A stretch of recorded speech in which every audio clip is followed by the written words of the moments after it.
Hello. We are back. I don't know how long it's been, but don't worry about it. It is insane. Like, we were just starting the climax, and I'm like, yeah, I'm gonna take a break. And, like, every time I think about playing this game, it's intense. It's intense just to think about. So, unfortunately, I have a feeling, since this is still the Ciel Route, that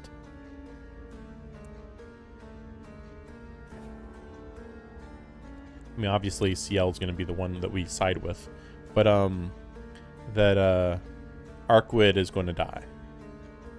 They're kind of hinting at it. Like, it's a little weird how much she just isn't being threatened here. I don't know what's going to happen, but like, it's clear, like, you know, like, obviously the main character is in trouble right now, to say the least, but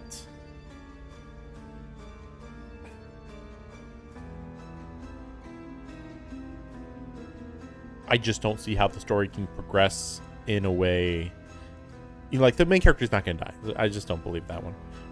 But like, I just don't see how the story can progress in a way in which, okay, the main character is not going to die, and I don't think Ciel's going to get in trouble. I just really doubt it. I mean, it's possible. I just can't see it. And Arkwid, meanwhile, is being pretty reckless in general, so it's like, they've already been, like, hinting that Ciel really wants to kill her, so it just kind of feels like there's no way that things are gonna end well for her. Let me listen to how the volume is. My volume's been kind of weird because I've been jumping through multiple games, but let me hear. I think that's perfect, I think. Okay. Been a while. At least more than a month, I think. But hopefully we'll finish this today and tomorrow. Like, only 2 more streams, and yet somehow it's been taking overly long to finish it. Oh, also I shaved myself, which is pretty rare. Whatever. Anyway.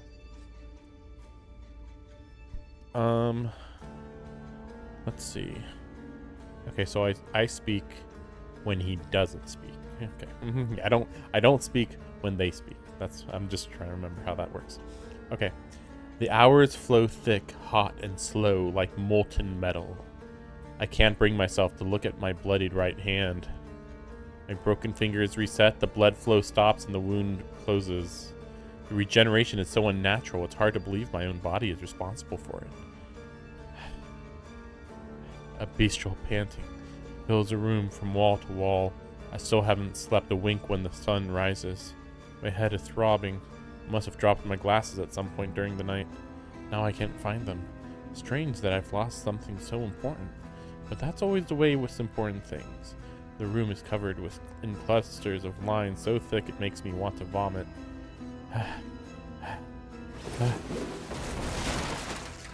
Overwhelmed by nausea, I decide to cut them all and be done with them. It makes me feel a little better. Every time something falls apart, the pain eases slightly.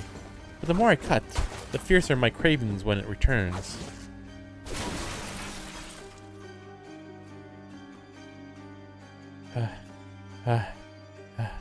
So I guess this is supposed to be as close as he ever gets to what would happen to him if he just never had the glasses.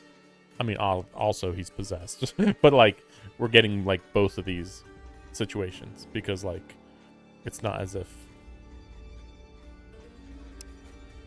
well, again, if he wasn't possessed, he would like literally be crazy right now. Oh, darn, how did I accidentally do that? I must have dropped my glass. Oops, okay, oops. I don't know how I did that. Okay.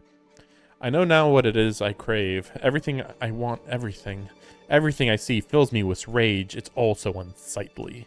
What meaning is there in living, in propagating when your end is assured, when you are bound by such obvious constraints? Ill-conceived, pathetic, everything I see disgusts me. So I close my eyes, but all that awaits me in the darkness are memories of how it felt to kill. The feeling of a hard, spotless blade, becoming one with soft, pulsating flesh. The mental trauma, enough to cripple a higher mammal's wits. The repulsive sensation, so sickening I want to bite off my tongue. The despair at having fallen as far as I can fall. Once this feeling has been known, it cannot be unknown. And to damn me further, my first partner was exquisite beyond compare. The excitement I felt as I carved Arkwood into 17 pieces is permanently seared into my mind. Digging my knife into her flawless body, cutting through the inhuman blaze of her life, far greater than her vessel of flesh could contain, that moment of perfect ecstasy was my ruin. It wasn't her body that was broken then, but my brain. I want to destroy something in its prime. I want to kill something brimming with life. Part of me knows it's wrong, but no taboo can restrain this urge. My arousal is burning me from the inside out. Yeah, like, who's gonna stop him at this point? Unless Ciel just shows up, I guess. And even then, I don't know. A woman's voice comes from the other side of the door. The sound of it fills me with terror.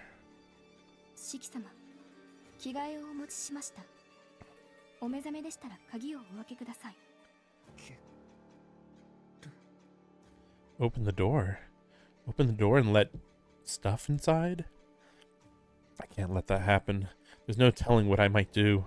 By hiding myself away and curling up into a ball, I've only barely managed to contain my urges. If I were to let something in, something so easy to, then...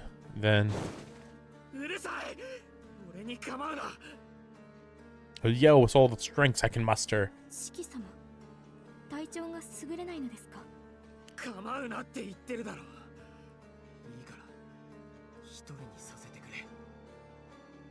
If she opens the door, if she comes in, I know I'll do something that can't be undone. After a short pause, I hear her footsteps recede, then fade quietly away down the hall. I'm safe again for now. I can't anyone if there's no one around for me to... I can't kill anyone if there's no one for me to kill. That thought brings me some comfort. I don't know why they have to block out the word kill like that. Anyway, I need a distraction. Maybe I should try reading that book. Huh? It's not here.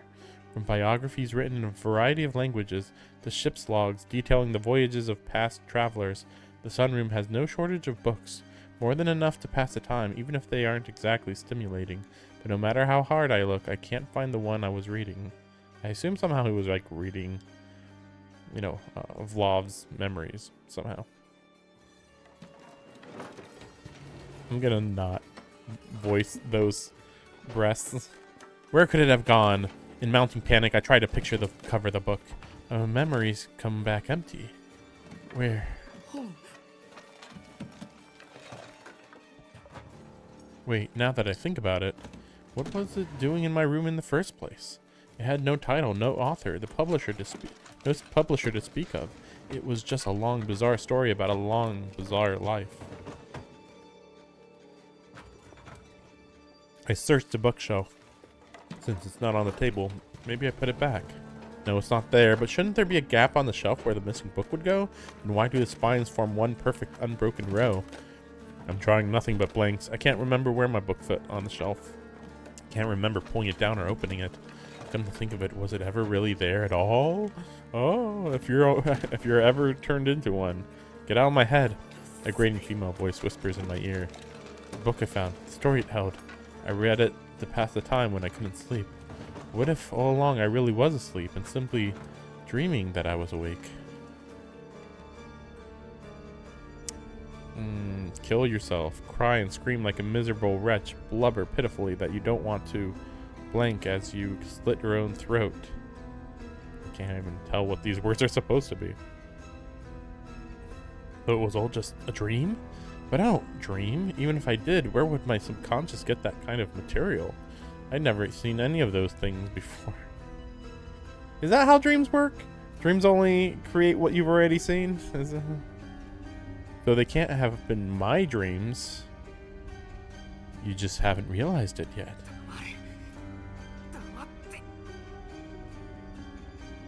Then what were they? How could I be dreaming someone else's dreams? The real Shiki died years ago, and all that's left is a murdering psychopath. No, no, no. My memories are just muddled, that's all. I gave in to my urges once, but Arkwood was special, different. Otherwise, I could have kept them under control. I'm not crazy. I'm not. Ciel is finally back in my life. I can't afford to go insane now. But that's how it always goes. All of Roa's hosts think they're normal. Until they...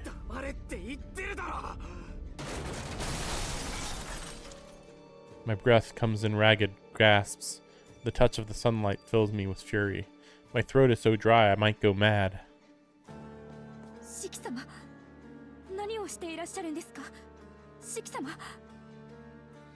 A woman's voice comes from the other side of the door. I don't know how to answer. The right words won't come. All I can think about... all I can see... is myself growling and screaming. As I surrender to my impulses. And kill and kill and kill. Something's wrong with my head, so I smash it against the wall again and again until it feels like it's going to split open, but the thought of cutting something to pieces just won't go away. Now I see. This impulse trying to bend my mind to madness. This helplessness as my identity and memories are slowly twisted to a new purpose. This fear as I watch myself turn into something else. This is him. This is Roa. Someone knocks on the door. I can't open it. If I do, there's no going back.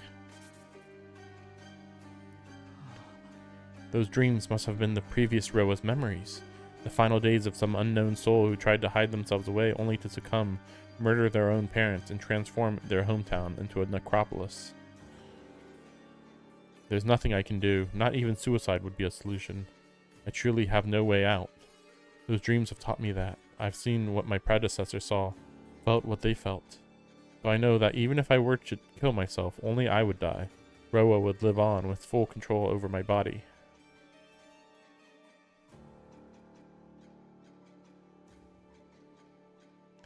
And that would only make the coming nightmare worse.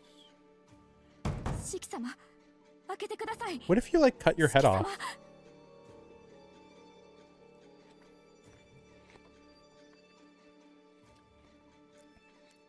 Or, like, got blown to smithereens.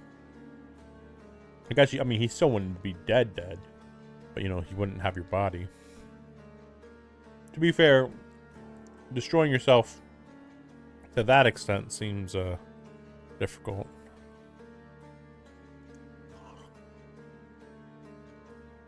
Maybe presumably when you die, your body turns into a vampire. That's my guess. From what I remember. If it's ever been mentioned.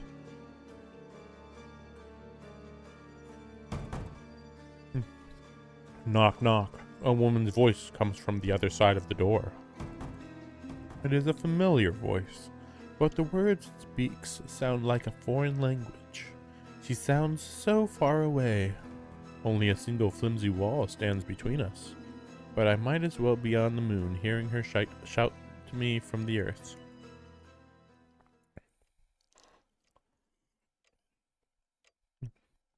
The hour hand creeps past 10. Finally, she gives up and leaves. Okay. Multiple women take turns knocking at the door, but I ignore them all. 12 p.m. I'm starving, but I can tough it out. Wait, okay, never mind. I was gonna say, wait, isn't it daytime, so he shouldn't be affected by the sun? But, like, I guess his body's not a vampire right now. I lean against a wall and wrap my arms around my trembling body. 2 p.m. I'm so thirsty. I could die. See, why doesn't he try to talk to them through the door? Like, that's like I know he's struggling to keep his mind intact, but, like, just try to communicate with them. That's, like, the number one thing you should be trying to do. Like, my body is being possessed. You know, like I know they're not gonna believe him, but like it's better at least to say this than nothing. Like, he's been going crazy for 4 hours or 6 hours or whatever. You know, like sometimes 10 minutes pass by in a second. Sometimes a second drags on for 10 minutes. Stimulants pump into my bloodstream. Impulses fire off in all directions. My body brims with energy while my mind atrophies. 4 p.m. More knocking. A voice calls through the door. I can't tell who it belongs to. Can't even recognize the name they're repeating. 5 p.m. Wait, 5 p.m.? It shouldn't look this dark at 5 p.m., I thought.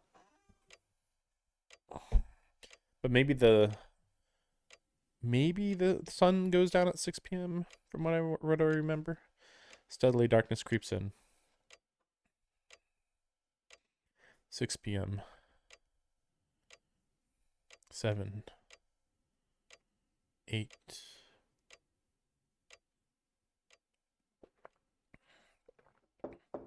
Someone's here. But they just don't know what the fuck's going on at all, I guess. It just seems pretty weird that they're like, I don't know what's going on. Anyway, here's your dinner. It's like, okay.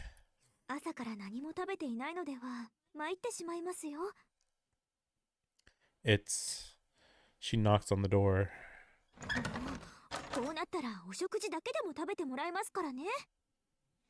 There's a new sound, a rattling. Not a hand knocking on wood, but a key turning in a lock.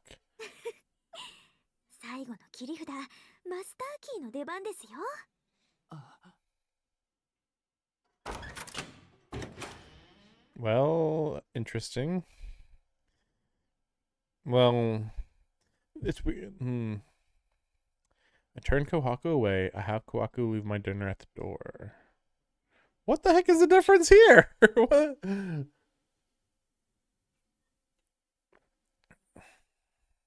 Well, theoretically, with one, she comes in the room and somehow with two, she comes in the room and just like leaves it next to the door.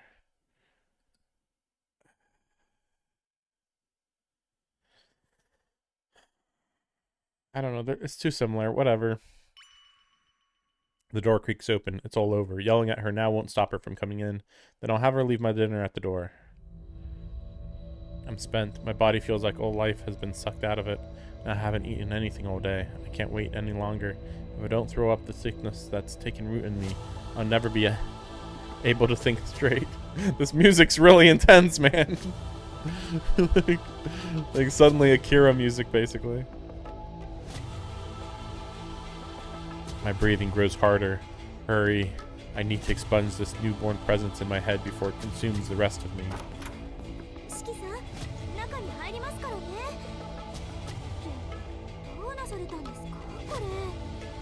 This does not feel real, but I suspect it is real. Her eyes widen as she takes in the scored walls and dismembered furniture, but her smile doesn't fade. There's no shadow of fear on her sweet features. No trace of weariness in her all-too vulnerable figure. Her porcelain skin, which may well have been sculpted for the sole purpose of driving men mad, glows with raw vitality. Hurry, hurry, hurry.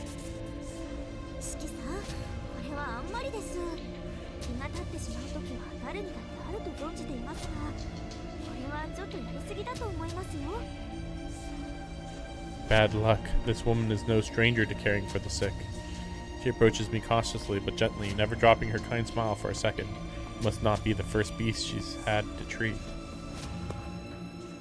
A pale finger touches my shoulder, filled with pulsing blood, radiating gentle warmth, and sparks burst in the back of my head.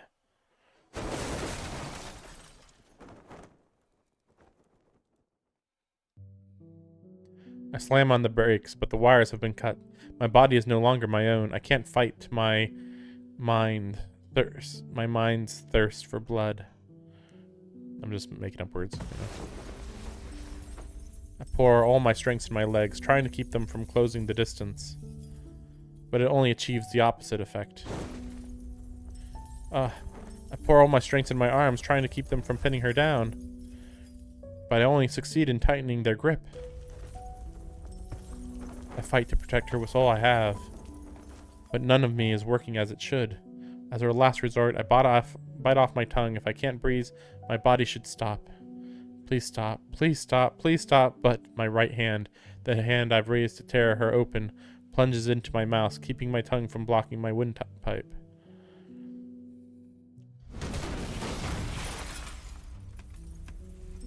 My left hand, I fight hardest of all, until tears well in my eyes, until blood streams from my nose, but it won't let me move so much as a finger.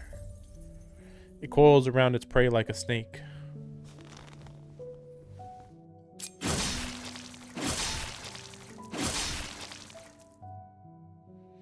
And it squeezes tight around her pale throat.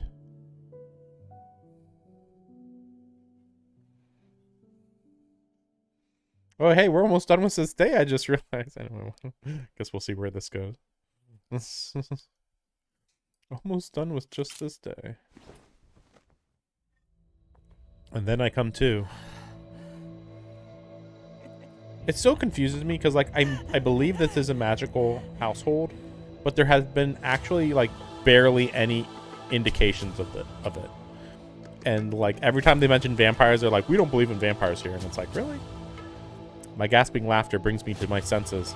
The glasses I thought had disappeared are by my feet. Something lost, now found. I don't understand how. I don't want to try. But now I can bring reality back into focus. And once I do, I see Kohaku's body lying in front of me. She isn't moving. Maybe she's unconscious. Maybe she's dead. At this point, I can't even tell. All I'm certain of is the immutable reality of my deeds. My hands dangle uselessly by my sides, the left dripping scarlet, the right equally bloody from its attempt to stop the left. I feel throbbing in my mouth as my tongue regrows. Oh, so he actually did tear out his tongue. And he can already regenerate? So he is vampire at this point, I guess. I guess it makes sense. Me and her, blood and pain, that's all there is. I've lost my mind. I'm so far gone, there's no way back. With all my force of will, I couldn't stop a single finger. My brain shrivels up. My stomach threatens to expel everything. My guilt lapses into rising thirst. I long to grasp her pale throat, her inviting flesh, and sink my teeth in deeper. Deep. I must be broken. Broken beyond repair.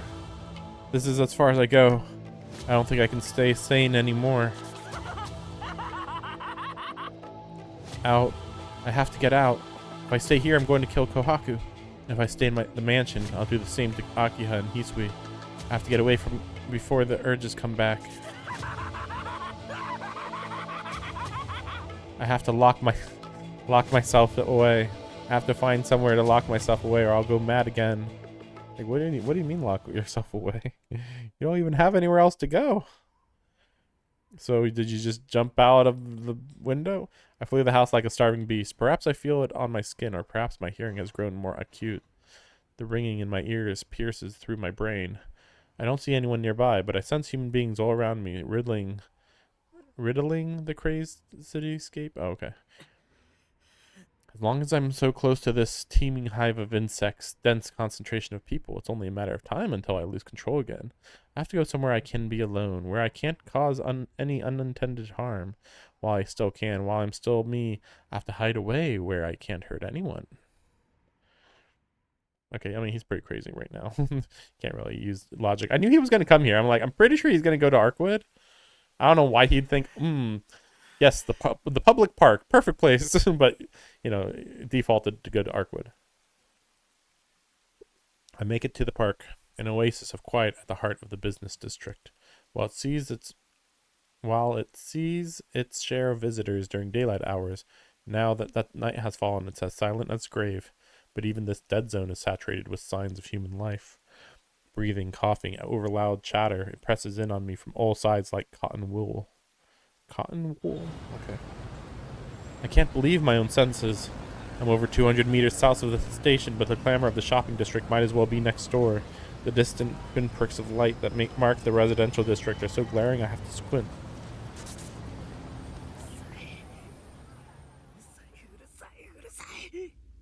I clap my hand to my forehead and try to ride out the headache.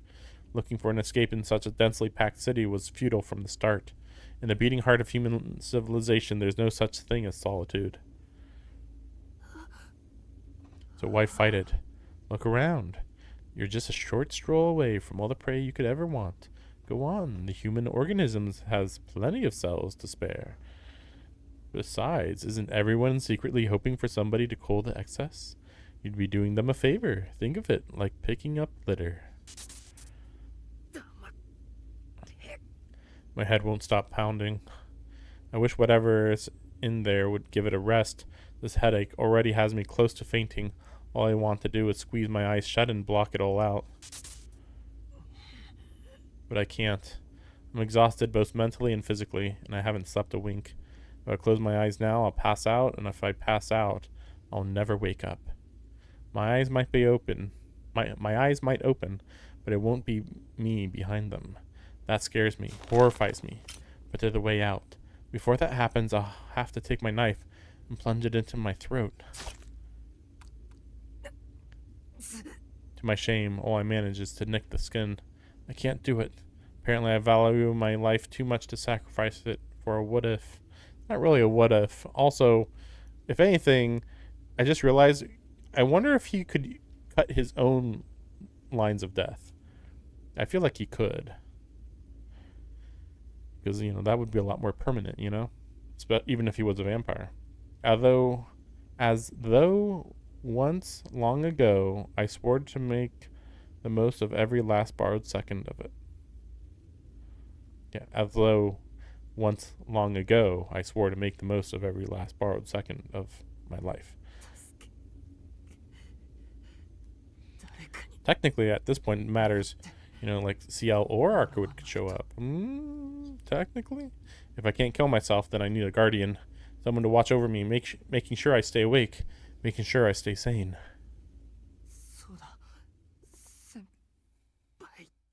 I don't want her to see me like this, but it's the only way.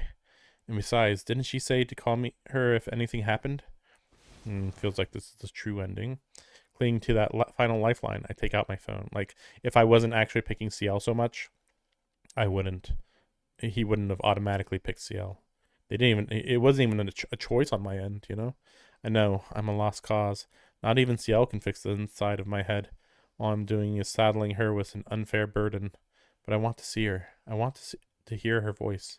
As long as she's there for me, I think I can stay Shikitono. I find Ciel's number and hit call. She's right behind me. I don't know, we'll see. It rings 3 times and a cheerful voice crackles through the speaker. Hi, moshi. Really? Ciel desu. Wait, I thought that she does stuff at night. Whatever. Sheesh. 遠野くんから電話なんて珍しいですね。いえ、珍しいというよりこれが初めてでした。How odd. Just the sound of her voice fills me with warmth. もしもし？ケースキリア？もしかしてただの操作ミスでしょうか？おーい、聞こえてますか？ She sounds like she doesn't have a care in the world. I've only been to her apartment once, but I can see her clearly in my mind's eye, lounging around with her feet up. The words won't come out. I can't think of anything to say. This was a stupid idea. I never should have called. Better cut my losses and hang up. But the warmth in her voice is too compelling. I can't help but croak out a reply. よかった。つながっていますね。どうしたんです？こんな夜更けに。For a moment, I consider backing out. I open my mouth to give her some excuse. Promise to see her tomorrow and hang up. But I can't do it.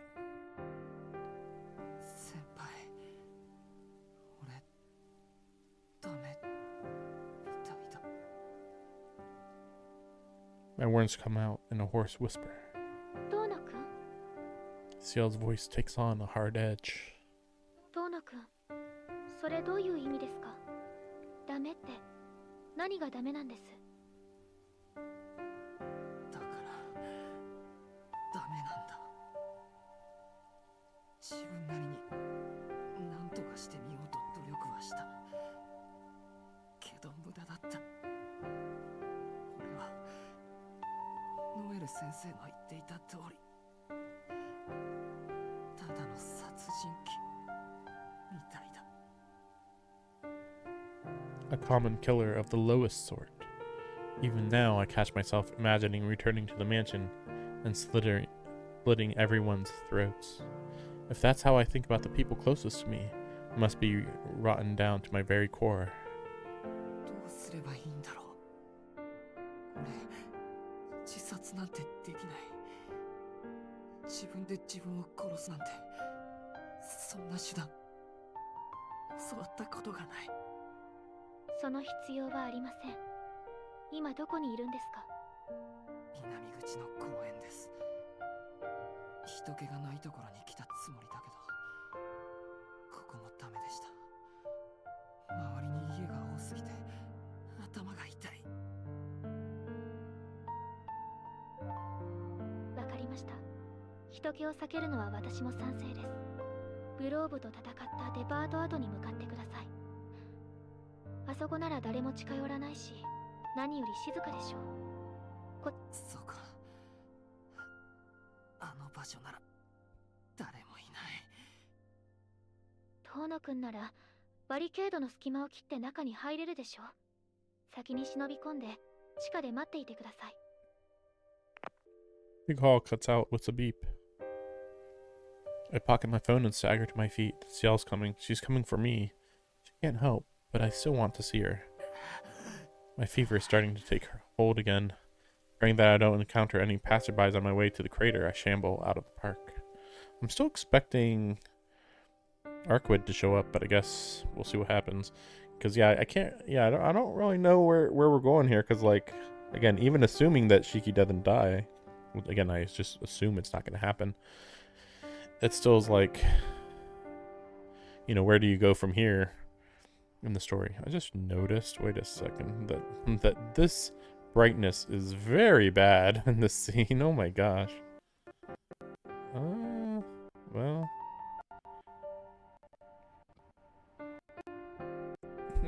It's a little hard to tell which one's a good one, but I think that's fine.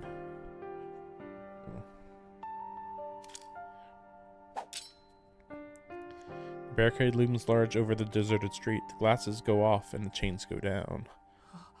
Unbelievable. I've been keeping my knife in my pocket all this time without even realizing it. Well, I know why. So I could be ready to kill at any time. I swallow that bitter truth and slip through the gap in the barricade. I don't want to think about anything right now. As long as I do as Ciel says, everything will be alright. I feel like Ciel would just be like, I'm just gonna kill him. But then, like, Arquid protects me? I don't know. It's hard to say. Again, like, how would you stop Shiki from being taken over by Vlav? I don't know. I make my way down through the broken concrete. The stacked layers of rubble bring to mind a giant's staircase. They turn the climb into a one-way street. Even a child could make their way down, but the return is next to impossible. Scaling any of the 2-meter drop-offs would be difficult, but climbing them all in succession would be a grueling task, not to mention the dangers of the steps collapsing under the strain. A reminder of how poorly suited human beings are to animal exertion. Animal exertion? The city sounds grow fainter with every jump down. The crater isn't much farther from the station than the park, but the noise doesn't seem to reach here. My pants are filthy by the time I reach the bottom. There's nothing down here but collapsed buildings, remnants, and the night sky. That said, it's not the barren wasteland I remember. Amidst the hills and valleys of rebels are a few pillars from the underground chapel that survived the collapse. I force my aching legs onward until I reach the bottom of the basin. I can't walk another step. The moment I reach my destination, I collapse. I catch myself on my hands, ending up on all fours, as though I'm prostrating myself just as I ought to be. I'm burning up, but the feeling of losing hold of myself has subsided. I expect that what I did to Kohaku satisfied those impulses for a while. My stomach revolts. Bitterness floods my mouth. I haven't eaten anything today, so bile is all I have left to throw up. No apology could ever make that right. I mean, he didn't really do anything, but okay. I mean, maybe theoretically he did actually choke her out, I guess, maybe. But still doesn't seem like that huge a deal, but whatever. An apology would only condemn me all the more. I don't think I killed her, but the thought brings me no comfort. How does it make this any better? Really? How about not murder is better than murder? How many days have passed since that moment? As I sank into despair after killing Arkwood, Ciel took my hand and pulled me back to the surface. She taught me that there's no such thing as sinners and saints, only people who can and can't atone for their wrongs. But how do I atone for this? How could anyone atone for such a callous crime, such a brutal violation of another? My world darkens abruptly. A shadow falls over me, cast by the pale moonlight. Crunch, crunch, crunch. I hear the harsh sound of boots on gravel. Someone is approaching.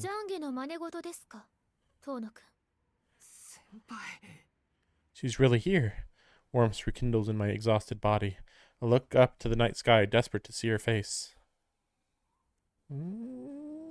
I would hope she's battle ready, but okay, yeah, good, yeah. I would think so. That's not her. This isn't the Ciel I know. Her body is wearing a stranger's face. She's dressed in clothes I've never seen before. I mean, this is basically what I've seen before, but okay. Her eyes regard me coldly, like I'm something unclean. Her arms are bare, but for heavy-duty gloves. But most unsettling of all is the shapeless mass of metal in her hand.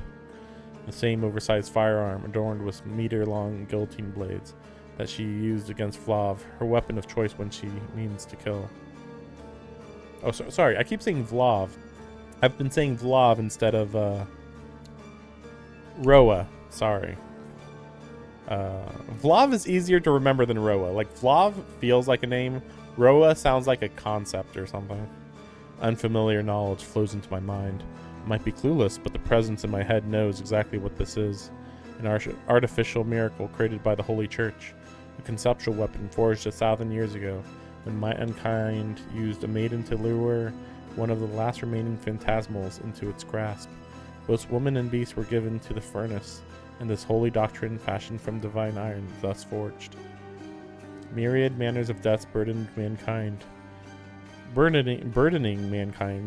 are inscribed within, to be intoned by the natural residents of divine iron in a ceaseless baptism of the unholy. It is not unique for its recitation of verses alone, but no other text is so vicious in its censure of the immortal. Its name is the Seventh Holy Scripture, a secret relic of the Church long abandoned to disuse, now restored to its true purpose of glorifying the Lord.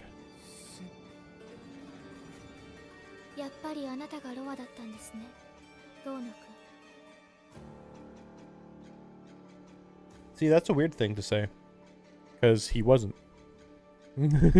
He wasn't Roa's host. Roa died, and then he became the host, which is very suspicious because Roa is supposed to take like at least 20 years or more between each possession. But she's just going, "You were possessed all along." Like, okay. Her eyes are cold, but her voice is colder. Ice runs up my spine. I leap back. At first, I'm not sure why. Then I realize that both my instincts and rational mind are blaring in alarm. Ciel takes another step closer, her lips pressed shut, that ominous weapon still in hand. The sight makes me sick with fear. Her weapon frightens me. Just looking at it, impugns my superiority. I think impugn is the right word. Leaving me so powerless I could cry. I'm on the cusp of transforming into a higher life form, but against that tangle of metal, that would only seal my doom. But her nonchalant movements are more terrifying yet. Her guard is impregnable, invincible. Even my newly enhanced senses can't find the slightest hint of weakness. Okay. And if I try to run, the moment I turn my back on her, that iron nightmare will pierce my heart, annihilating me before I have the chance to reincarnate.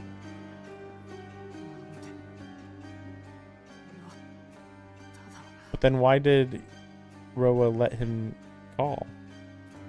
All I wanted was to see her again.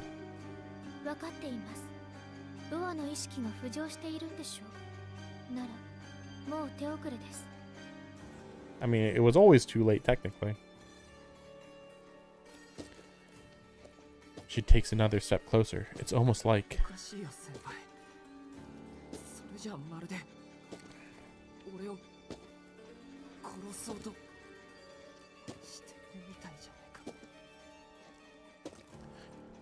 She doesn't reply. She simply looks me up and down as though gauging where to aim to ensure a lethal blow.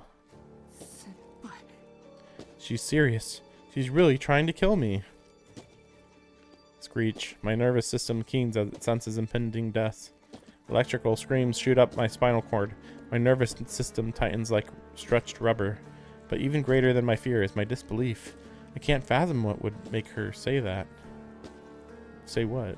What? Everything she's saying is normal. I don't understand.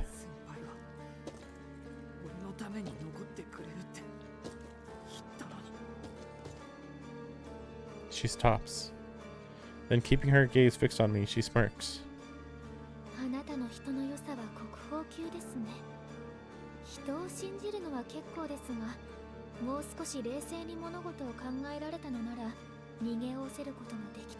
What's that even mean? I actually have no idea what she's talking about, because there's what she said, there's the fact that Roa is only taking over Shiki now, and there's the fact that Shiki's just like, I thought you were going to protect me from Roa, what the fuck? You know? Like, what are you talking about?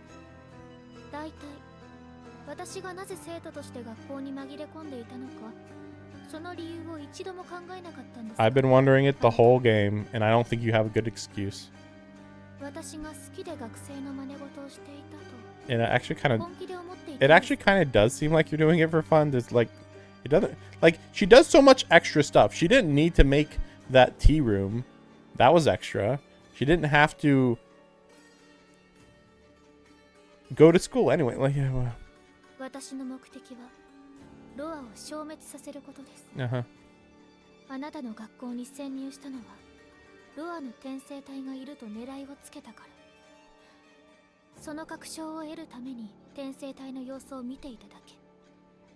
No, stop, please. I don't want to hear what she's about to say. This is also confusing because, okay, so even in the first route, she thought that Shiki was Roa's host. But, like, you know, when did she figure out that you were not Roa's host? You know? Like, they're like, it's you. We know it's you. And it's like, okay. I don't want to hear what she's about to say. I don't mind if she despises me for being Roa, for being scum. That's what I am, even if I shudder to admit it. Ciel's job is to protect humanity by killing vampires. I know that, so it makes sense that she'd do this. If I'm turning into a vampire, it's only natural that she would come to kill me. But what she's on the verge of saying, if she speaks those words and makes them real, that'll surely be the end of me.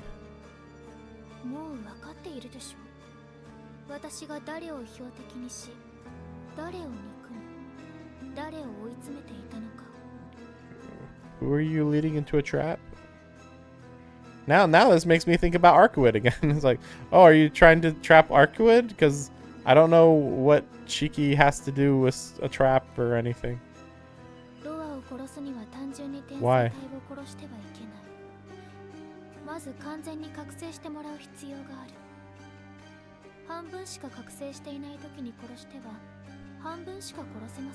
Is that even true? Can he half die? I feel like a soul half dying is death. I don't think souls can just partially die, even in this world.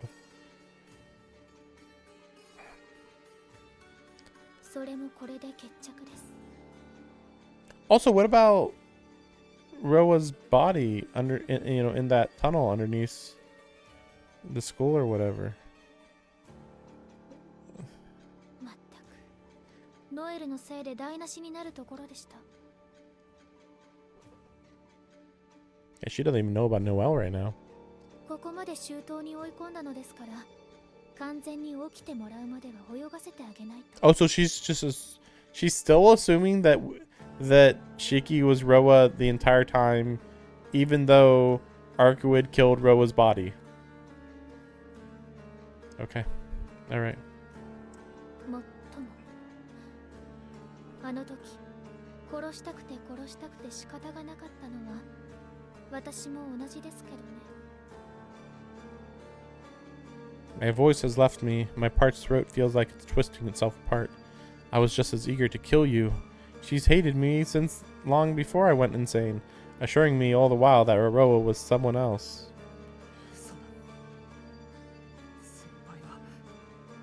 I mean, she just said she went out her way to protect you to make sure Roa would die. そう見えましたか。単に観察していただけですよ。まあ、確かに間違いはありました。 No, see, oh, I wasn't always certain. Okay. 人格的にあなたがロアとは思えない。転生体は当のアキハの方ではないのか。ノエルもそう意見してきました。 I mean, that would have made more sense anyway, just from the fact that she has control of the family fortune. So, like, why wouldn't you assume her first? ですがそれはありえない。ロアの転生先 How? Why? 遠野家の長男なんですから。しかし確信はあっても確証はなかった私は We あなたの調査を続けなくてはならなかった。 we knew that the heir Roa had chosen was male. How would you know this? How would you ever know that? There's no emotion in her voice. I can't say a word. All I can do is let her talk. 調べてみればあなたは7年前に大怪我をして親戚の家に預けられている。遠野家に引き取られた養子が消えたのもこの時期です。 I mean, that's another thing that, like, she doesn't know that he's the adopted child. この記録にたどり着いた時私は安堵しました。当の式はロアではない。いえ、違いますね。 They constituted evidence against you being Roa? Okay. 正確に言えば当の式が今ロアでなくても合点がいくと。 Ciel's gaze softens just a touch. It's the first hint of vulnerability she's shown, but I failed to take advantage of it. I'm so stunned by what she's telling me that I let the moment slip away. どういうことですか。先輩が俺がロアじゃないって言ってくれたのに。思いません。くだらない憶測はやめなさい。あなたがロアである結論は変わらないんですから。いいですか。7年前の遠野家で何があったのか知りませんが、あなたが遠野家の長男に殺された。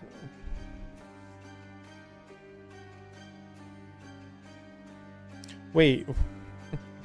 Now I'm even more confused. Wait. How do I look at the?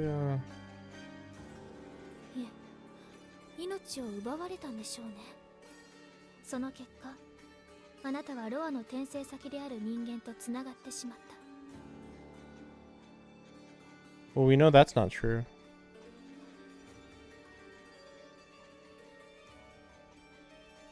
Oh, so it was here. Okay, I see. Eventually, I learned that you had been expelled from the head family due to injury at the same time as the Tono's adopted child disappeared.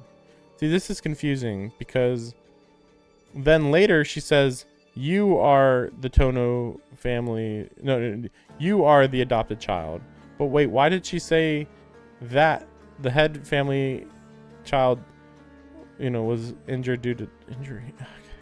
Maybe there's just, like, I guess the more correct sentence would be if she said, I learned that No, but she says you had been expelled from the head family due to injury, and that the other guy was Tono's adopted child. The other guy, the other person, which was Tono's adopted child, disappeared. But then here she's like,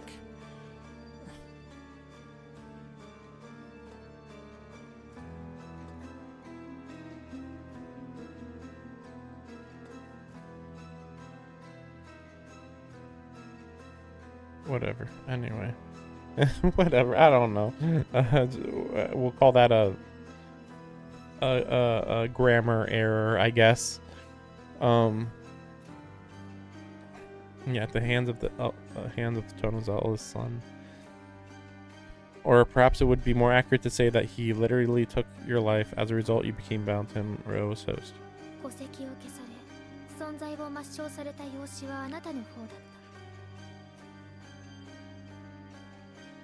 Shouldn't this say he wasn't the adopted child, it was you? I think that's what they mean. Because thinking of this any other way doesn't make sense.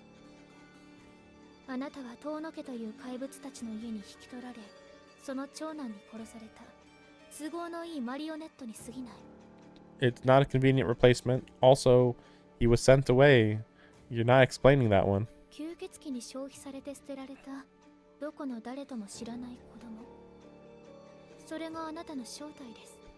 No, nope. That's not really what happened. Ciel continues in the same mechanical tone.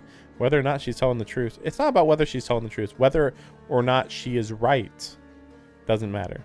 All that is in the past anyway. It has nothing to do with me now. It's literally your past. Your past has to do with you. That's not why my brain feels paralyzed. It's because the person in front of me isn't the Ciel I know. So the girl I knew, the girl who showed me such kindness, was really just.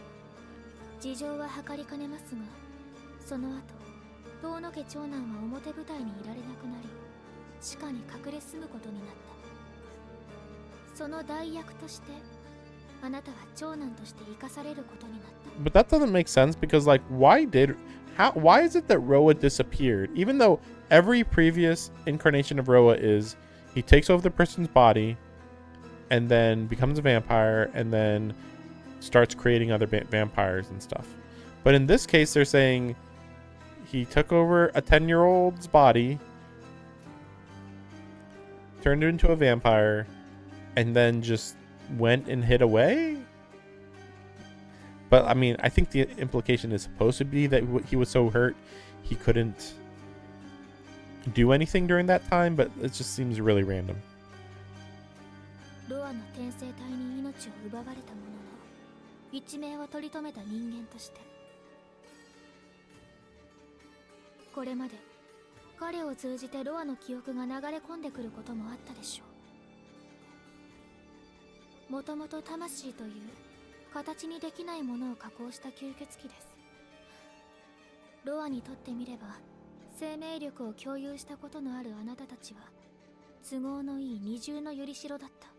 So, like, basically, I guess, in the first route, this wasn't relevant because as long as Roa dies to the mystic eyes of death perception, then it's true death. But since he died to Arkwood in this route, it was just a normal temporary death. And so he was still linked to Shiki. He was linked to Shiki in the first route, but like it didn't matter because getting cut with the lines of death, or is permanent no matter what. Pretty much.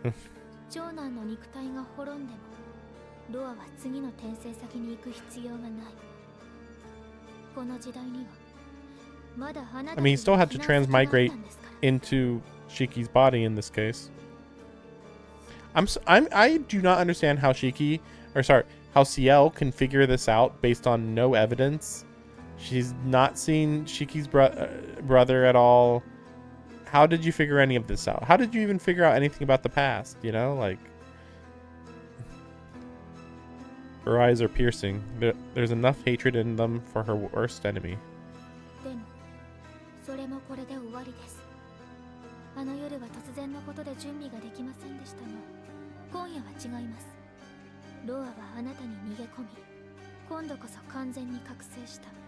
Oh, man. 紆余曲折ありましたが当初の計画通りやっとあなたを殺せます。 Her cold glare falls to my chest, as though to mark where her stake will pierce. I そんなの嘘だ。 try to calm my hammering heart as I look up at her. どうぞ勝手に否定してそこでほうけていてください。その方が私の仕事も楽になります。もっとも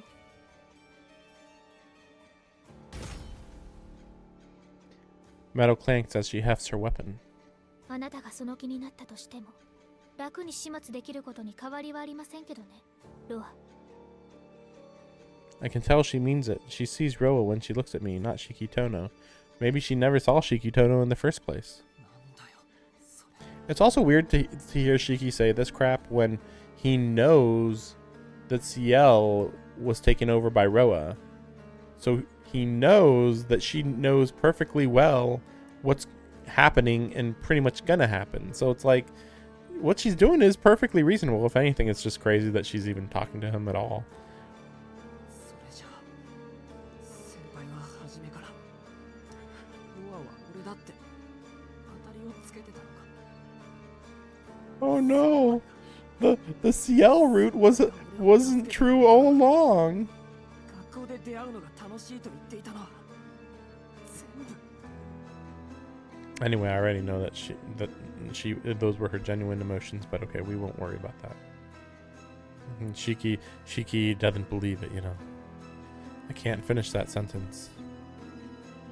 I know how it ends, but I can't put it into words. If I do, everything we shared will lose its meaning. みっともない。何言葉を濁しているんですか。 How pathetic. ええ。信じられないなら私から言ってあげましょうか。すべて作り事ですよ。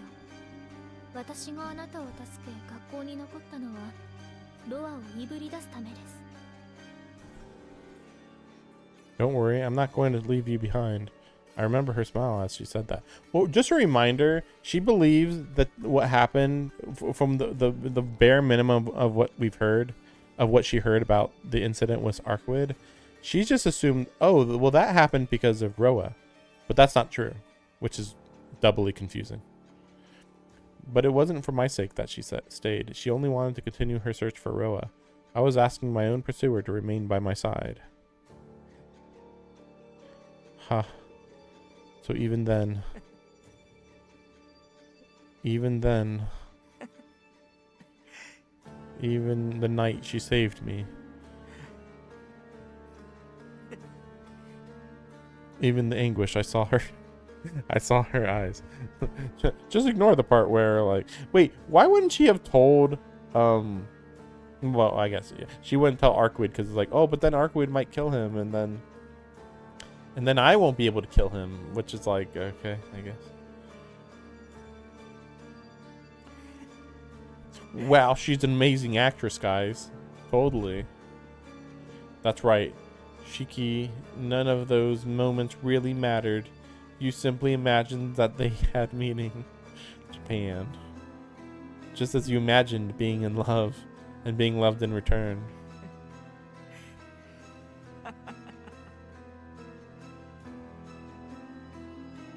You've been living a daydream painted with lies. So be it. I'm done laughing. If that's who she is, then I have no reason not to fight for my survival.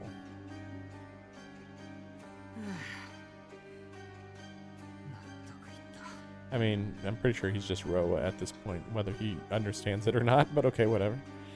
There's just one thing I don't understand.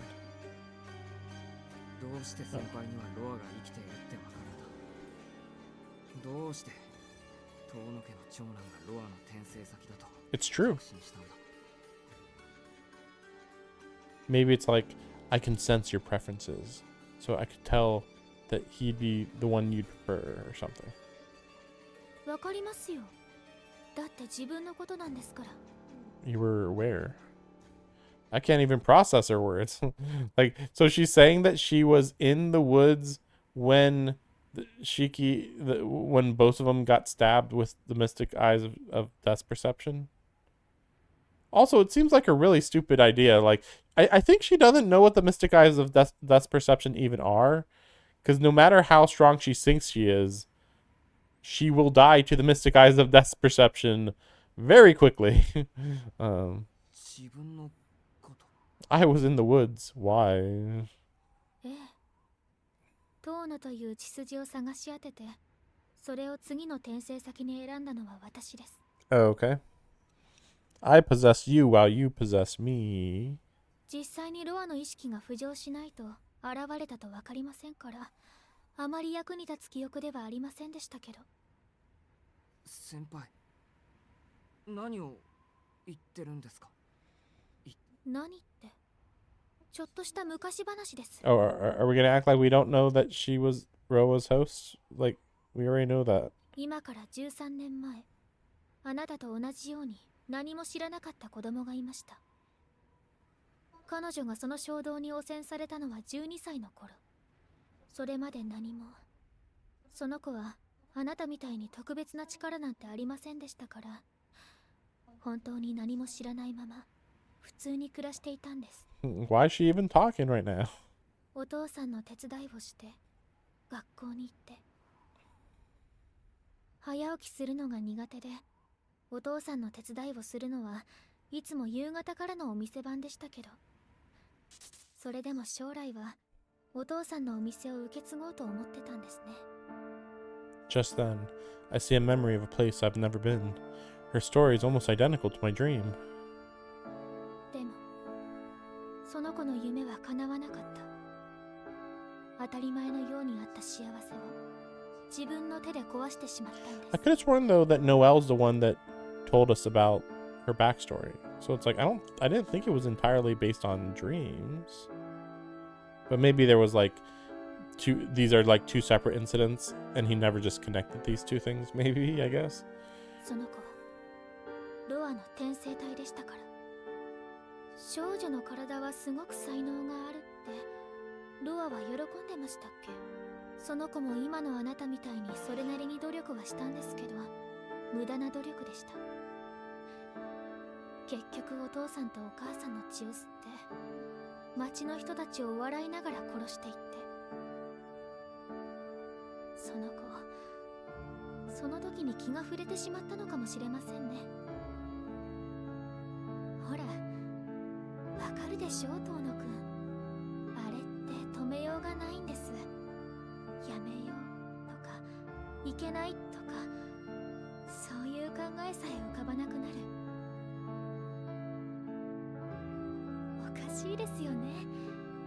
ちゃんと自分の意識はあるっていうのに。 I guess I know what she's talking about, maybe. Because it is weird how Shiki keeps kind of acting like, whoa, what are you doing, Ciel? And it's like, you literally know that you're being possessed by Roa right now. Like, what the fuck what do you mean that, what am I doing? Like, you even called me because you were like, hey, Roa's taking over my body, help me, you know, like, what do you think this whole situation is about?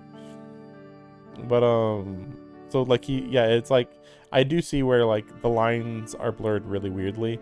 So I guess like when he was in his previous body with the brother, that, you know, after a couple years, you are just Roa pretty much.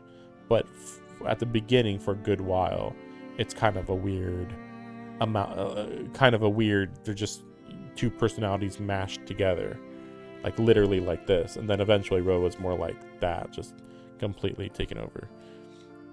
But again, like having some personality quirks similar to the original person, but like compared to now where it's just kind of like ping-ponging, like, oh, I don't want to kill anyone anyway, I'm gonna kill you now.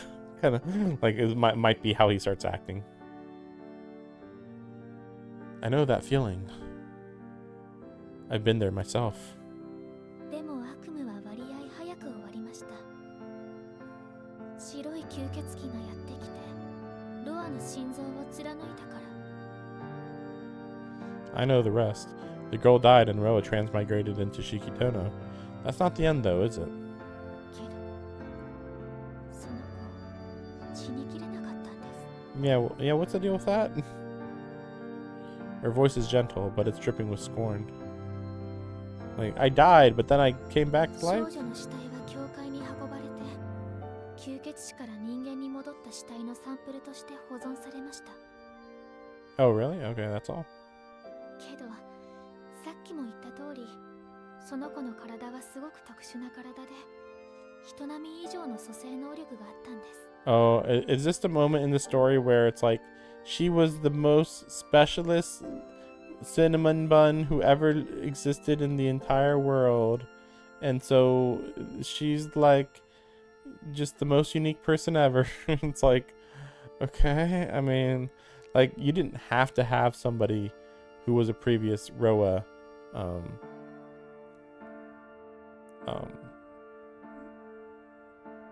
body be a character in the story. This feels just all very extra. Like, she's so special that when she dies, the vampire that possessed her dies, but she doesn't die.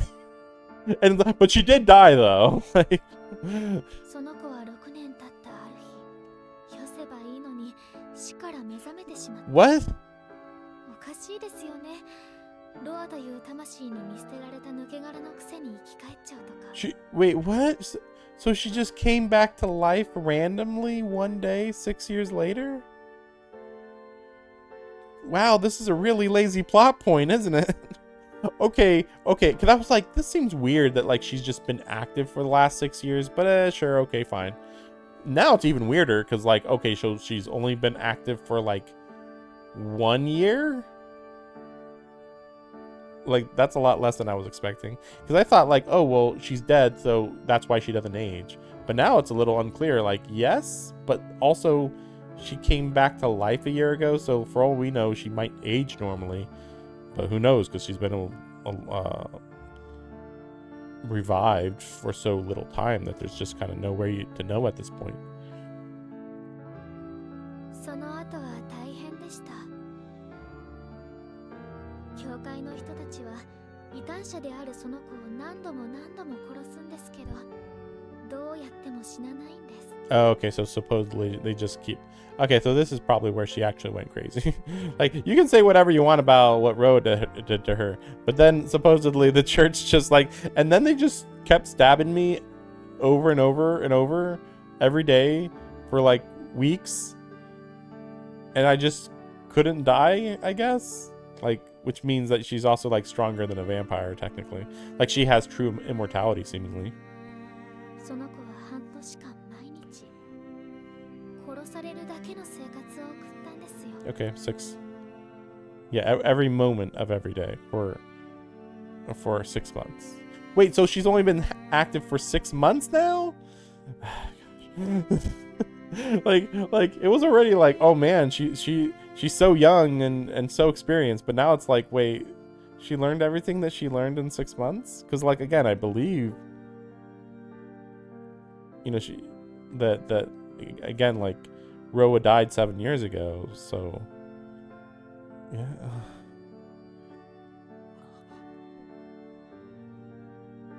A body that can't die, a body that will always regenerate no matter what. I've heard that before. I can't even imagine the pain. Ciel might be able to heal from anything, but I've seen her grimace every time she gets injured. She had to endure that for 6 whole months? Half a year, without rest, dying and resurrecting over and over and over? それでですね、教会の人たちもいくらなんでもこれはおかしい。 When did they realize that? How many vampires have they killed multiple times, but it didn't die? Like, what do you mean? Eventually. What do you mean eventually? But yeah, like, literally true or immortality. If anything, it's confusing why they wouldn't just, like, seal her and it's like, well, she's powerless, it's fine. She you know, she's immortal. She can't be killed, but she's also, like, not strong physically, really. 対処できない問題、解決できない問題はみんな埋葬機関っていうところに回されるんです。 Unsolved problems? そこでその子は自分がどうなってしまったのか教えられました。まあ、要するにその子は矛盾しているんです。その子はロアとして生まれた人間です。たとえ12歳までの人格が少女のものであっても魂の名前はロアなんです。 Wait, what's that mean? So regardless of who she was during her first 12 years of life, she had been born into the world with Roa's soul. Oh, when she was born initially in the first 12 years, she was born with Roa's soul. Yeah, that's true, I guess. その子はその子でありながらロアでもある。だからロアが生きているのにロアであるその子が死んでいては矛盾している。 Yeah, but how would that be any different than any of the rest of Roa's hosts? It's no different. この世界はわずかなほころびがあれば世界が世界自身のためにそのほころびを修復します。ですからその子はロアという転生する魂が消えない限り永遠にあり続けてしまう。 Oh, okay, so if Roa dies... 他の誰でもないこの世界が勝手に直してしまうんです。 Then if Roa dies, either she dies or at least she stops being immortal, I guess? 司祭様は輪から外れていると言いました。局長は認証エラーだ。ロアのアドレスを消さない限りお前は一生人間社会にログインすることもかといってログアウトも許可されない。 Okay, that's just a dumb way to put that. Also, does this imply that if she kills Roa, that maybe that might be an actual permanent death? Maybe? I don't know. その子はロアが生きている限り永遠に止まったまま。年を取ることもできませんから寿命では死ねませんし、消し済みにしても時間が巻き戻って元に戻ってしまう。そんな怪物、本来ならずっと幽閉されたままでしょうけど、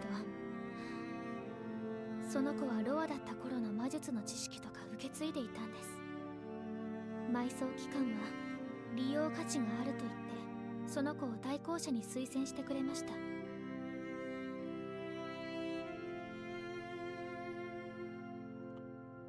Maybe she'll explain how that works. It's like, you know, how would you convince them that? like I thought, like, yeah, you would just seal her away. But like, how would you convince them, hey, you know how I'm super ultra mega powerful and you guys can't stop me? Yeah, how about you just like let me go and kill other vampires? Even though I can technically just do whatever I want. そうして抜け殻はかつての名前を捨てて吸血鬼を退治するための生き方を選んだんです。私はロアの主であるファルクエドよりもロアという魂がどこにいるかを知覚することができます。 Okay, that does make sense actually. If we assume this link between them is plausible, at least. But then it's even more confusing that she's like, well, that's why I knew that you were possessed. But he wasn't possessed in the first one, in the first route. But I mean, he was partially, technically, they were linked. So maybe it was just like she felt like a weak link there. But then she wasn't sensing where the original body was, and there's no explanation there. その理由はもう言うまでもないでしょ I mean, you already explained why. She's right, I already know. I just don't want to admit it. 前に言いましたよね。私が何のためにロアを殺すのか、何が欲しくて吸血鬼を殺すのか。 So I can die a human death. When she first said that, I didn't understand what she meant. But now, can I understand her now, even just a little? できない。 I guess not. It leaves a horrid taste in my mouth, but I can't. I can't picture myself ever longing for death. Lamenting the circumstances of my life is one thing, but while I still draw breaths, I'd never wish for it to end. And yet, that's her sole desire, her only hope of salvation. I haven't seen what she's seen, never felt the pain of killing someone I love with my own hands. I hope I never will. But she does. Maybe that's enough of a reason to want to end it all, to be done with it all. 違う。そんなのは違う。違わないですよ。私は人並みに死にたいだけなんですから。 Her voice is devoid of any trace warmth. All I can do is stare blankly at the ground. Now that I know what she wants, now that I know the suffering she's endured. いや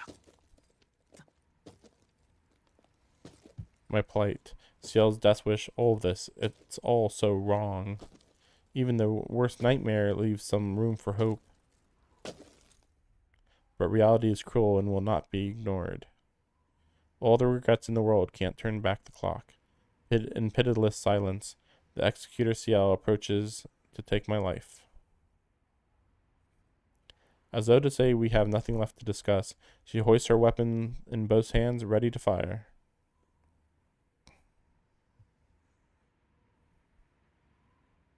I'm just thinking, like, so maybe that means that Hisui is the next route. That's why they were focusing on Hisui so much. Or no, sorry, it's not Hisui. Kohaku.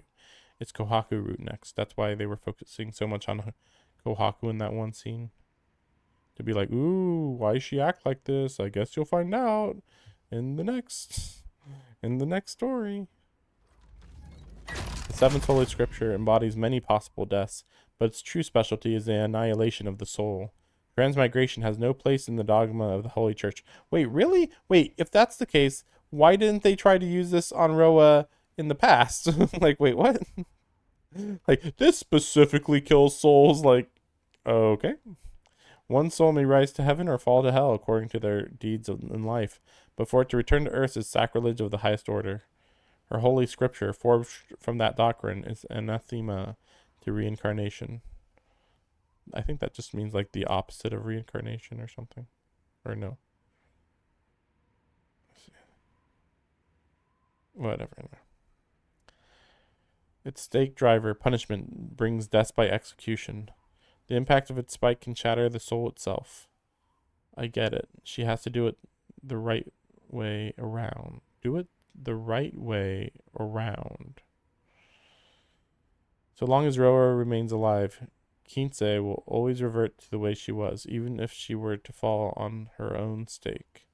Oh, is Kinsei her name? Not Ciel? Okay, that's interesting. She has the ultimate suicide method at her disposal, but it still won't take unless she first destroys her nemesis. That is a weird thing to say, yeah, because then, well, I mean, I still feel like if this weapon targeted her soul, it still would kill her. Even if it is a paradox, I think it would still kill her. Her muzzle swings through the air. Its stake, protruding like a bayonet, races towards me, but it seems oddly slow. That's interesting. Knowing how strong she is, I'd expected her to run me through before I even knew what happened. I don't have time to think. Well, dodging forward probably kills you.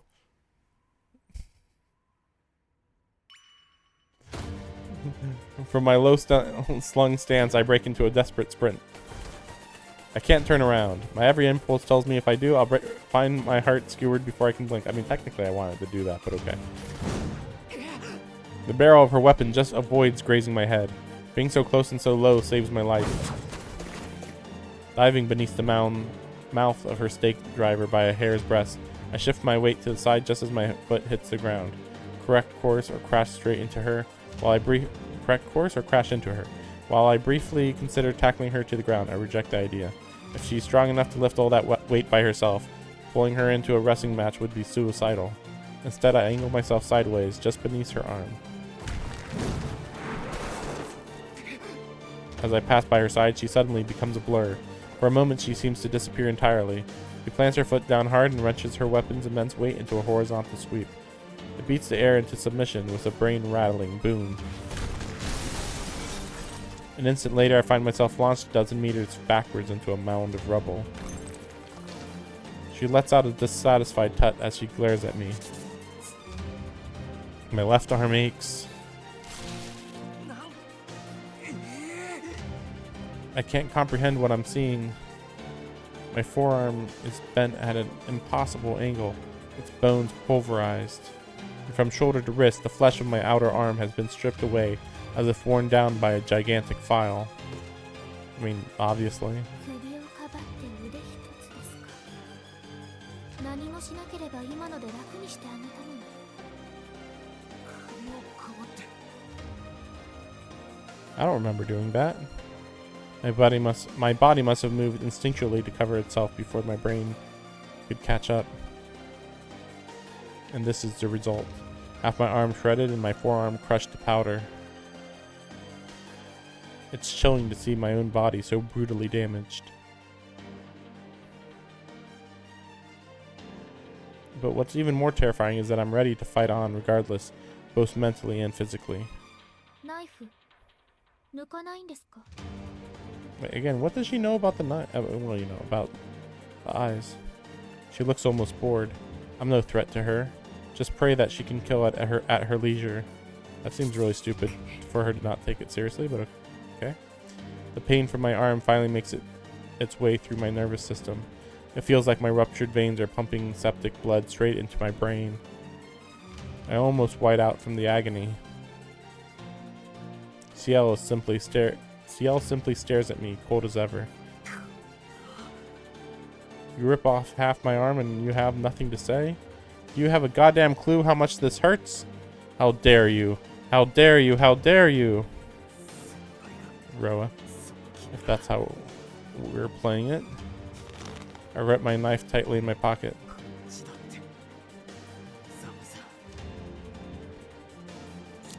I feel the cool hardness of its handle.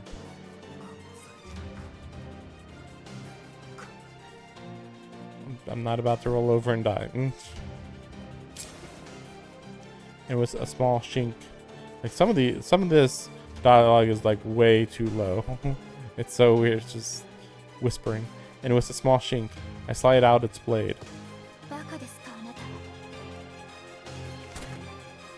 In a fraction of a second, Ciel explodes into nothingness.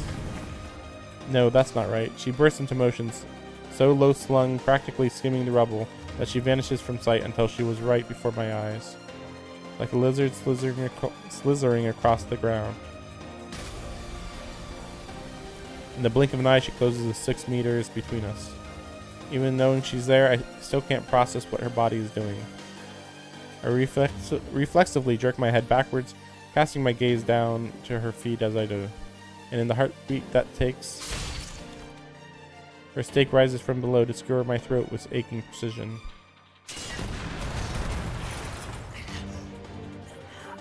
Breath bursts from my lungs. Okay, I'm still breathing.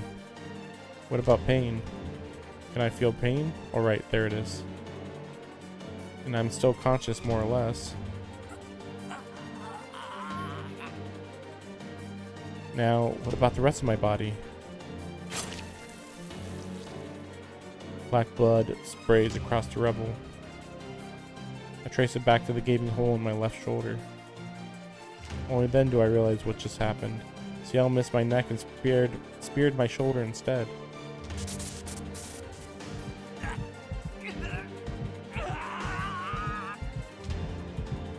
Pain. Pain so sickening I don't even recognize it as pain. But I'm still alive. Against all odds. I'm in one piece and I've brought myself some distance. Bought myself. The acrid smell of gunpowder rises from my shoulder. She must have pulled the trigger as her bayonet struck home. The blast would then have launched me backwards, opening up some space between us.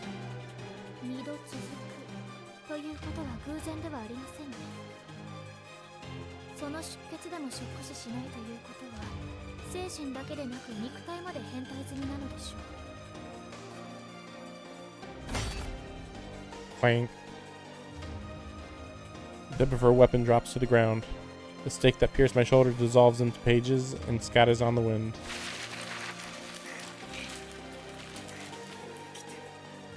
I mean, it's complicated.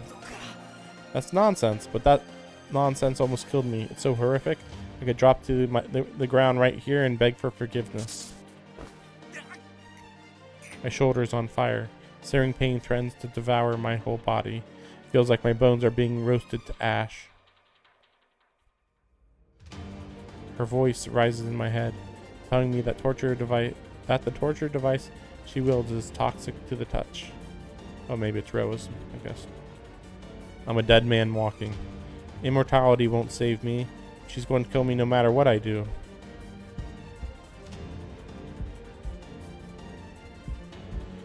My brain flickers with terror, pain, confusion, and anxiety. Is it death itself I'm afraid of? Someone else inflicting it? The pain that will accompany it? Or the weapon that will deliver it? So terrible that the sight alone makes me want to cry and plead for suspension. I don't know. All my attention is consumed by the executor's cold eyes and the monstrous implement in her hands.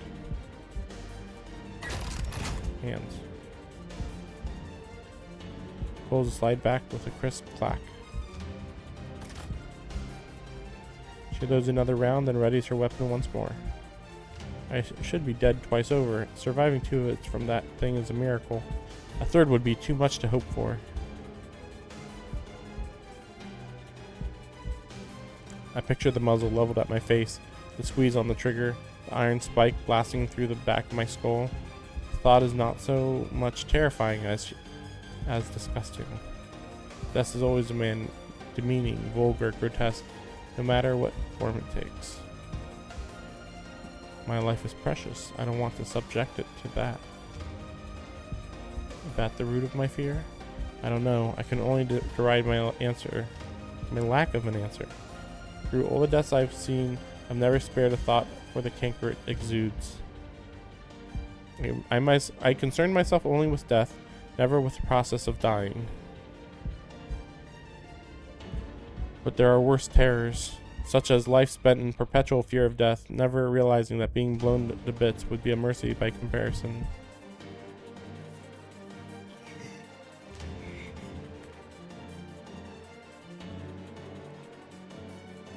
Oh, the pain in my shoulders drags me back to reality.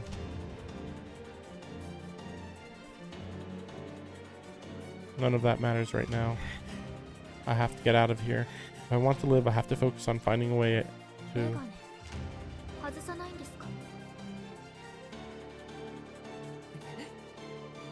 An astonished grunt escapes my lips.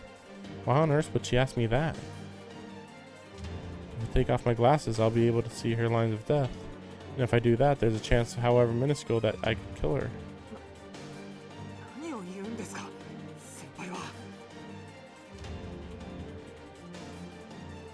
Her eyes burn with anger. Anger hot enough to set the very air ablaze.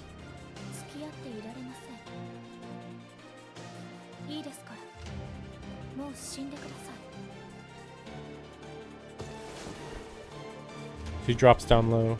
Here she comes. It's obvious she means to dash at me again, but she moves so fast that I can barely see her. My only option is to run. Fortunately, we're further apart this time. If I sprint as fast as I can take cover in the rubble.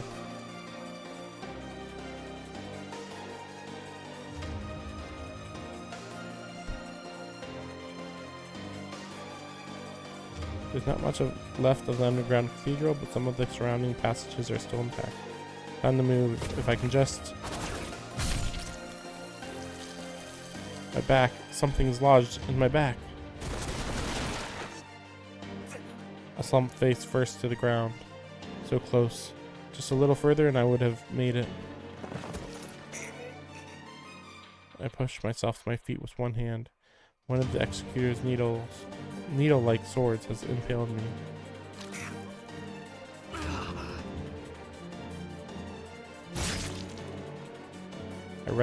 I wrench it free. In a fit of rage, I drag it out through my chest. Luckily, the wound has gone numb, so there's no pain to endure. Now I can get to safety. But before I can move, her voice rings out from behind me.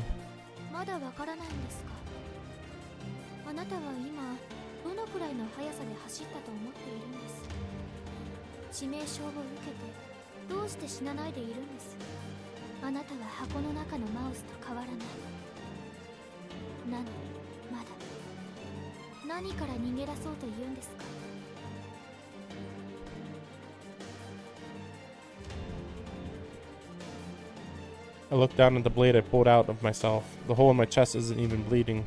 I really have lost my last shreds of humanity. My mind goes white. Don't let her trick you. Don't let her trick you. She's only ever tried to deceive you. Don't listen to a word she says, or you're as good as dead. Ignore her. Even if she's telling the truth, it doesn't matter. Just shut it out. It's your only chance.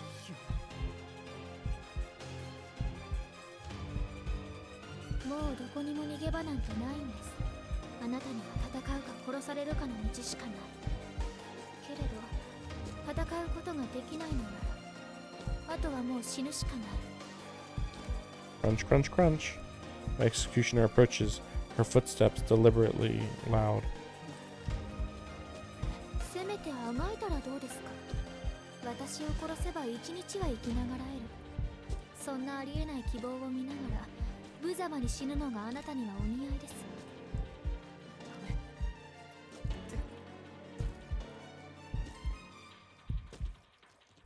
今さら格好つけなくていいですよ。あなたは無邪気に目の前の餌に飛びついて自滅するんですから。ほら、学校ではいつだってそうしていたでしょ。 What's that mean? Go on. Pounce on me like you always tried to do at school? I don't know what that's supposed to mean.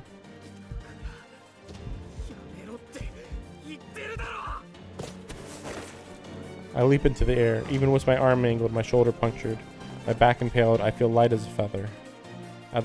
At a speed to match hers, I launch myself 20 meters up the side of the crater and come down, breathing hard in a ruined building.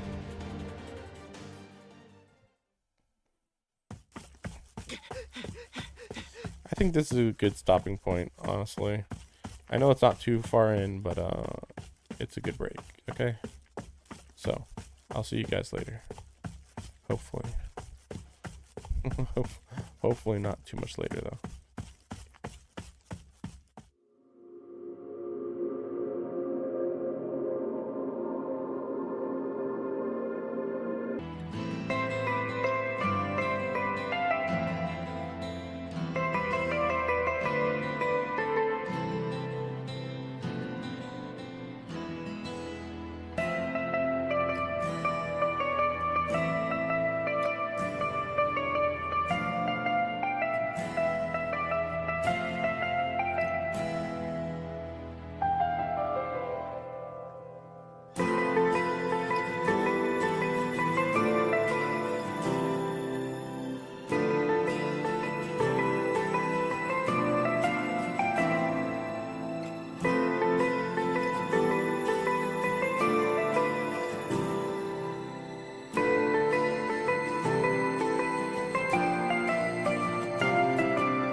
And we're back.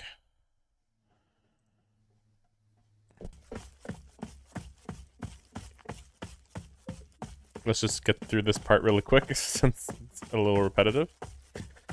I run. No time to think. I just run blindly, trying to get away. But I can't go much further. My lungs cry for air. My arm is hanging on by a thread.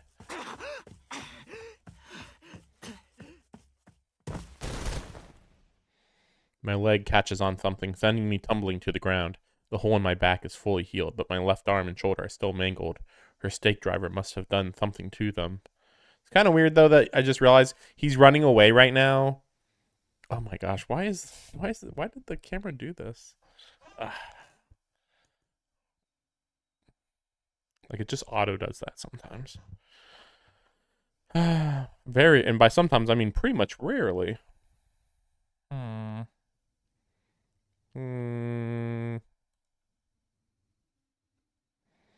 What if I do this?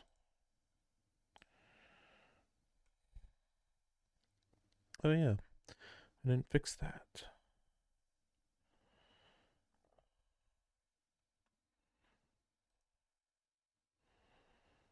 Um, there it is. A little better. Okay, now we will activate. No. I mean, this isn't like an awful camera angle exactly. I just don't like it.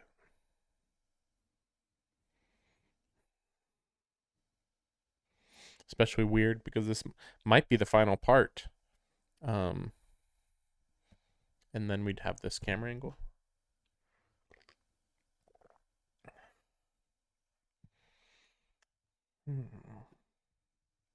But yeah, it's an auto focus thing. I don't know why.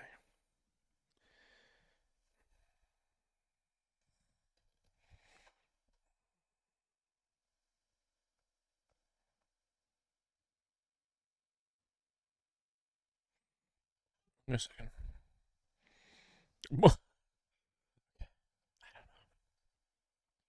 I didn't even do anything. I guess this looks fine. Mostly.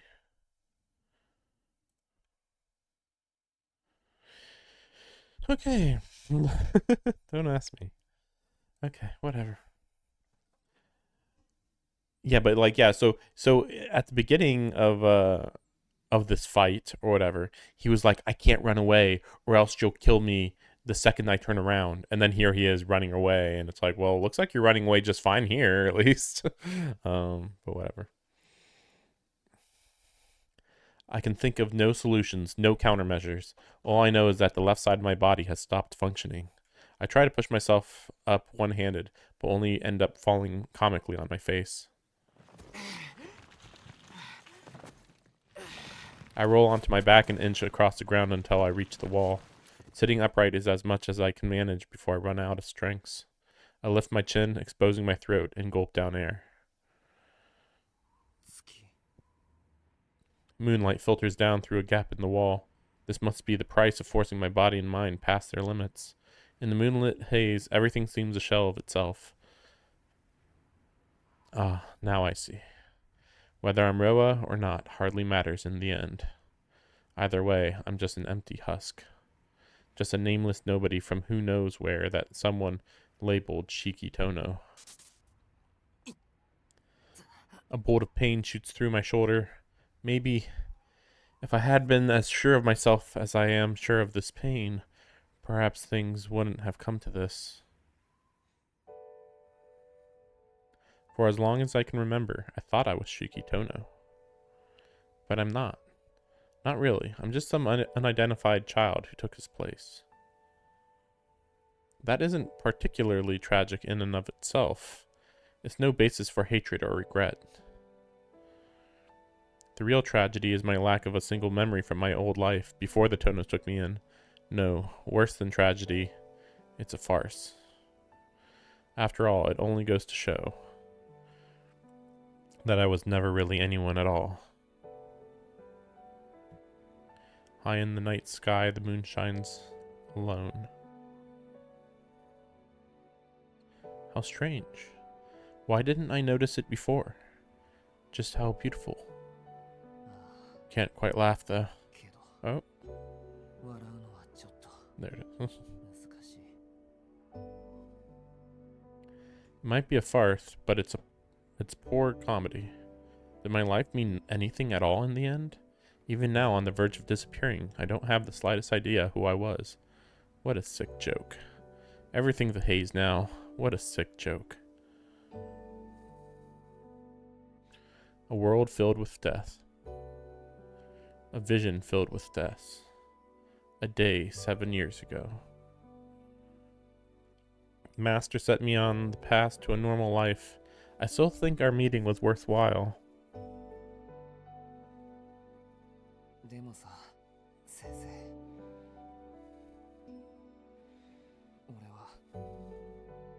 てちゃいけない人間だったみたいだ。 When it comes down to it, I ought to kill myself now, while I still have the capacity for such thoughts.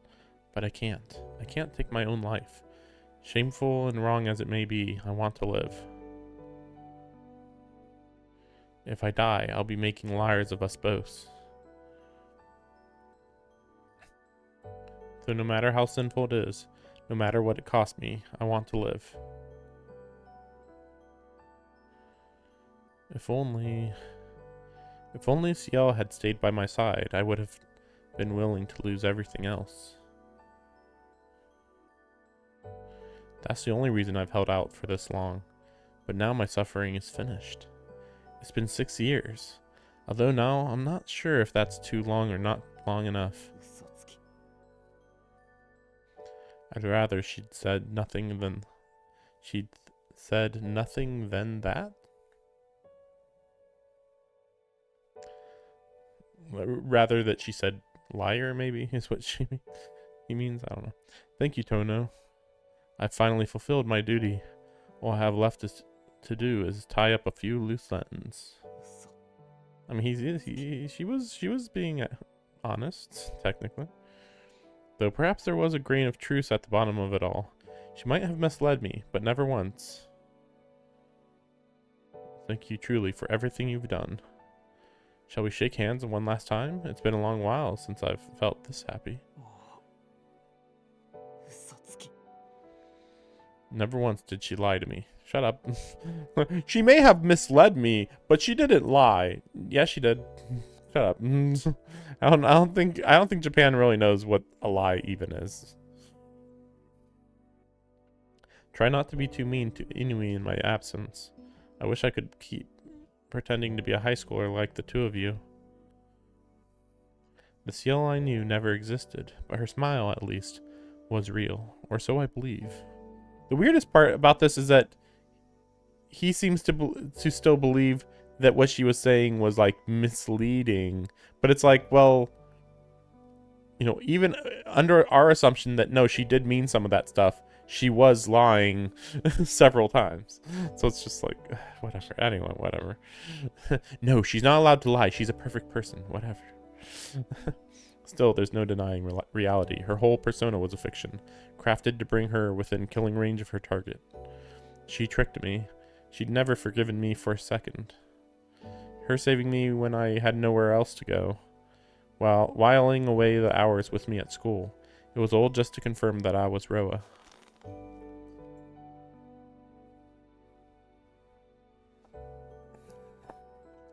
I clenched my jaw.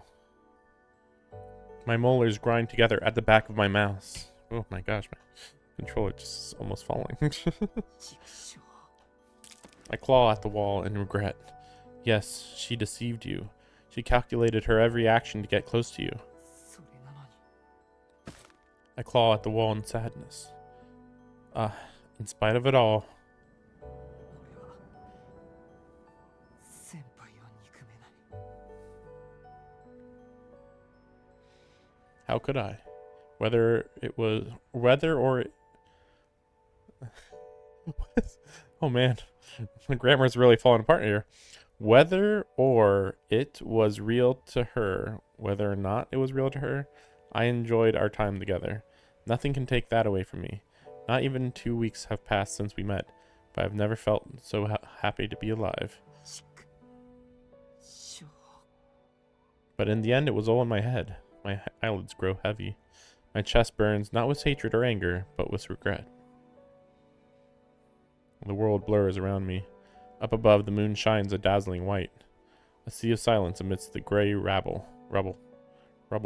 Softly it wavers in the night air. Nothing is real. It's all an illusion I can never touch. A fleeting mirage, forever out of reach.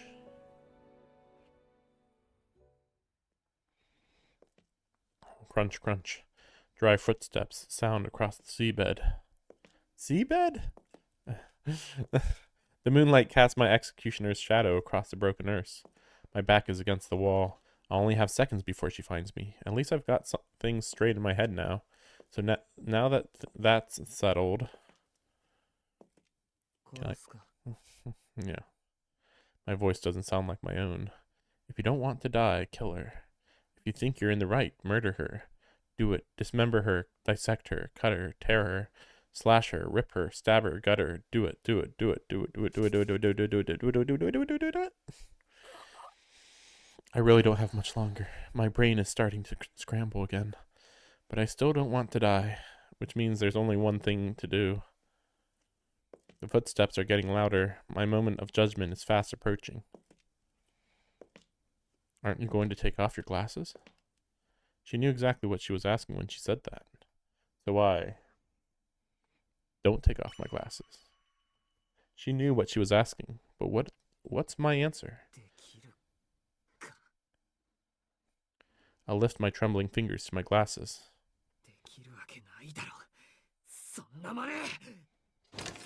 A self-destructive impulse seizes me. I hurl the object in my hand away with all my might. Somewhere in the darkness, hard metal clatters on stone. But the world remains free of lines. It was my knife that I cast away. My glasses remain on my head, where they'll stay until I die. But I can't trust myself to keep hold of my knife. I can't shake the sense that a fate worse than death would await me if I did. Logically. Because he doesn't want to kill her. But it's still weird, though, that he's like...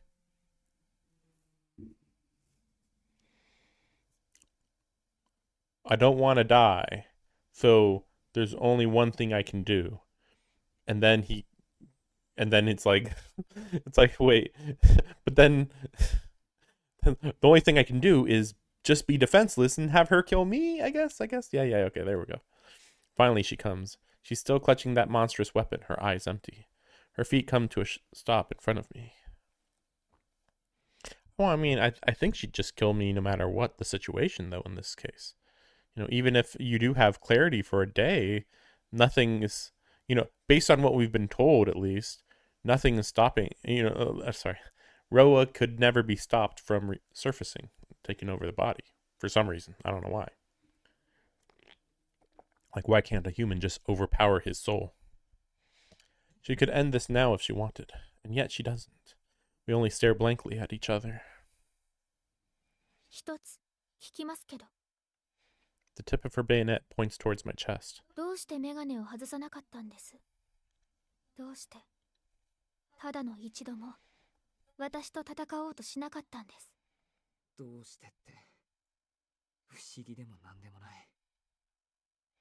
It didn't even cross... It did cross your mind, but okay. It didn't even cross my mind.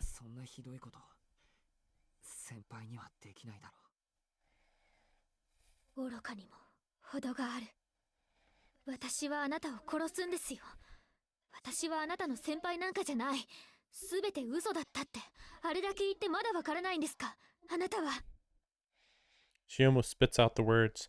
Her face remains composed, but her body shudders with rage and irritation.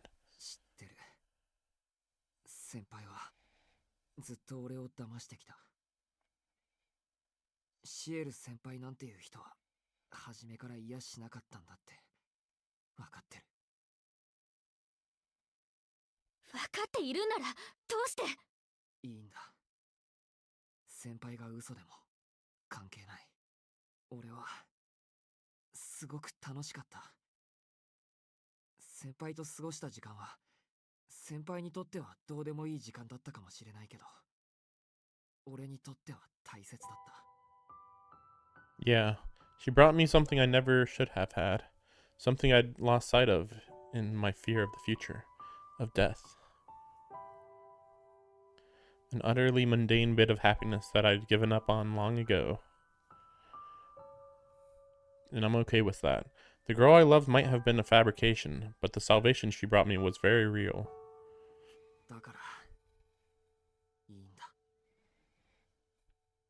These 2 weeks have been the best days of my life. If I let hatred sour them now, I really will have lost everything. Just because they weren't real to Ciel doesn't make them false. As long as they mean something to me, they'll always be half true. It isn't a lot to die for, but if my life is the price, then so be it.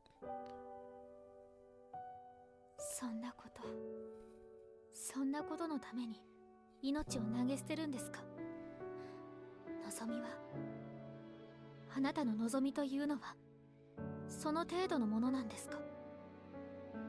そっか。やっぱり小さいかな。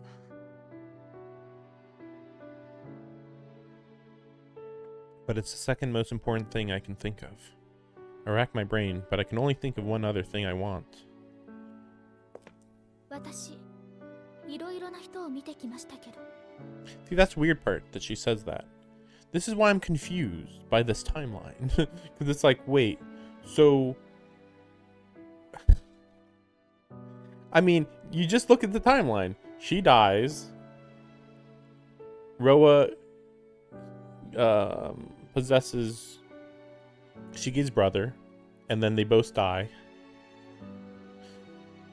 And then, he goes to the hospital, and the eyes awaken, and then 6-7 years of normal life. She died, and then she was in a coma for 6 years, and then she was being killed for 6 months, and so she's only been an executioner for 6 months. And yet here she says, I've met a lot of people over the years. Are you talking about before you died? Like, what? What's the logic on this? I don't understand. She takes a step closer. あなたほどバカな人は初めてでした。 She places the barrel of her gun over my heart. But she doesn't pull the trigger. I wonder what's stopping her. She stares at me with hollow eyes. I've seen this same emotionless gaze several times now, enough to know that it doesn't mean she's heartless. It's just that when push comes to shove, she can't avert her eyes from reality, so her only choice is to suppress her own emotions. She's right, I really am an idiot. Only now am I realizing that it's herself, not me, that this expression is meant to fool. 忘れていました。最後に懺悔を聞いておかないといけません。私、これでも神職ですから。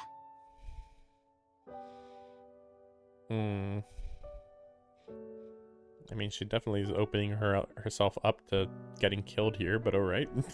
I guess he doesn't have his knife, though, at this point, so as long as he doesn't have the knife, technically that's all that matters. Also, it's actually is even more confusing, because, like, okay, I don't know what the lines of death do to her if her soul is actually linked to Roa. That is confusing. そうですか。懺悔なんてないけど、一つだけ聞いていいかな。はい。手短にお願いします。すぐすむ。どうして先輩はそんなに泣きそうな顔をしてるのかなって思って。She reacts with surprise. I sense the slightest tremble. 私は泣いてなんていません。 Her face is a vision of cold denial, but I cock my head in confusion. There's no denying the evidence of my eyes. 泣きそうな顔に見える。どうしてかわからないけど。それはあなたの錯覚です。私は何も感じていませんから。私にある感情は人間として死にたいというものだけです。それ以外の感情なんてない。 Her answer makes me desperately sad. How ironic. Now, at the very end, I can see right through her. 最後まで先輩は俺に嘘をつくのか。 No reply. Her body goes still as though she's frozen over.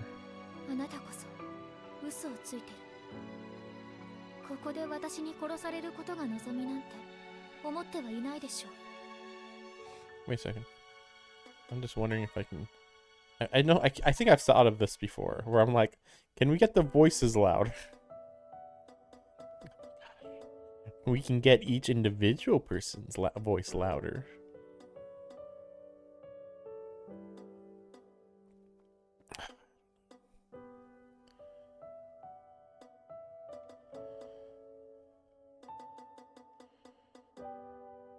Let's just get it 60% on everybody. I don't know why they did it this way. Oh gosh. So you could technically just like mute any person that you wanted to. See, I'm still confused about Yumizuka, but I guess she's in a later thing. So yeah, that pink-haired vampire was actually Noelle and not Yumizuka. Really surprising. I have no idea what Yumizuka's story is going to be. Also, I'm wondering whether Goto Saiki was in the original game, because he kind of feels like a new character. He's weirdly, overtly straightforward with how evil he is.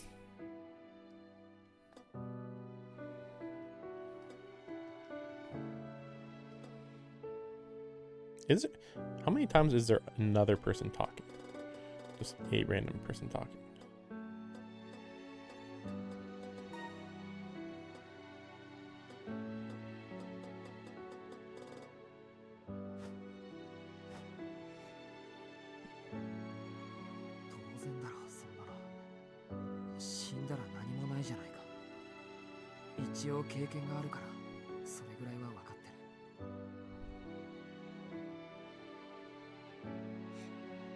Kind of weird to say, considering we know that there is an afterlife in this in this universe. But all right.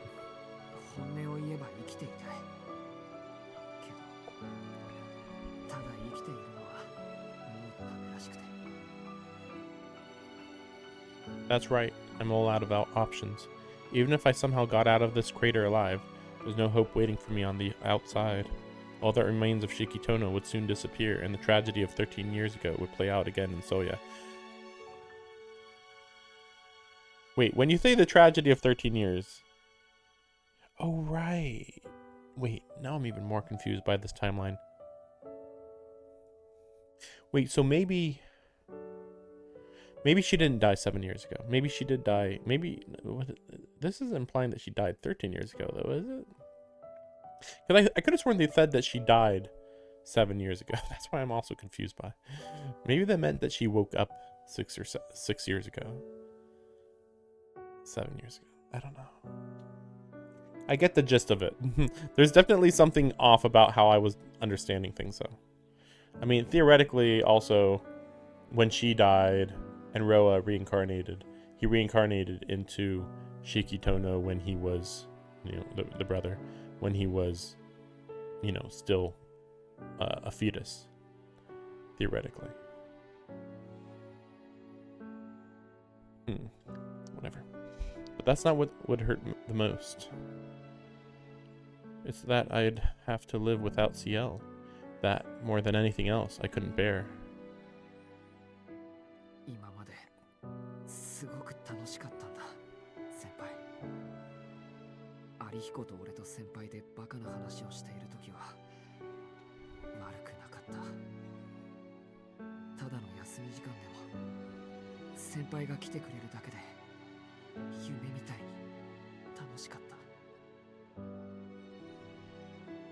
Even though I'll never see it come to pass. All I want is to have that back, even though I'll never see it come to pass.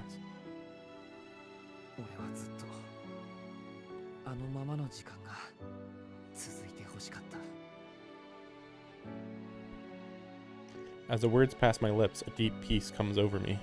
It might only have been an illusion. It might never have been more than a distant mirage. But what is a mirage if not dearer for being more beautiful than reality? I'm far beyond anybody's help. Still, if I can die with that dream in my heart, perhaps that will be some kind of salvation. Idiotic, she whispers. Her gun shifts slightly in her hands. With a metallic creak, it presses harder against my chest. Just a little more, a fingernail's breadth, and it'll draw blood. Then she'll take one step forward, and this will all be over. But she stays where she is. Her unfeeling eyes bore into mine over the barrel of her gun. She bites her lip hard. It must be difficult with me staring back at her. I don't want to see her like this any longer myself. Maybe I can make things a little easier for her. I close my eyes and wait for the cold bite of steel. My heart pounds in my chest. Even my newfound acceptance isn't enough to dispel my sickness and my chills. Maybe Noelle's gonna show up. I guess we'll see. My throat burns. My fingers tremble uncontrollably. Oh, this music's never a good sign. This music is always like the representation of like literally the worst things that happen in this game. Death at her hands is probably the best conclusion I could hope for, but I guess I'm a coward to the end. I try my best to still my breathing. I don't want to just be like into the microphone, but like whatever. One easy 10 centimeter thrust, and I'll be nothing more than a lifeless sack of meat. My brain teetering on the brink of madness. My sharpened senses, my regenerating body. Everything tells me that my humanity is long gone. I should have known this was coming, yet my heart is shuddering in fear. I wonder if there will be anything left of it once this is over. I keep my eyes closed and try to hold myself still. It'll probably hurt when the stake goes in. Terrified as I am, feeling nothing at all, not even fear, seems somehow even worse. Sweat beads on my forehead.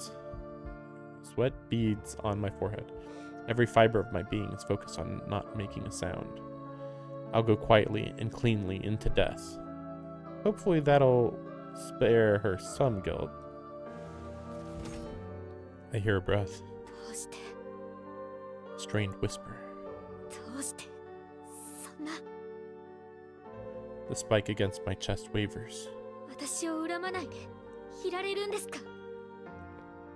I mean, I think the way I view this, at least, is that them two are kind of extremely similar people. So it's like she'd have to kill her old self in this situation. You know, herself before she turned to Roa. No, not the spike. The wavers in her voice.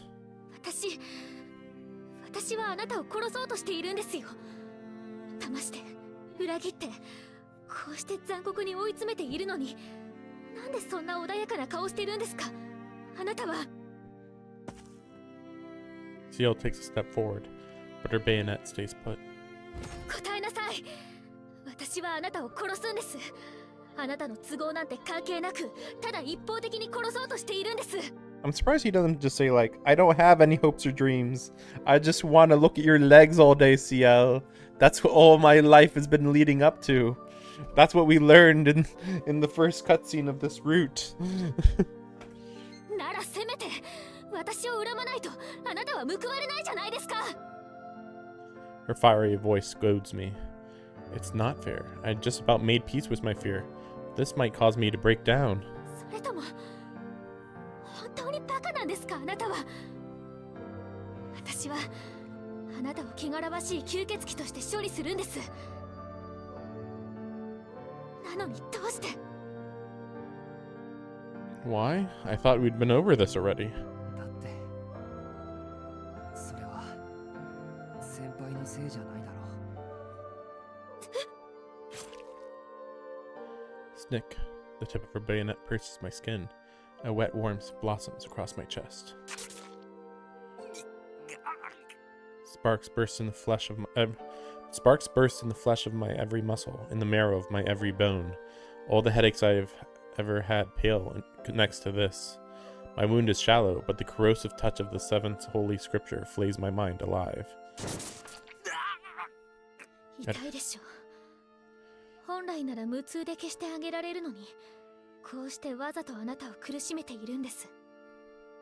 今まであなたに付き合わされた分、こうでもして楽しまないと帳尻が合いませんから。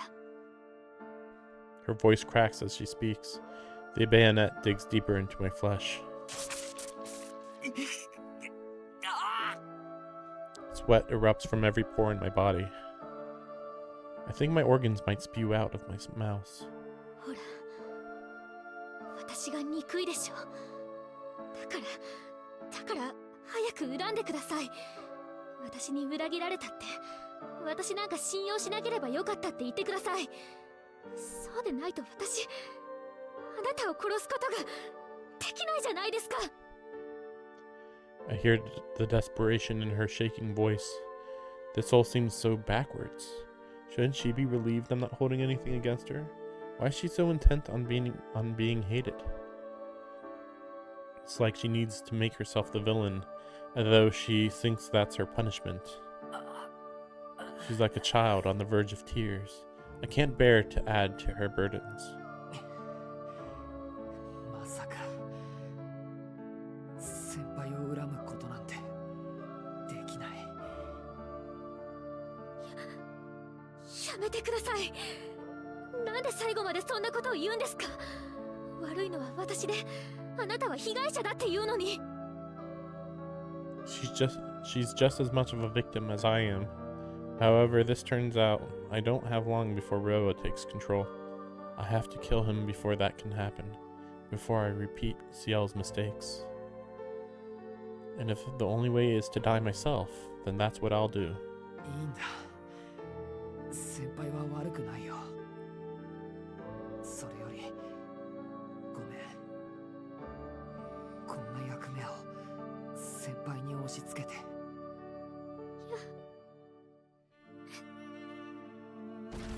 Just stop, she whispers as the metal pressure on my chest withdraws a fraction of an inch.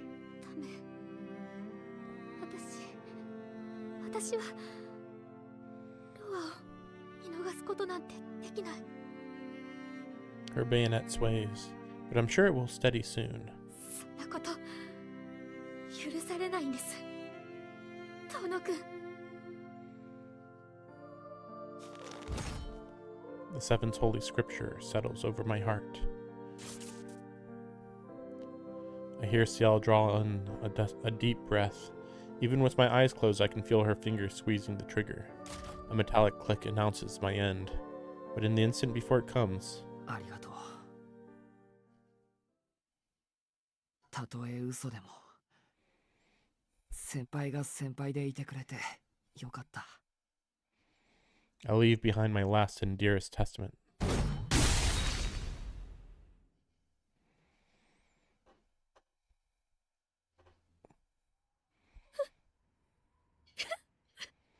I hear a voice.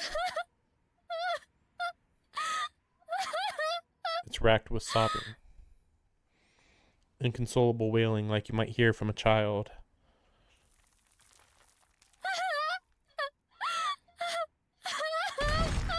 Metal drops to the floor with a clang.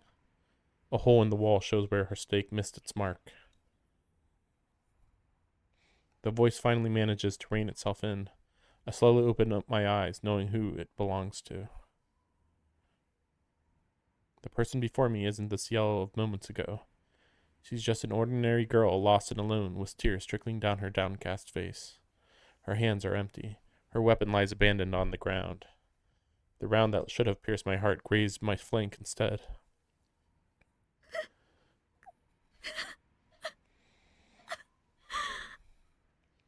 Ciel cries and cries. Her shoulders heave with pained sobs. 先輩。I call out to her. ずるい。遠野くんはずるい。あんなことを言うなんてずるいです。なんで私なんかを。She struggles to speak through her tears. できない。私、自分だっていつでも殺せるのに、あんなこと言われたらできない。She covers her face with her hands. ありがとう。なんて、そんな幸せな人を死なせるなんて、やだ。As though she's too ashamed to look at me. 先輩、そんなに泣かれると困る。Or I'll just feel even more helpless.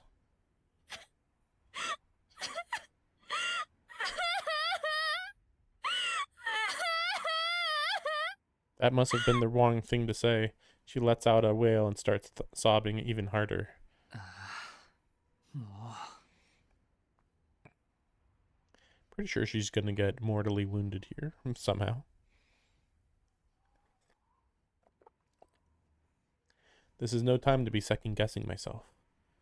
Seized by the urge to comfort her, I take her arm and pull her close.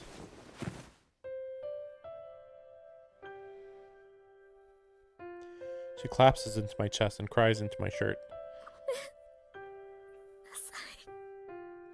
Over and over, she repeats these words. Who would have thought it was the cold and feeling Ciel who was fake? Who was the fake? Now, finally, I've met the real one. It hasn't been an hour since I dialed her number, but it feels like I've been waiting for her forever.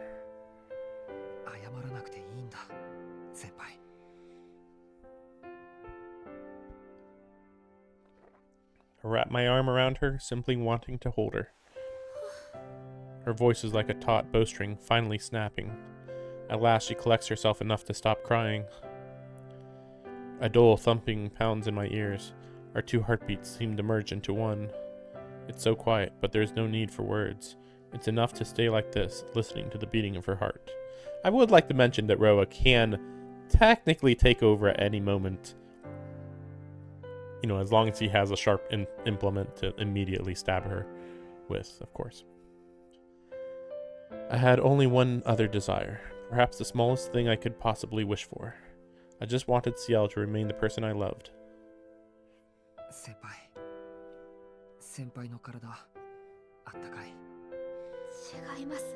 あったかいのはトノ君の方で、私は嫌になるぐらい冷たい人間です。こんなに優しい人にひどいことをしました。No, Ciel, I'm not as kind as you think. Even now, all I want is to feel you. I want to forget about the rest of the world and stay here forever with you all to myself. いいです。俺はまだ生きているんだから、それでいいんです。もう、こうしていられるなら、それでいいんだ。Once, long ago, I nearly died, and I woke to a world too hideous to bear. A world filled with death, as far as the eye could see. Full of fragile things that might break at any moment. But now I know that fragility is what makes life so miraculous. I can feel it now in the warmth of Ciel's touch. It is far more than a dead man like me could ever hope for. 先輩がすごく大切だ。Why does he not have a emotional scene like this with Arkwood though? Because he's actually confessing here with Ciel, but with Arkwood, he's like, no, I just can't.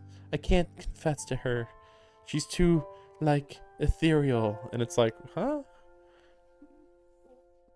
Or maybe it's because Arkwood was never really had enough of a moment of weakness compared to Ciel, maybe, and he only feels like he can confess when she's in a moment of weakness, when whatever girl is in a moment of weakness.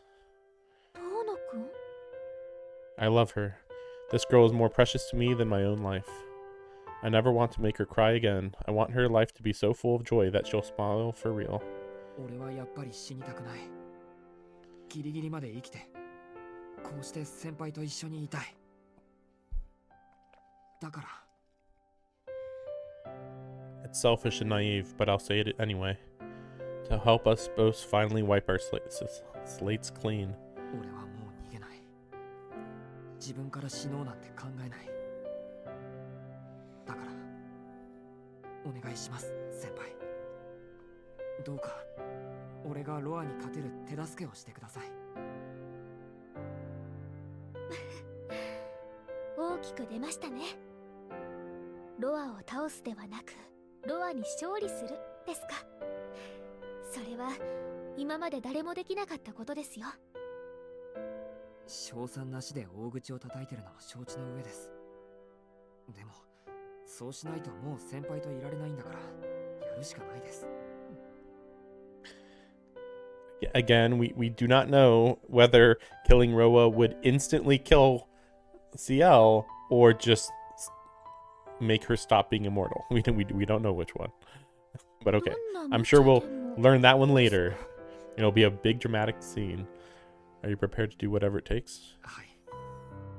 俺が死ぬ以外の手段があるなら、今はそれにかけてみたい。ああ、いえ。そもそも選択肢があるかどうかからですけど。ありますよ。私にもわからないけど、きっとあります。 She steps closer, her hands squeezed tight around mine. あなたがロアと戦うというのなら、私も諦めません。大丈夫。聖堂教会だって無駄に2000年も続いていません。教会中をひっくり返せば、きっと他の手段が見つかるはずです。 Not exactly. I mean, Roa is apparently a one-time instance. Though, to be fair, there might be like similar situations, but how many of those situations did they ever try to not just kill the person outright? まあ、遠野くんが私の言うことを何でも聞いてくれるならという条件はつきますが。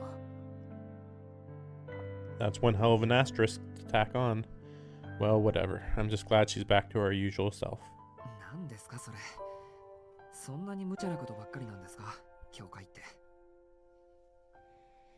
まあ、時と場合によっては大変な難病ですので、患者さんはお医者さんの判断を信じてくれないと話になりません。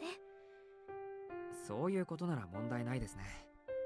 何があっても先輩が好きですから、俺。そうですか。奇遇ですが、私も同じですので、信頼関係はバッチリですね。 Wow, seeing Ciel blush is cuteness overload. I find myself staring intently. In spite of the situation, she's all I can think about. Our faces draw closer. I move my arms up around her slender shoulders. ごめん先輩。もう我慢の限界だ。はい。 Her lips seem to draw me in. Faint resistance quickly melts into hesitant acceptance. Our kiss is shallow but long as though we're assuring ourselves of each other's affection. こんな時なのに男の子なんですね。本能に忠実だと言ってください。目の前にこんな可愛い人がいたら誰だってこうします。 Ciel turns a deeper shade of red. An urge to pull her even closer seizes me, but this time I manage to hold it back. At this rate, we'll still be here come dawn. とにかく先輩が手助けしてくれるなら100人力です。まずは教会に行けばいいんですね。ええ、本国は無理でもこの国にはいくつかの支部がありますから。でもその前にもっと大きな問題がありました。ロアなんかよりもっと大きな問題が。 I assume Arkwood, maybe? ロアより大きな問題ですか。いいえ、何でもありません。今はここから出ましょう。私のアパートなら少しは遠野くんを楽にしてあげられると思います。 I mean, technically, if he does turn into Roa, then she would be extremely mad.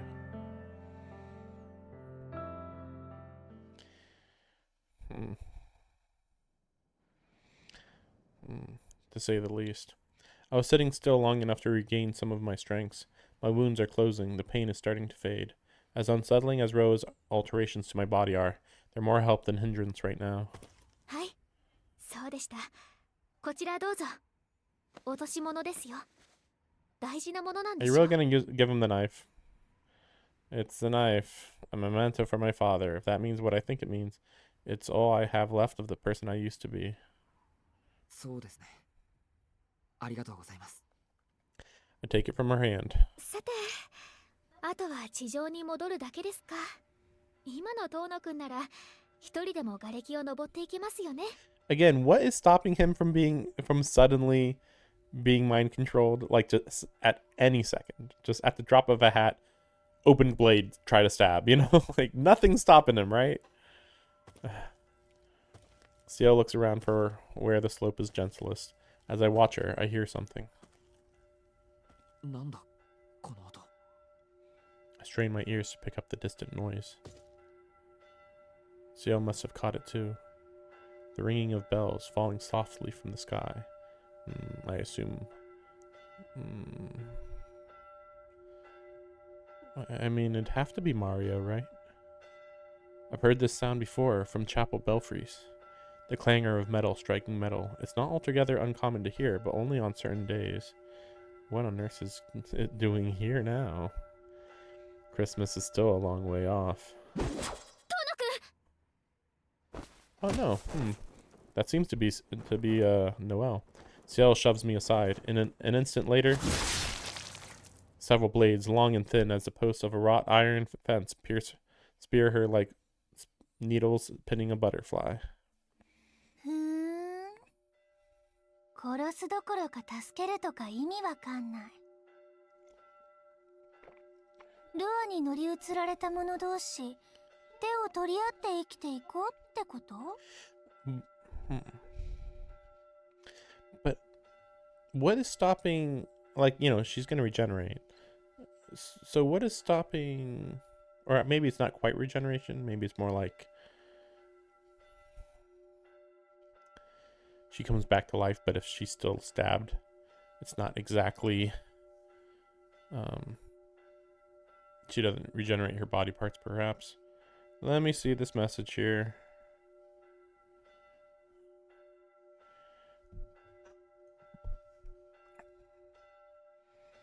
No. Yes, you are the third person this week who has sent me that message. Also, FYI, normally you send those in personal messages. Not that I... Well, yeah, I mean, yeah, that's where you send them. That's very long to put into a chat. A girly voice echoes across the ruined crater, but I don't see anyone among the rubble, which means... Yep, there she is. I look up as I run to Ciel's aid. So... But what's the deal with the church bells? And there, silhouetted against the sky. 何それ？美談のつもり？そんな身勝手許されるはずないじゃない。Is a vampire drenched in gruesome scarlet. Gruesome scarlet? Really? It looks cool to me. I feel like this isn't what she wore in the video game. But it's been like probably at least 2 years since I saw Melty Blood.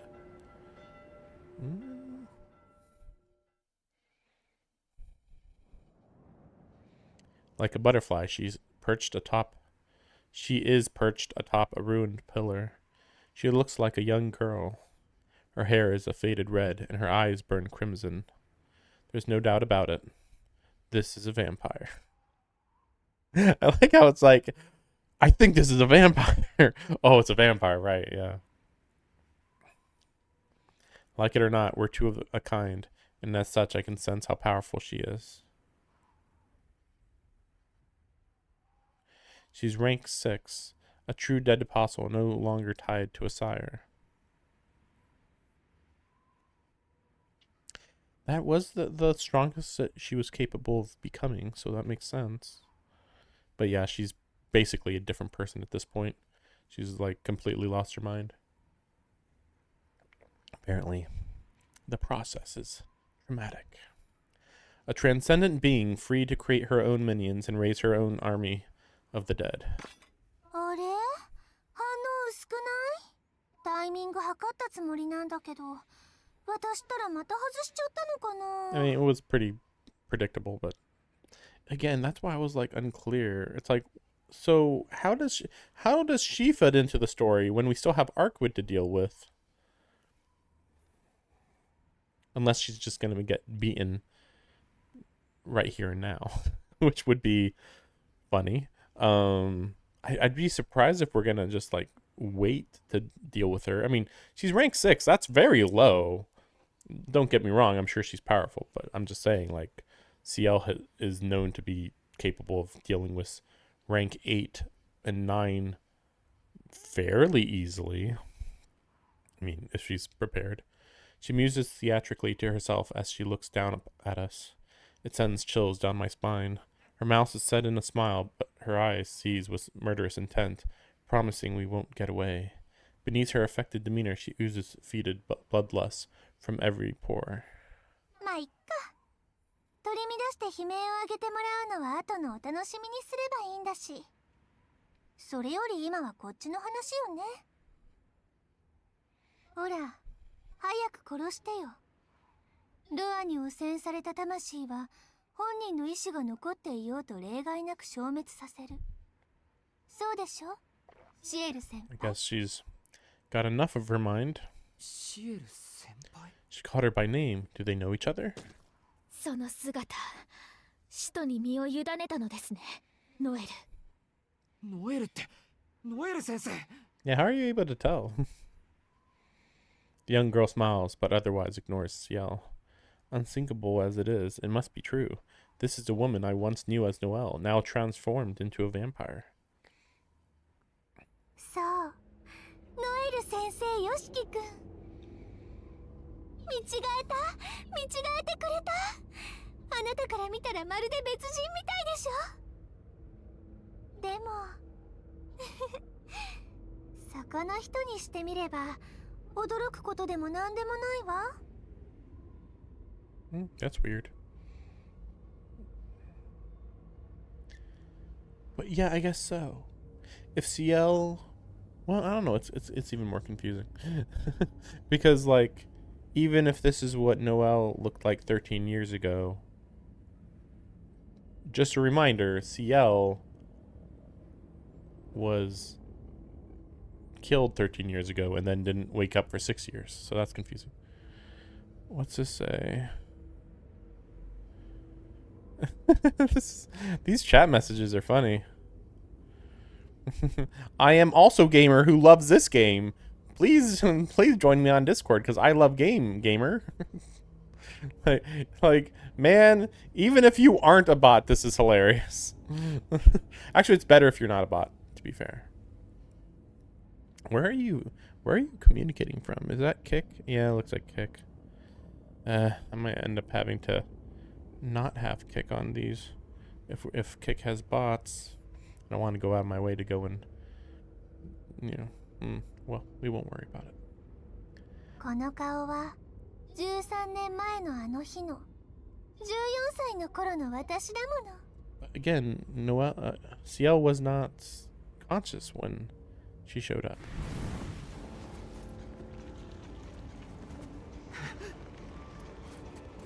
A shuffling cacophony closes in around us. Zombies, and not just a handful of them either. There are easily more than 30 crawling down the crater on their bellies like a plague of lizards. I ready my knife, bracing for the coming assault. The zombies converge on us. The zombies converging on us are freshly turned. Okay, it just occurred to me. It is possible, maybe, that 19 years ago is when Ciel died. And then 6 years later, then she awoke. And then she's been active for 13 years. But then that would have to mean that Roa's soul moved 19 years ago, which I don't think that timing works out since I believe Shiki's 17. Though technically Roa doesn't have to go into the new body immediately. I feel like this is like not important information though, no matter how I view it. Like, I'm sure I'm wrong on some of these details, but I think I get the gist of it, especially since we're being told this information. Like, she's literally saying that they met when she was 13 and she should know what she looked like when she was, 14, when she was 14, and she should know what she looked like when she was 14. So yeah. The zombies converging on us are freshly turned. These are no leftovers from Roa's stock. She must have made them herself from the bodies of innocent people. Noel, あなたは Those are very big spears. I thought they were like half that big.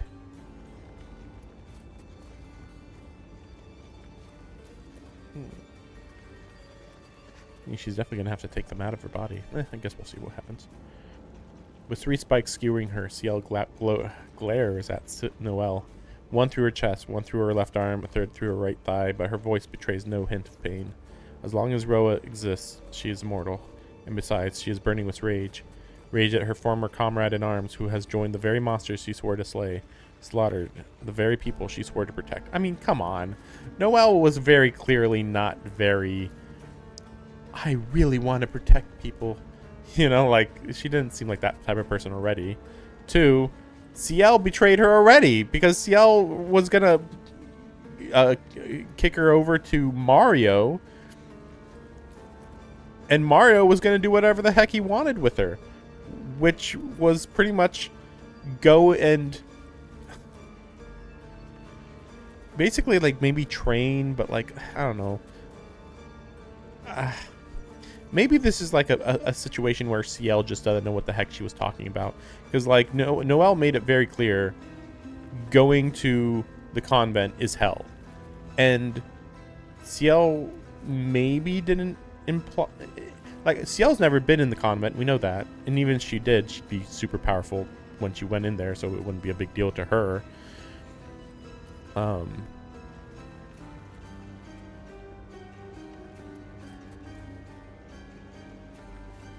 But yeah, again, like, there's no reason why she should have thrown Noelle over to Mario like that.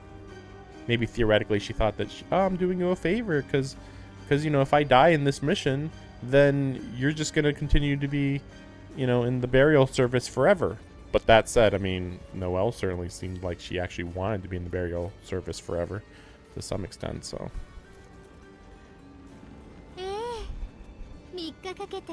50人近くの兵隊を作ったわ。初めは加減がわからなくて殺しちゃったり壊しちゃったりしたけど、今はこの通り一つの群れの先生役。なってみれば簡単よね。吸血鬼の生活なんて。軽く心をいじって抜け殻にしてあげれば、けなげで哀れな働きアリが一匹できるんだもの。しかもギフトのおまけ付き。人間一匹の血を吸うだけで力も寿命も伸びるなんてチートすぎて笑っちゃうわ。 The number of zombies is growing by the second. We've been completely surrounded in only a minute or so. よくわかりました。I see what this is about, right? Okay. 経緯はどうあれ、あなたは吸血鬼になった。吸血鬼として生き延びるために私を殺しに来たのですね。I think this is more of a personal revenge thing. She doesn't twitch so much as an eyebrow as she yanks the blade out of her chest. I've seen that face enough tonight to know what it means. It's a mask of Executor Ciel, the one she wears when she's on the verge of tears. Their battle is only moments away. No, this won't be a battle. It'll be an extermination. There's clearly no contest between them. Yes, Ciel is far stronger. Noelle's curse envelops her on a scale an ordinary human could only dream of. Her capabilities must be magnified by 10 or 20 times. But Ciel is stronger than 20 Noelle's. Yeah, we already know. Yeah, and her 7's holy scripture is optimized for killing vampires. Noelle might be ranked 6, as strong as a dead apostle of common stock can get. But if things turn violent, she doesn't stand a chance. まあそうなるわよね。あなたにとって吸血鬼は誰であれ殺すもの。そうでなくちゃ許されない。でもね、それなら私より先に殺すべき相手がいるんじゃないかしら。I mean, I would think Ark would. Ciel freezes. Noelle doesn't stand a chance in combat. No, I don't know though. Arkwood would kill Noelle in a second.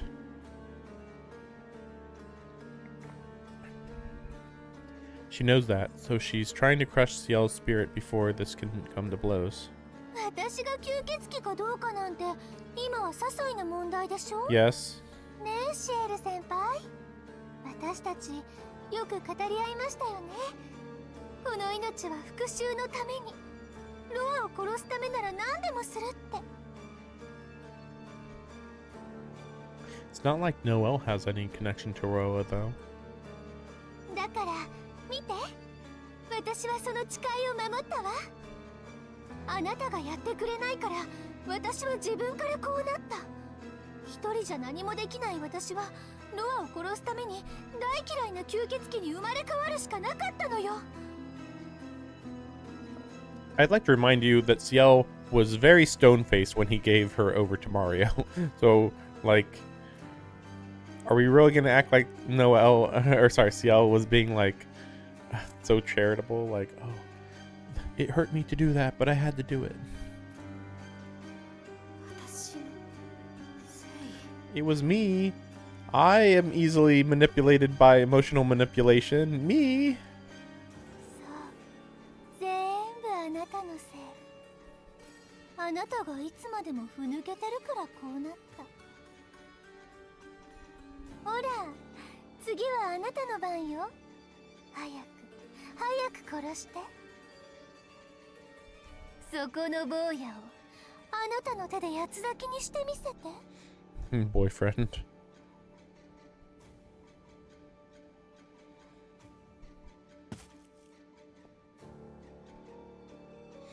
In an instant, the tables have turned somehow. Ciel is frozen stiff, her will to fight gone.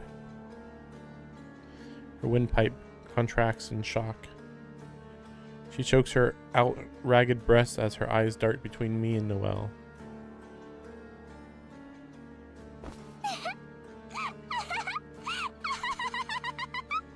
I just went to go check out her Melty Blood design. Yeah, it's just identical. It's just been too long since I've actually seen it. Yes, it is just completely identical in every way. Though, to be fair, when you actually can look at the characters side by side, they're very different looking. Very, very different looking. Oh my gosh, I gotta go to kick. Hopefully. I don't know how to... Like, I think I have control of the YouTube and Twitch chat, but I don't have control of the kick chat. Oh, there it is. No, I am. Oh, wow. 2 people? Or, wait. What the heck? 4 different bots in like an hour or something? Sheesh. That's crazy. I'm popular today. Yeah, I guess isn't gonna actually. Oh, I guess. We'll see. They're banned. Whatever. At least I won't have to deal with them. Okay. そうできないの。やっぱり嘘だったのね。何もかも嘘。あの涙も懺悔も開口もみんな嘘っぱちだった。そんなあなたが私を殺す？恥知らずにも程があるわ。誰よりも薄汚い犬畜生。お前なんかあの時死んでいればよかった。生きていること自体許されるはずがないんだから。 Her insults fall like a rain of curses.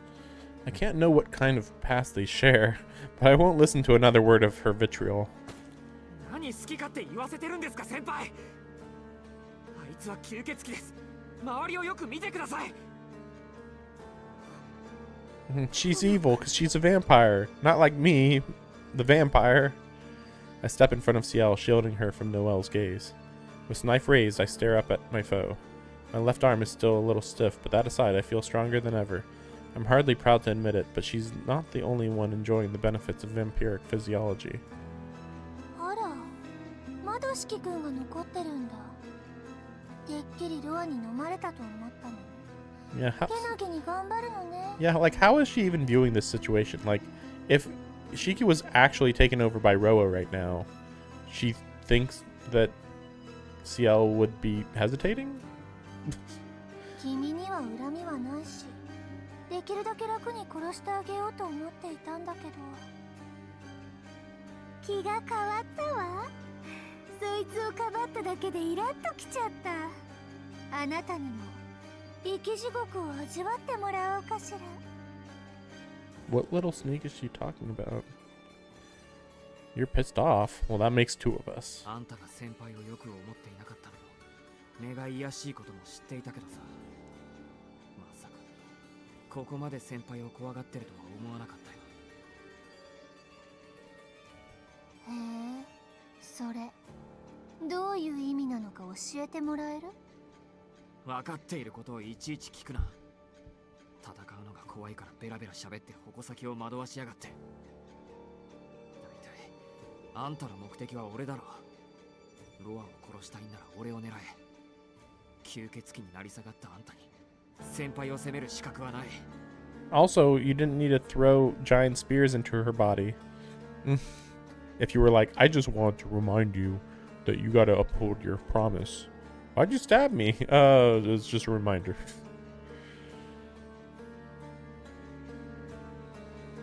吸血鬼になり下がった私に責める資格はない。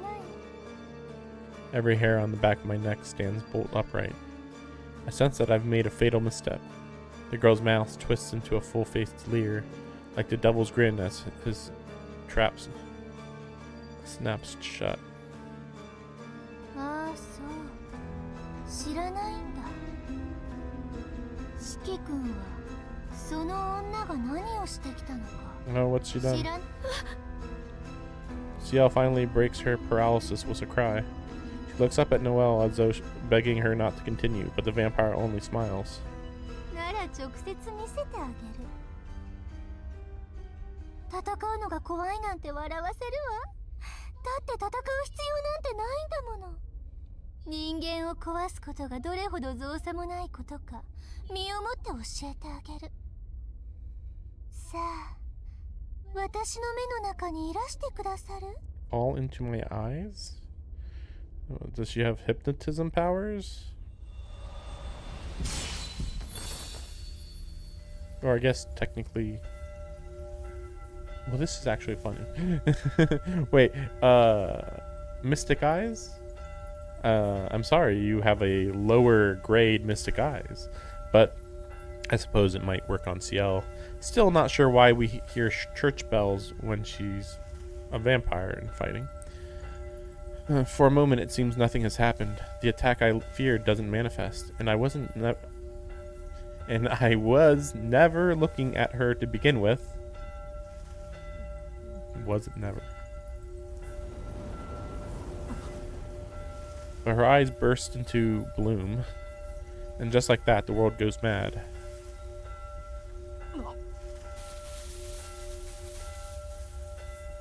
Roses, endless roses, as far as the eye can see. A sickly aroma clogs the air. The crimson sea seems to stretch on forever. And I, an insignificant speck adrift in its depths, am nothing but a pest in the garden. ようこそ歓迎いたしますわ。名も知れぬお客様。これは快楽と背徳の園。この地上に存在する魔眼の中で最も美しく。Fairest and foulest? Also, I assume these mystic eyes only awakened with her becoming a vampire, I assume? 最も醜悪と謳われたロズイアンの原理結界。 Idea blood? I mean, they're trying to imply that she's rank 9 by saying that, I think. But oh, no. Idea blood is just a vampire's... Maybe not noble phantasm, but the power tied to their soul. That's all. Okay. But Rose Princess, Roseanne? I don't know what that's supposed to mean. Petals scatter on the whispering wind. The riot of color smothers my eyeballs. The stench of roses pervades my nostrils. Boundaries blur and blend. In this rosen world, a bewitching narcotic holds my every sense in thrall. I mean, I think if he just took off his glasses, it would activate his eyes and overpower this.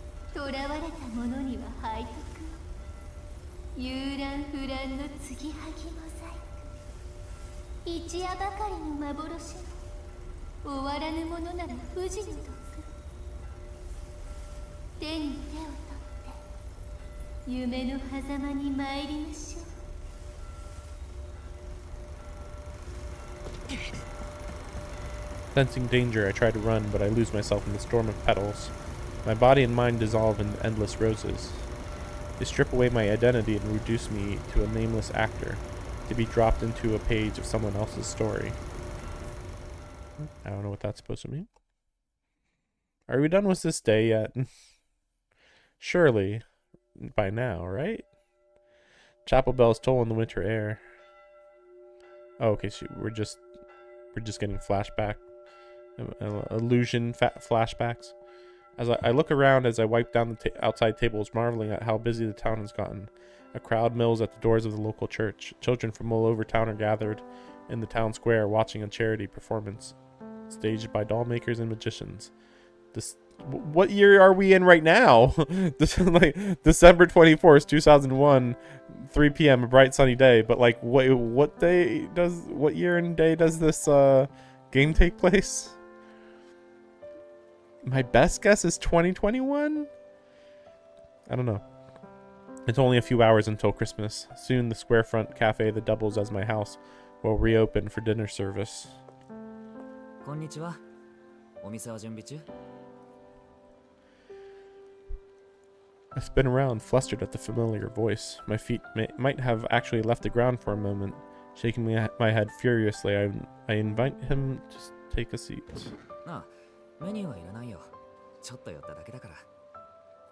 He replies breezily in fluent French and takes his usual seat, overlooking the main street.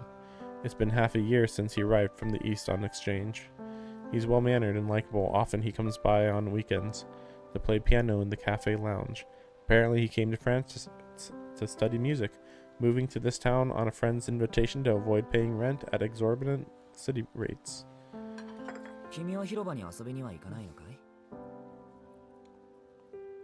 Me? I'm too old for all that. I'm not a child, you know. I turned 14 this year.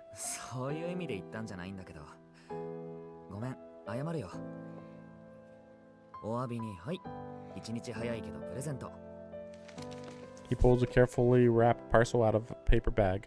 I can already tell what's in it. It's the jewelry I wanted. A silver cross with a bell on it, something a real grown-up might wear.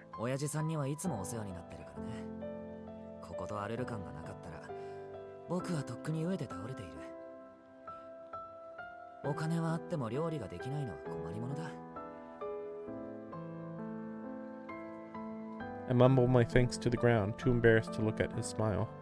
I've been a little slow to mature, so it's hard for me to get along with others my age. But with him, conversation is effortless. His boyish features might help, but more than that, he has the kindest air of anyone in town.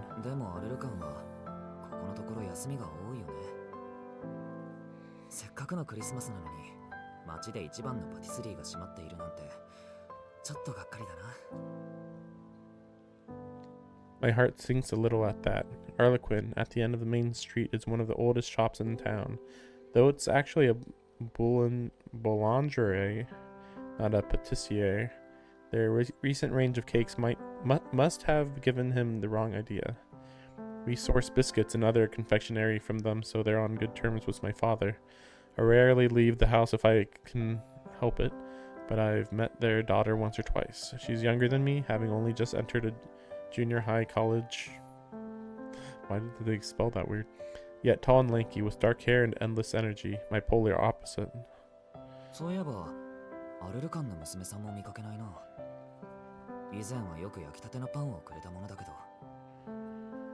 I don't really like her very much. She's always chatting with him on the main street, and I don't like that she's taller than me, even though she's way younger.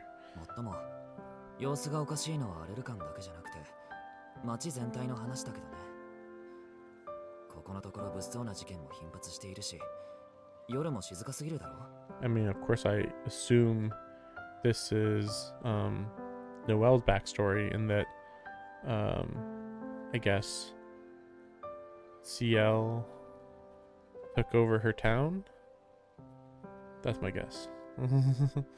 That's my guess. よその町に親戚がいるのなら、新年はそっちに行った方がいいと思う。こらそこ、うさんくさい顔しない。こういう時の僕の勘は当たるんだぞ。He finishes his coffee, excuses himself, and sets off towards the church. With a reminder of the countdown to Christmas, he waves goodbye. Christmas here starts and ends at night. Most people think of the 24th as Christmas Eve, but Christmas really goes from that evening to the night of the 25th.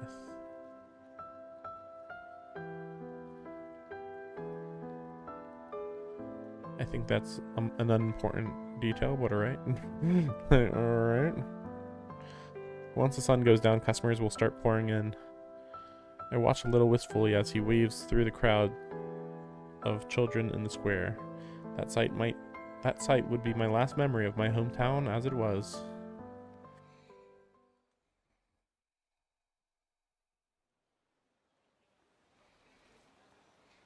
After helping open up the cafe, I retreat to my room. I have homework to do, and besides, I don't have any friends to invite me to mass.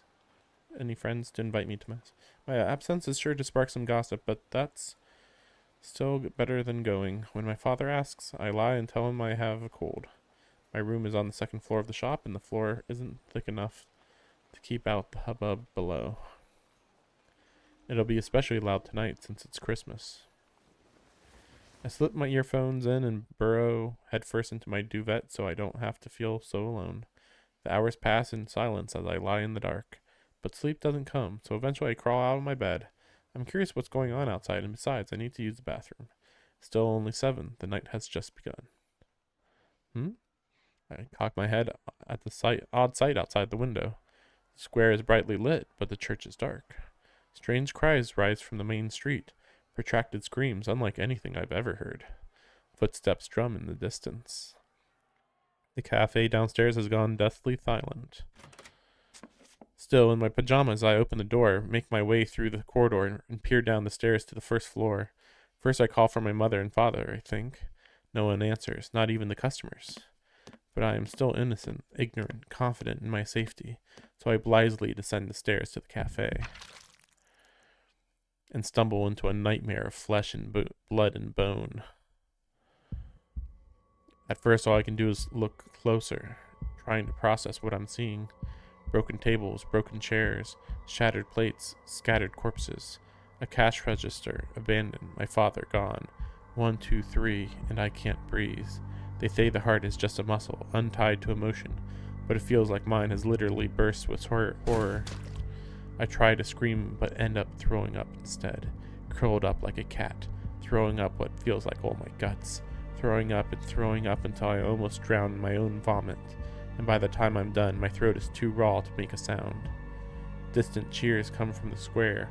I dash out of the shop, desperate to find anyone who can explain what's going on. The moment I set foot outside, I understand. The square is burning. Piles of bodies litter the ground. Above it all, the church bell tolls. The townspeople have been split into 2 camps, the hunters and the hunted, the killers and the victims, those who have lost their humanity, and those who are still clinging to it. I can't make heads or tails of any of this. I'll probably never understand. All I know is that the apocalypse came while I was in bed, and I missed the memo.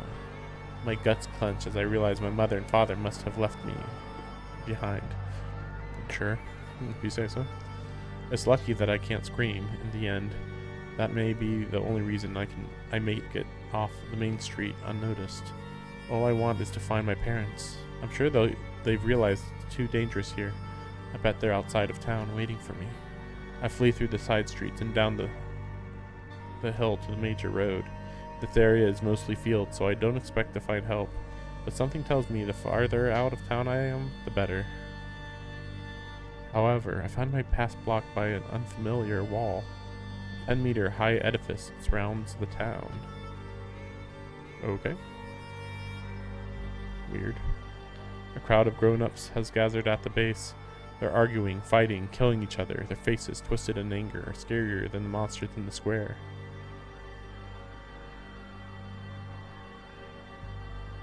You can't knock it down, you idiots, someone shrieks. Someone climb it and drop a rope down from the top. In this nightmare, the idea seems perfectly logical. The grown-ups stop fighting and start working together to climb the wall. Relief washes over me. I was scared to approach while they were all so angry, but now it should be alright. But just as I step out of cover, a rough hand grabs my shoulder. Once again, I'm thankful that I can't scream. It's the exchange student from the east, the one who makes my heart flutter. Pulls me back into the shadows. He's out of breath, with a face that looks like he's been through hell and back. Why did you do that? We might be able to get out of here. それはそうなんだけど。 I've got a bad feeling. His answer trails off. He stares at the wall, his face drawn. More grown-ups arrive, escapees from the town, more than I can count. It's hard to believe that so many people have been living alongside me all this time, but their numbers do them no good. All they need to do is form a human tower, but they're still fighting over who gets to be on top. And then it happens. I notice something emerging from the ground.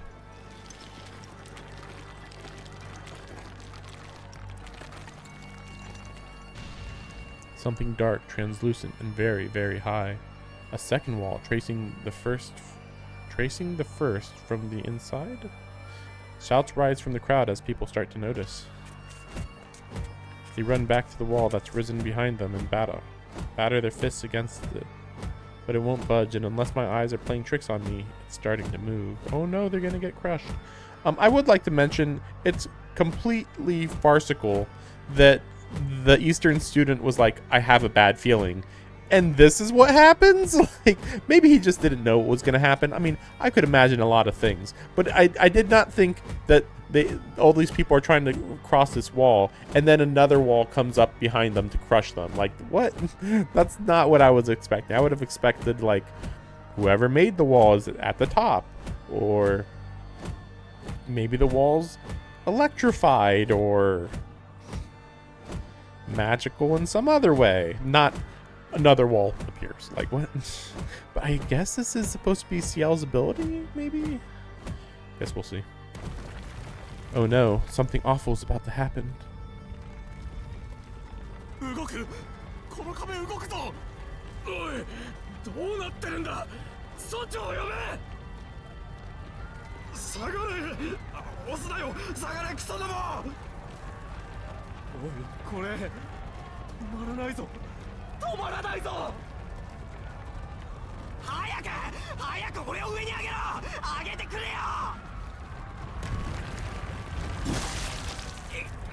押すな。つぶら。つぶ。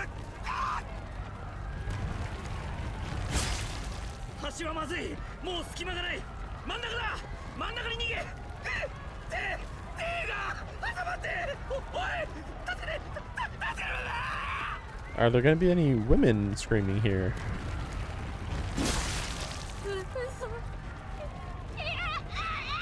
And at least we got one girl.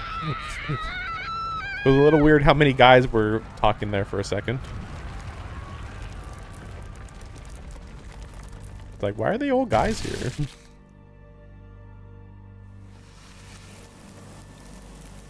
The wall is closed like an old-fashioned juice press. Over 100 people are slowly but steadily pressed into pulp until all that's left of them is a harvest of precious blood.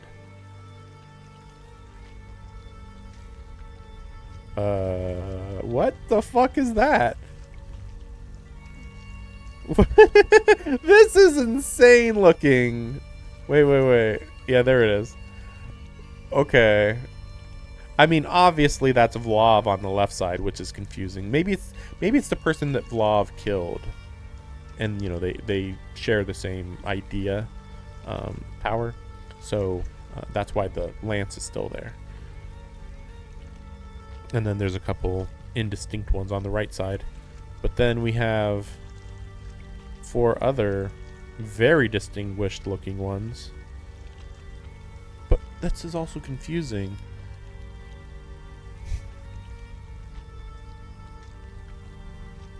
I didn't think that the, assuming that all of these are, what's it called? The, I'm gonna just go look it up.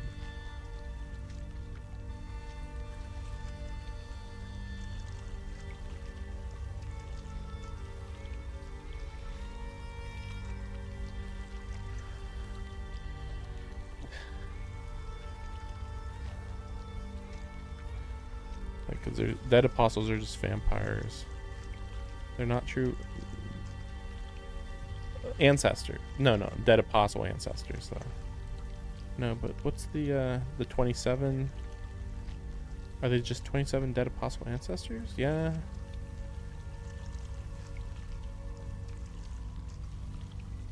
Dead apostles. You can't just call them dead apostles though, because vampires are dead apostles. Well, whatever. Ooh. But yeah, so like there's no way that they would have, even in this case we see at least 6 of the 27 dead apostles grouped together like this. That seems insane. Like, why would they ever work together in this way? You know, they wouldn't have to do that.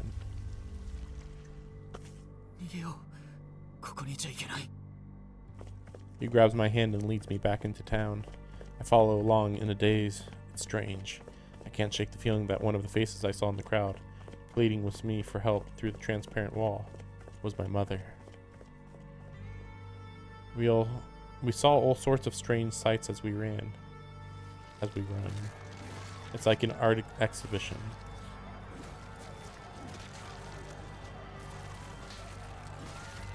Odd sculptures dot the road back to the town square. A glance reveals them to be human-sized cacti. A closer look reveals them to be human-sized humans. Although I wouldn't blame anyone for thinking they were cacti, all wrapped in thorns like that. Blood-red roses bloom all over them, a garden of beautiful rouge melons growing from human soil. All that remain of the people beneath are their heads, with mouths stretched into blissful smiles. Some are torn apart by living corpses, others mistaken for demons and killed by their friends. But I think all of them are luckier than the people at the wall. That's how I'd want to die. Really? If I could choose in my sleep, dreaming happy dreams. I mean, I think the people at the wall were just like, boom, crushed, dead. Here they're like, I am metamorphosing into inhuman monstrosities. That's really how you prefer to die? Like, really? It's like a masquerade. Great big bugs squirm along the street. Insects with 6 legs. Spiders with 8. Long, wriggling creatures with more. Turn me back, they sing in tearful chorus. I don't have to look closely to tell that they're humans with extra bits growing out of them. Yeah, there's the spider one. Will there ever a purer love than this? Oh, how it grieves me that you are blind to it. Love gives, love nurtures, love strengthens. Rejoice, my children, for my love for you is endless. A mechanical insect croons its love in a voice no organic throat could produce. Mechanical insect? That's weird. That's fast. Unsurprising. It walks in midair across an enormous web spun between the rooftops. I mean, are these really supposed to be one of the several of the 27? It's just crazy that we're seeing this. I'm considering that they're not important to the overall story, even within this game, really, but even within other stories, even. Yeah, its hulking body is so monstrous, just the sight of it corrodes my will to live. The devil from the fairy tales paled next to this. Its 8 legs gleam as they scurry on thin air. 8 spindly fingers playing a dizzying tarantella. There was more. Whole streets frozen solid. A plague of holes hot-marking the ground. A flock of gorgeous doves picking out those who no longer care to run.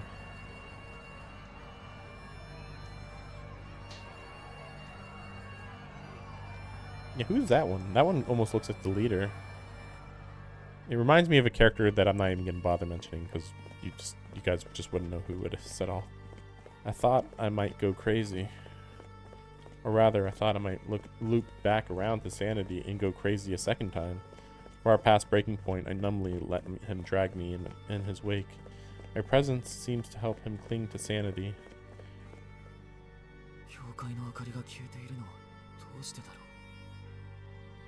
He stops and mutters to himself. My brain, having long given up on thinking, all I can offer is a flat, non-committal response. もしかして本当にあいつらは教会には近寄れないのか？ I mean, it's certainly more of a safe space than most here. So he slips in through the door with me in tow. There are lots of people inside. My father is one of them. I dive into his arms where, overcome by warmth and guilt, I finally break down and cry. But why weren't the mom and the dad together? The chapel has become a place of refuge. More than 50 people huddle beneath its roof, waiting for the dawn. Hoping against hope that daybreak will end this nightmare and return to their ordinary lives. But it's not to be. To be fair, this is where the vampires would focus more on. 街中の人間が殺到すると期待していたのに、集まったのはこれだけなんて。この時代は不信心者が多すぎる。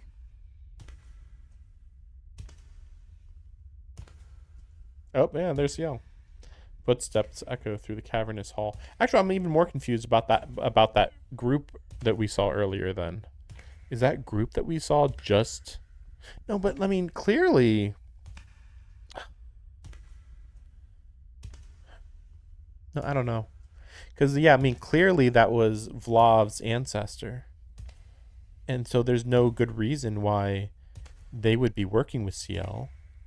I question whether there'd be even a good reason why they'd be going to hunt down Ciel. Or, you know, in this case, I'm saying Roa, of course. But weirdly, the other 27 apostles don't really hunt down Roa, as far as I'm aware. A figure approaches from the altar, her red eyes shining in the darkness. でも、だからこそ歓迎しましょう。ここに集まったあなたたちこそ、生贄にふさわしい敬虔な信者ですから。And we become toys to pass the time.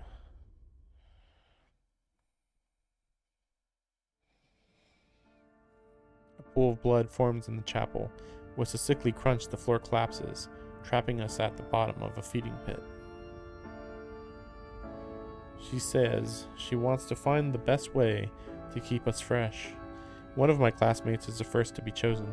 Starting from his extremities and working in, she rolls him up like a tube of toothpaste, squeezing screams and innards from his blood. One by one, she must be pleased with the results. She takes a similar approach with the second and third, folding one into a living box, flattening the other into a living carpet. One by one, she's waiting for someone, killing time until they arrive. It reminds me of myself, absent-mindedly dipping a hand into a bag of chips as I stare at the television. What she's doing now is no different. This church is one big foil bag, and we're nothing more than human chips, waiting to be picked up and eaten. One by one, the pool starts to fill, not with blood, but with human beings, squashed flat. We scream, we pray, help us, help us. Scritch, scritch, scritch. All together, we scrape at the walls. And then, after our nails have torn off, smack, smack, smack. One by one, she chooses a man next, the one holding on to me, the one whose name I can't remember no matter how hard I try. I cry and scream, but she won't listen. I hit her to try and make her stop, but she only laughs. Then she does the cruelest thing yet, and no, please don't kill him. Don't kill him. Don't kill my father. Please stop. You're hurting him. Oh God, he's so small. Smaller than an apple. Please, no. Don't kill him. Don't eat him. I'll kill you last. No, he's not disgusting. Don't throw him away. Someone catch him. Oh God, pick him up, please, before somebody steps on him. One by one, the people are half gone, and the pool is half full, and we're all too scared to look her in the eye anymore. We just press our faces to the warm, fleshy ground, and beg for mercy. One by one, she takes us, but in the end, none of it matters. Dawn isn't coming, someone finally whispers, as one by one, carefully but coldly, she kills us. Why are you blocking the word kill? Like, is this a Japanese censorship or something? She picks one of us out every hour. Oh my gosh. Okay, so about 3 days must have passed by now. What? What's the logic on this? I look up to see there are only a few of us left. The last few chips at the bottom of the bag.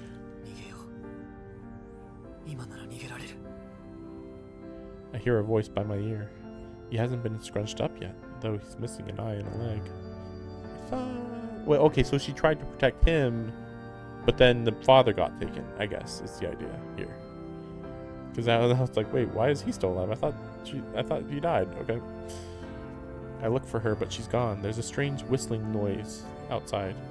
It must be windy today.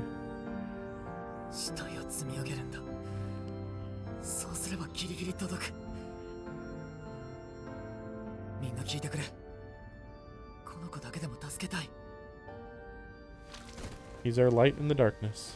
None of us are thinking about escape anymore. We just want her to take us away so it can all be over. But he's different. His eyes are bright and warm. There's something so human about him, working his hardest to save somebody else. We pile them up, suits of human flesh, one on top of the other, like stairs leading up to heaven, until they reach the top of the pool.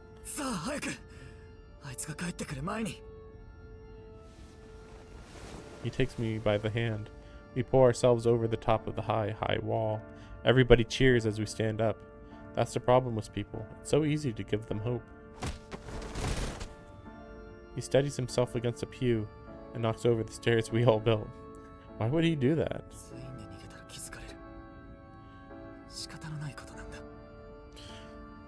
He's right.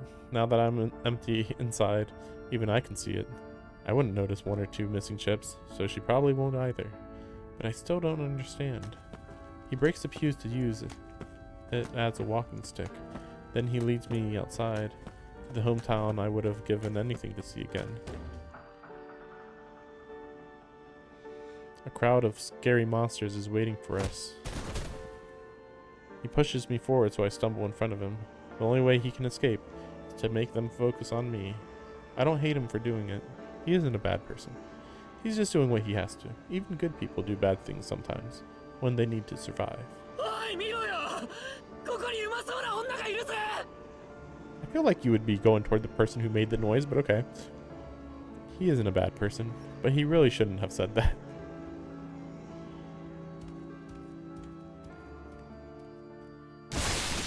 Like, he was a lot more noticeable than her. Like, you literally are the one standing and screaming while she's on the ground, barely even noticeable. He screams as they bite into him, while I, with my throat scraped raw, still couldn't scream if I tried. He was first to make a noise, so he was the first one that they ate. I lie where I fell, looking up at him, being gnawed down to bones, looking up at the town I no longer recognize. I watch as they come to an end. The deaths of my home... I watch as they come to an... As they come to an end? Okay. The deaths of my hometown was a little thing all told. At least... next to what's happening to the world. A profane revolution is stirring. I can see it so clearly now. Even a broken little girl like me has a third eye to open. This was a ritual, and my hometown was the altar.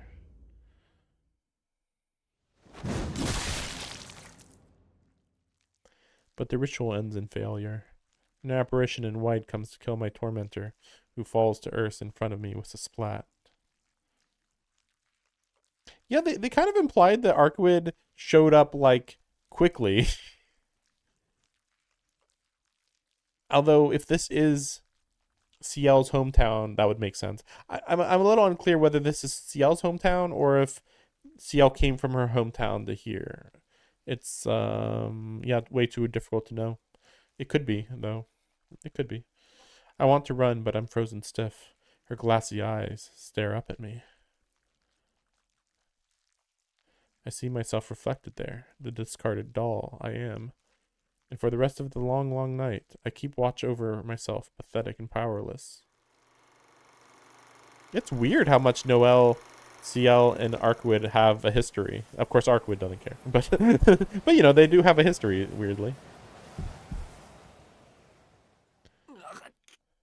a violent nausea assails me, but I manage to stand my ground. I press a hand against my forehead as my brain swims in a drunken haze. The bones of my injured arm shudder painfully with the movement, finally returning me to myself. Oh, is that what happened? Oh, okay. So we were supposed to be trapped, I guess. Well, mystic eyes. And he has the strongest. My cardiopulmonary functions resume with a start. I drink in oxygen like a drowning man. How long did I spend submerged in someone else's life? Those weren't my own memories or my own dreams.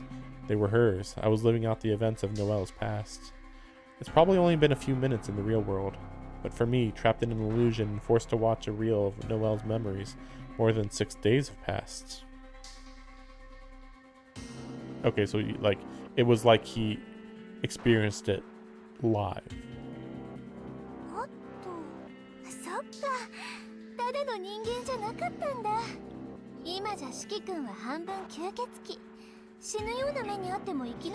And she doesn't know about his mystic eyes.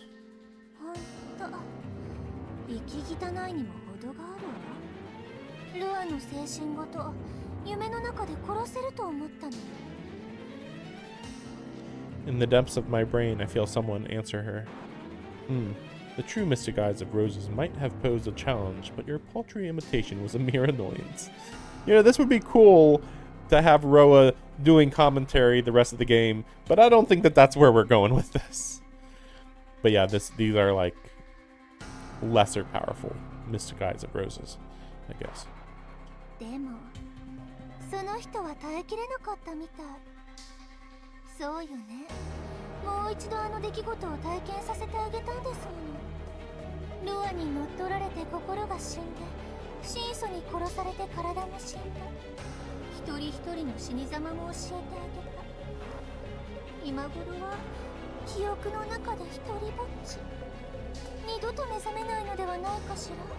I mean, I feel like if she just gets stabbed, or sorry, killed, Ciel gets killed, you know, head or heart gets crushed or whatever, that it would just kind of restart her mind.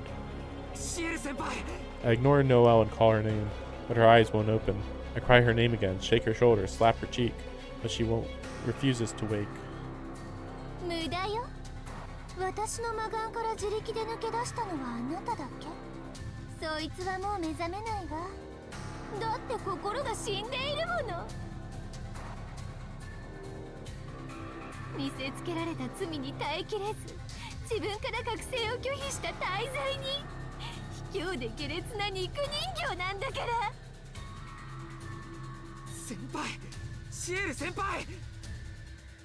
Undeterred, I keep at it.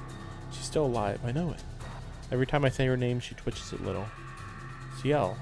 Her shoulders shudder like she's crying.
She smiles gleefully.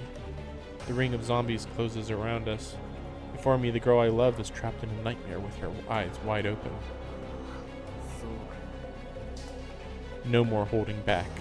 Somewhere in my brain, a firing hammer falls. Our position couldn't be any worse. There's not a second to waste. I mean, I still feel like Arkwood could show up, but okay, we won't. Maybe he'll end up using his powers, I guess. Kill her quickly and cleanly. Interesting. Oh man, I mean, clearly take Ciel and run is the correct option, right? But maybe not though. I mean, it's kind of impossible to take Ciel and run. Even to attempt it is questionable. Okay, even if this is going to be an end, I'm going to pick this option. But I do want to take a quick break, okay? I'll be back.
All right.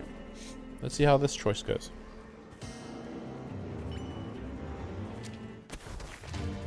She has to die. Surely the good choice. Surely. But the other choice wasn't much better anyway.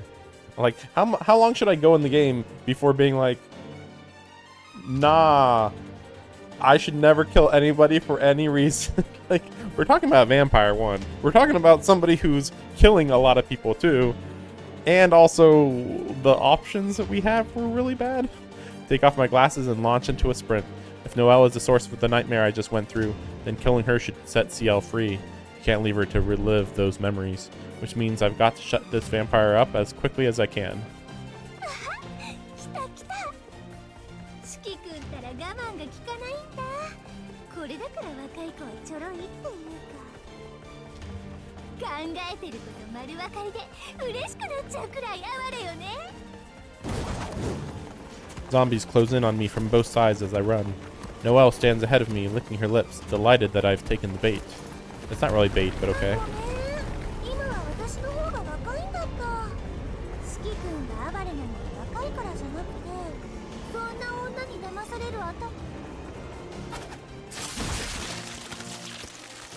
Paltry 5 zombies can't stop me now. My newfound vampirism has nothing to do with it. After going toe-to-toe with Ciel, these mindless husks are nothing more than hurdles made of meat.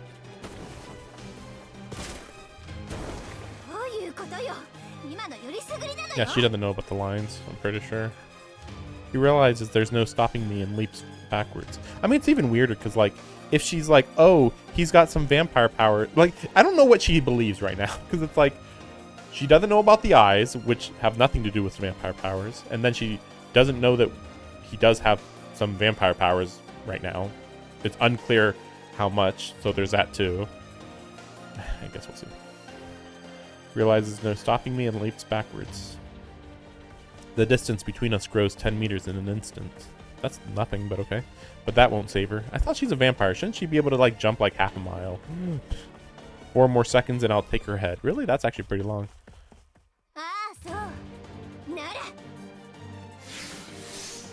Yep. Same spikes that skewered Ciel fly at me. With their simple trajectories, dodging them is trivial. 3 more seconds until she's in knife range. I mean, if you send them at Ciel, it's fine. That's fine. Ciel's immortal. Please say, it's fine. Ciel's immortal. I already was like, oh, we don't have to worry about her because she can't die. You know, I was already thinking that. So, like, when he first left. So I hope that he thinks that here. In my extended peripheral vision, which is directly behind him, but sure, I see the metal spikes approaching their real target. Without me to intercept them, they streak towards Ciel, who is still slumped defenseless on the ground. I don't hesitate for a second. As the spikes approach Ciel, I ignore them entirely because she's freaking immortal. I'd expected she might target Ciel to throw me off. I was prepared for that when I made my choice. Idiot. 2 seconds. My battered left arm is a problem. It's throwing off my balance as I run, creating a 0.3 second discrepancy. Oh my gosh. But that's an acceptable margin of error. This last step will take me close enough to...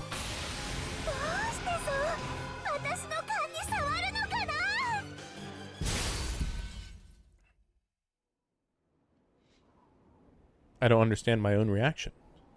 Behind Noelle stands a zombie. By its side is a girl about my age. I see her eyes widen in terror as a vampire's fangs clamp down on her neck. The volley of spikes is painfully crude. I can't even react before they run me through.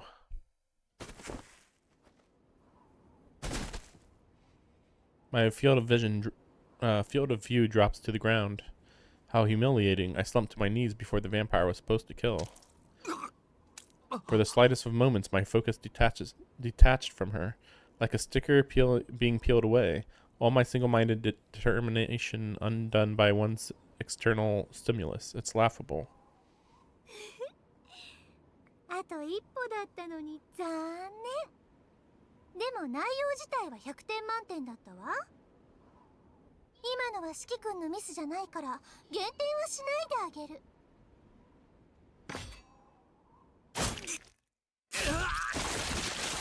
She hums to herself as she yanks out one of the spears.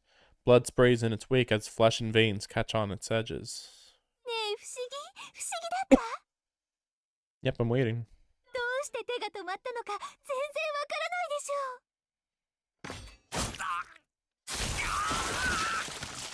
う。 Also, he has vampire healing, but maybe she doesn't. Again, I assume she doesn't know this somehow.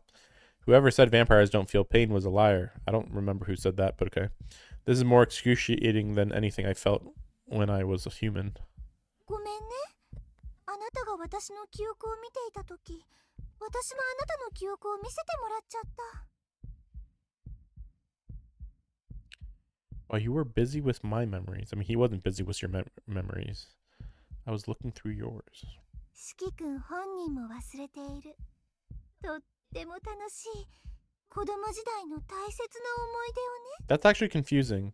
She found memories that you don't remember. I don't think it's possible to find memories in somebody's head that they don't remember. Like the implication is that the memories no longer exist because they have literally faded from existence.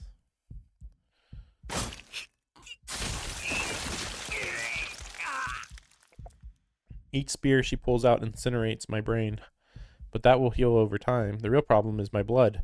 The more I lose, the frailer I'll get until I'm even weaker than an ordinary human. それを見てわかったの。君は今の光景を無視できない。もうどうしようもないほど手遅れで救いがなくてかわいそうな生き物だってことがね。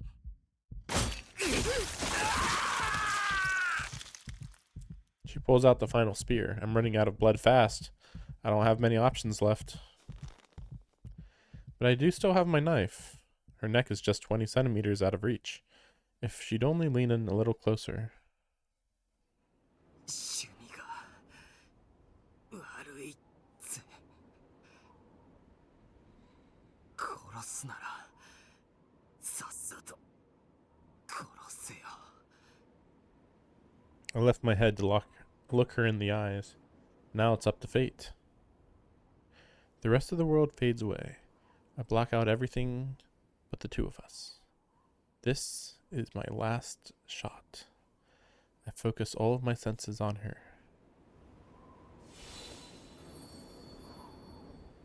私の趣味が悪い？そんなの知ってたでしょ？言ったじゃない。君は特別。犯したいレベルだって。こっちの望みも叶っちゃった。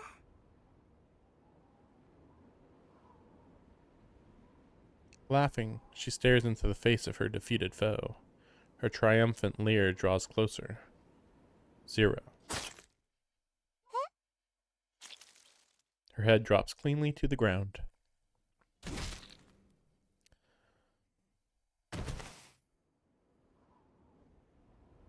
I mean, that definitely is a big deal, but does that actually kill her? Yeah, then again, she is only level 6. Like a ripe apple falling from a tree. Thank God it was Noelle. With anyone else, that might not have worked. My consciousness dims as I bleed out. With knife in hand, I topple into darkness. I mean, you have regeneration, but okay. So yeah, we're dealing with her tonight, like I thought. I'm like, at level 6? Even with some hacks, it's still weird.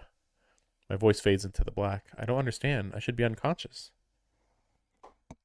Yet despite expending the last of my strengths, I'm awake. Vampire energy, not just awake, I'm brimming with energy. I look myself over. Only scars remain of the bloody holes left by Noelle's spikes. Yeah, I remember that. Did Roa save me somehow? Whatever. We already know you have regeneration. I can't think of any other explanation. In a very real sense, our fates are linked. I mean, your souls are practically melded together at this point, dude. Like, did he pull me back from the brink just to save himself? That would make sense. I'm not out of the woods yet, but I'll live to fight another day.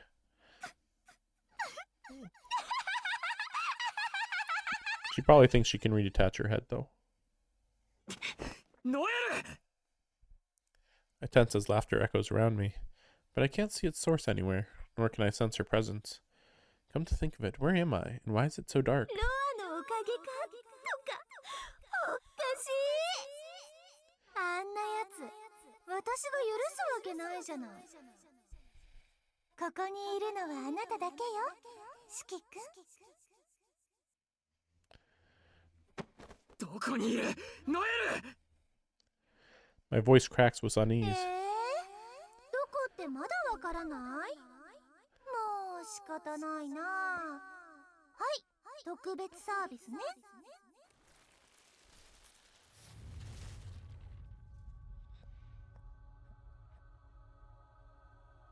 A familiar debris-strewn crater appears before me. I see a crowd of zombies, Ciel still impaled, and myself slumped over on my knees. It's only been seconds since I cut off Noelle's head. Wait, something isn't right. What am I looking at here? なんだこれ。なんだこれ。 I try to run to Ciel's side, but nothing happens. My vision stays rigidly still. Instead, I slam into something with a soft thud. There's an invisible wall in front of me, unbreakable, impenetrable, like the edge of the world. I raise my right hand, but my knife isn't in it. And I don't see any lines of death to cut. The scar on my chest is gone, as are my headaches, and my anemia, and my ever-present whisper of Roa's bloodlust. I assume that he's just trapped in his own body, maybe. But my senses tell me I'm awake. Somehow I know this is reality. The sensation is sickeningly familiar. This is how it felt to be trapped in Noelle's mystic eyes. Which must mean... 私の瞳の中よ。と、あなたのトラウマ、いただいちゃった。 Her voice echoes in the darkness. That explains why I couldn't feel her. She's plucked my mind right out of my body. あなたの方から私を熱心に見てくれたでしょ? This is confusing. Are we breaking the rules here? I mean, his mystic eyes would definitely cancel her mystic eyes. Also, this seems like a really bad idea in general because, okay, cool, you plucked out my mind out of my body. Doesn't this mean that Roa now has complete control of my body now?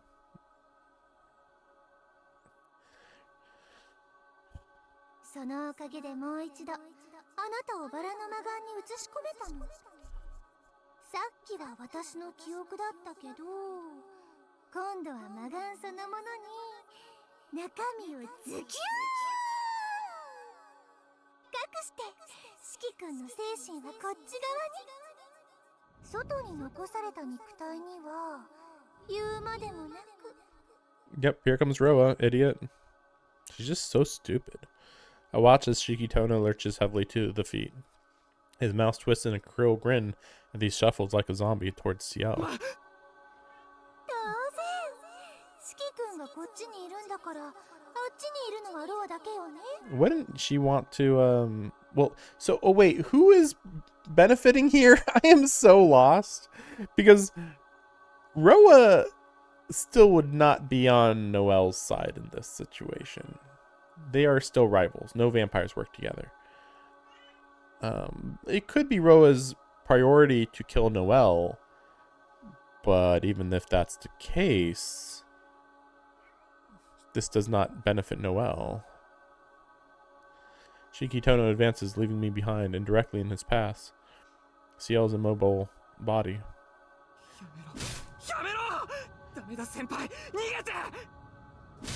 I pound against the inside of Noelle's pupils. Oh, I should have seen it coming that Noelle would trap me in my mind and release Roa, and Roa wouldn't kill her, even though he just could. I mean, like, he was like a step away from Noelle anyway. Why wouldn't he just kill Noelle right then and there and then go and kill? But yeah, it's because it's a bad end. Oh, that's why. Oh my gosh, I'm so shocked right now.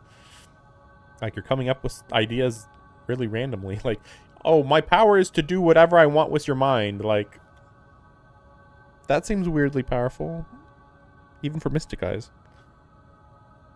I pound against the inside of Noelle's pupils, but my fists have no impact. They don't even make a sound. It's almost like I'm just a mind inside a mind.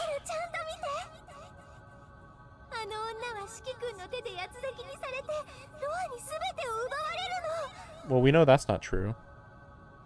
I mean, like I keep saying, like, as far as we're aware, I don't think Roa can kill Noelle. Or maybe it's like, I guess that's the thing. It's already known that Noelle, it's known, too many similar names. We already know Ciel can't die as long as Roa lives. That's for sure. Theoretically, I guess Ciel could die if you... Well, no, wait. No, I still don't get it. No, because we've had Ciel die. I guess... even I'm unclear whether Mystic Eyes of Death's Perception is enough to actually kill Ciel at this point. Like, I guess if you stab her in, like, her soul, you know, if you kill her soul, I guess. I still think she's gonna die. Laughter fills my ears, so sugary I could vomit.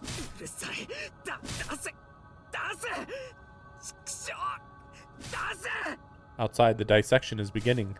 My knife carves lovingly through Ciel's flesh, slowly, carefully, as though savoring its subject's suffering. I mean, it isn't.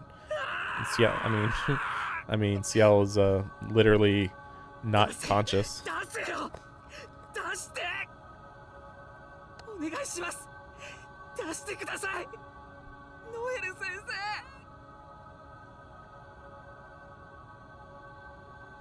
Apparently my mind can still injure itself. My wrists break from slamming against the walls, but I don't stop. I can't. The only hope I have of stopping the tragedy occurring before my eyes is by begging.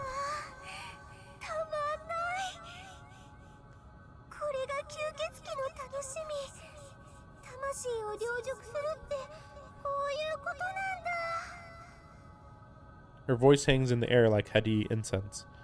No matter how much I plead, no matter what I offer, she has no intention of listening. I've learned that well enough by now.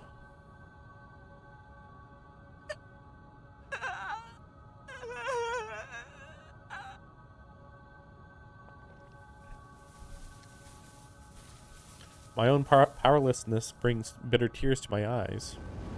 There's nothing I can do, not a single thing, unless Roa just comes over and kills her.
A rose sky billows above me.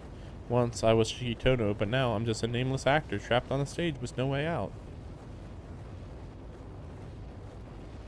And then Roa kills her?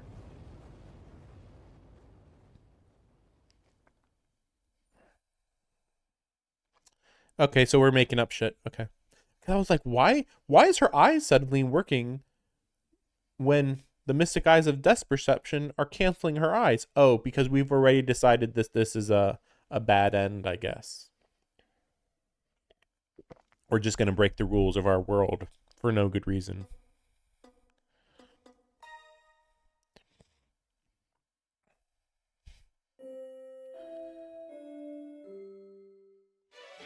By the way, I'm just imagining that was the correct decision right now because there's no reason to believe otherwise. 死より辛い結末を迎え、そんな瞳の中の遠野くんに一声かける Q&A コーナー。教えて、シエル先生。すっげー、元シスターのはっちゃけぶりがすっげー。やっぱ薄赤ゲージがカンストしていたサブヒロインの爆発力は目を見張るものがある。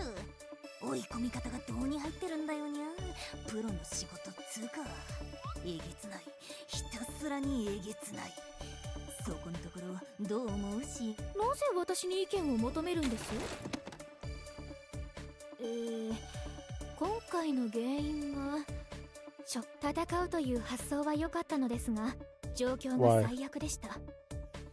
使徒になってもノエルは臆病なので、その人間の一番重いところを利用することを避けていました。 Wait, what does this even mean? She's quite timid.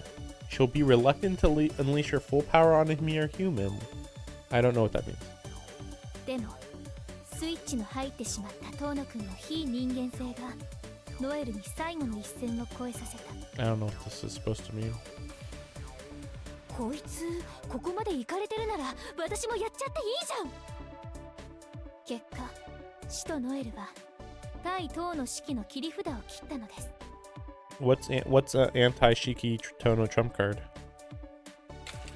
What are you talking about? なるほどな。ライバルのショップが9割引きす I る don't な know ら what you're talking about. まあその先に待つのは破滅にゃんだけど。にゃはははは。でメガネ君を仕留めた方法はノエル本人の起点 What quick として thinking? だ。 This still doesn't make sense. The mystic eyes of death's perception are how we escaped her illusion power. This is fact. You are not going to convince me that Roa, who is not fully awakened, and Shiki's body is not a full vampire yet, is somehow the reason why it was able to break out of a dead apostle, a level 6 dead apostle hypnotism. Mystic eye hypnotism at that. Like, literally makes no sense. Literally no sense. その後の非淑女的悪魔行為に関し、ここにある資料によると、あいつは殺すのも殺されるのにも慣れている。私のやり方は大体あいつのまま。今回の加害者であるノエル嬢はそう。Yes, I remember that very easily. What's your point?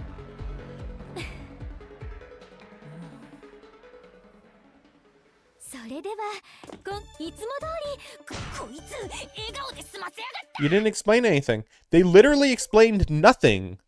I mean, I know that this is kind of just a comedy segment, but they still didn't explain anything.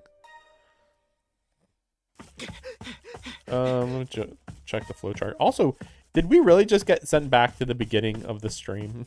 Really? Okay, so that we have two options here. I'm not going to show all the death options on stream. Oh my gosh, look at all these other options I could be doing here. Are these all dead ends? I assume they are, right? Like, logically.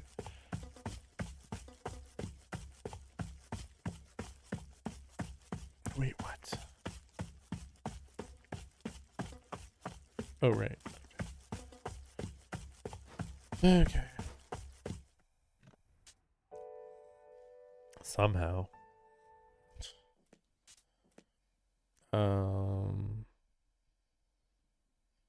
Well, yeah, this just is a dead end.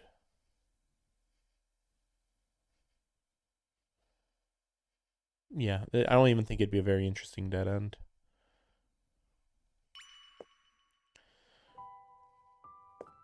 I mean, it could be, but you never know. But yeah, I'm not going to go over every single dead end. I mean, I don't think that's necessary. And some of these dead ends can be very long too, which is also annoying. See you in 2 days when you die. Like, why?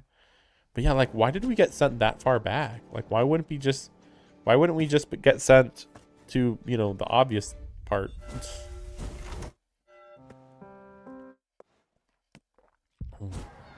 Amazing.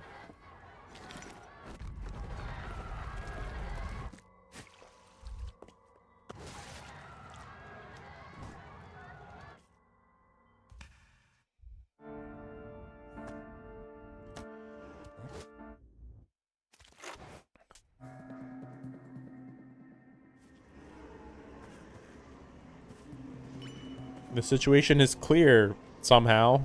An ordinary person would have no hope of escaping this army of the dead. Exactly, so you shouldn't try to grab Ciel and run.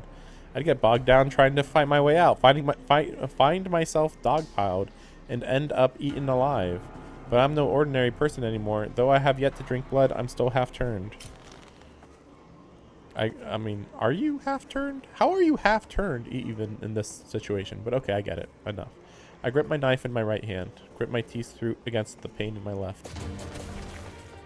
And with that left hand, I hoist Ciel up and leap clean over the crouching circle of zombies. I guess, yeah, he's part vampire, sure, I guess. With a run up, I cleared 10 meters in a heartbeat.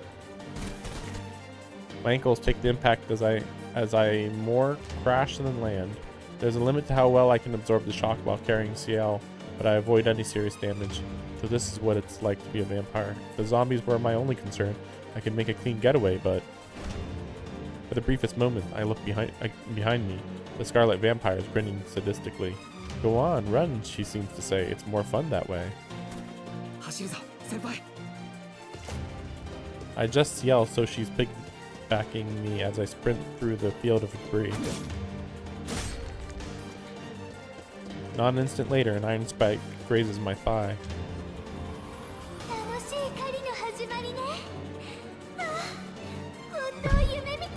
Yeah, this makes way more sense. Of course, this was the correct choice. Run away from the ranged ability user. Like, I don't understand how attacking her directly was the wrong choice here. And again, the only reason why Roa didn't just straight up kill her is because, well, this is the bad end. We don't want to show like logical conclusions. We just want to show you a bad thing that happens in the bad end, not how it logically would actually happen.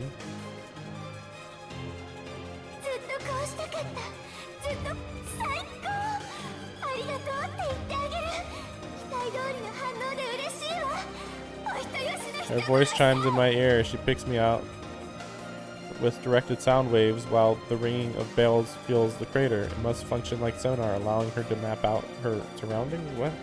She can just see you, dude. Old dead apostles ranked 6 or above have distinctive eminence arts. What are we talking about right now? Oh my god. Seems that her power has to do with sound. Does it have to do with sound? I thought she used mystic eyes on you. That was based on sight. What? Save it for someone who gives a shit. Oh, I guess that's Roa talking. It's information that might save my life, but I don't want to hear it. There's no time for a lecture from inside my own head. I flee from the threat looming behind me, trembling with anger as I run. One thought dominates my mind, eclipsing all else. I was ignorant of what really happened 13 years ago, of how helpless humanity was against that tragedy, how arrogant I've been mouthing off about defeating Roa without even knowing what he's capable of. I mean, that's not correct. We're talking about taking control of your body away from Roa, not fighting Roa directly. Now I understand Noelle's deep-seated hatred of me. What? What? What are you talking about? Noelle's hatred of Shiki? Or Noelle's hatred of Roa? Shouldn't Noelle hate Roa? But then she's acting like, well, Roa's not going to come over here and kill me. For some reason. I don't understand. Like, Noelle's acting like she hates Ciel and Shiki when the person who did everything bad to her is basically Roa. I mean, like, also Vlav, but we won't go into that. Yeah, I sympathize with her. I can't find fault with her desire for revenge. I mean, that's not the issue. The issue here is that she's trying to kill you and she's a vampire. That's the only issue that matters. We're wanting retribution for those who were killed. As a sole human survivor. She's not a sole human survivor anymore. She's dead now.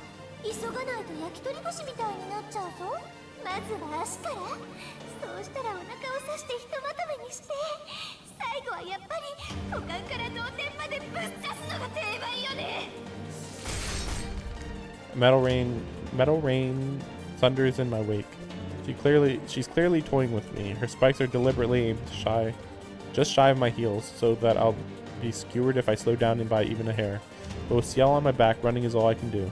At this rate, the spikes will catch up to me eventually. If I want to get out of this, I'll need to leave her behind. That's the point, of course. Noelle is playing this game on purpose to force me to abandon Ciel. But it doesn't matter. I'm hardly even paying attention. The insides of my head are boiling over with fury. I didn't know the first thing about either of them. The girl who survived a living nightmare, and the girl who created that nightmare only to awaken in its wreckage.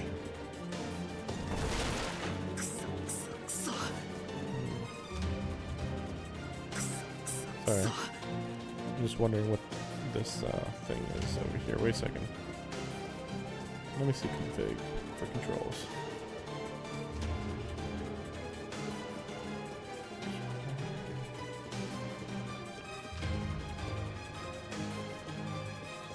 Wait, I think it's this. Wait, no, it did go away. I just saw like a little thing in the corner. I'm like, what's going on over there? I think it was like the thing that it was showing because it'll skip old dialogue or whatever. I run cursing all the while. Here I thought I was the only victim. Ciel tried to tell me otherwise, but I didn't pay attention. And for all I knew about Ro as hosts, I never spared a thought for what life might be like as one of them.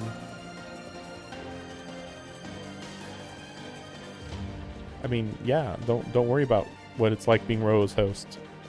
Just, you know, don't become Ro's host. That's it. 昔、私はこの体になるきっかけで罪を犯しました。多くの間違いを犯して、多くの人命を What mistakes is she talking about? I don't know what mistakes she's talking about. その後、私に課せられたのは、犠牲になった人々の数と同じだけの処罰でした。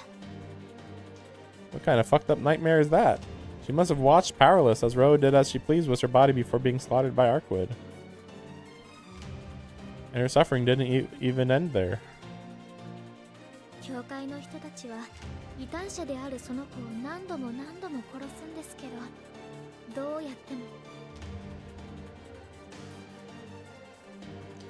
She endured one execution for every life she took.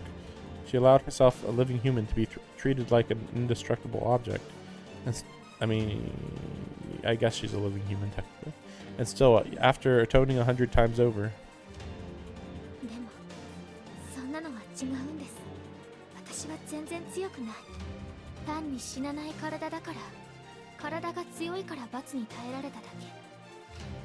普通の体だったなら、きっと生き She て still 逃げ can't 出してい forgive たんで herself. す。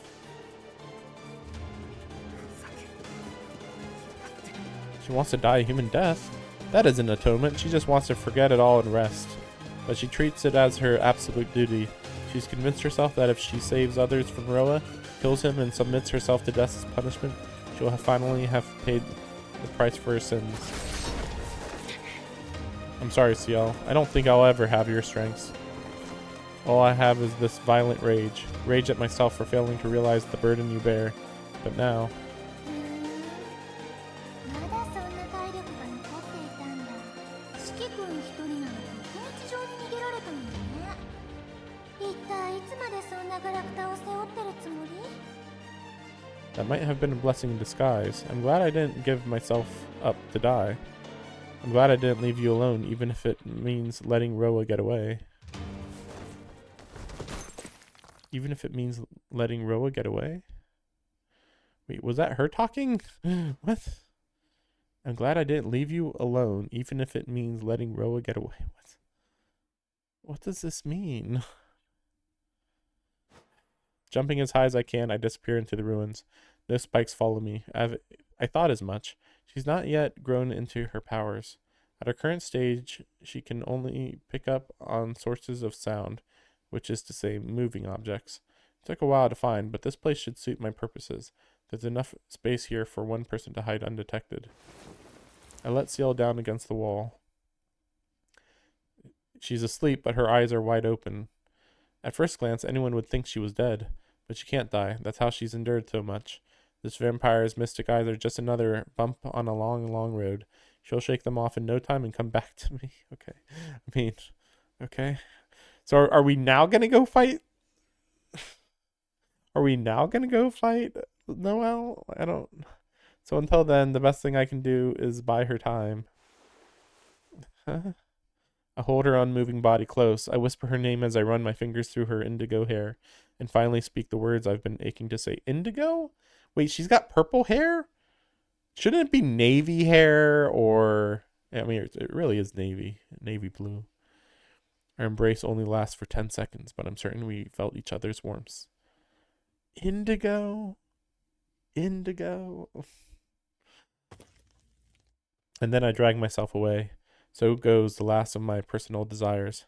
All that's left now is my duty. With a deep breath, I take off back to the crater and the clearer lines of sight it offers.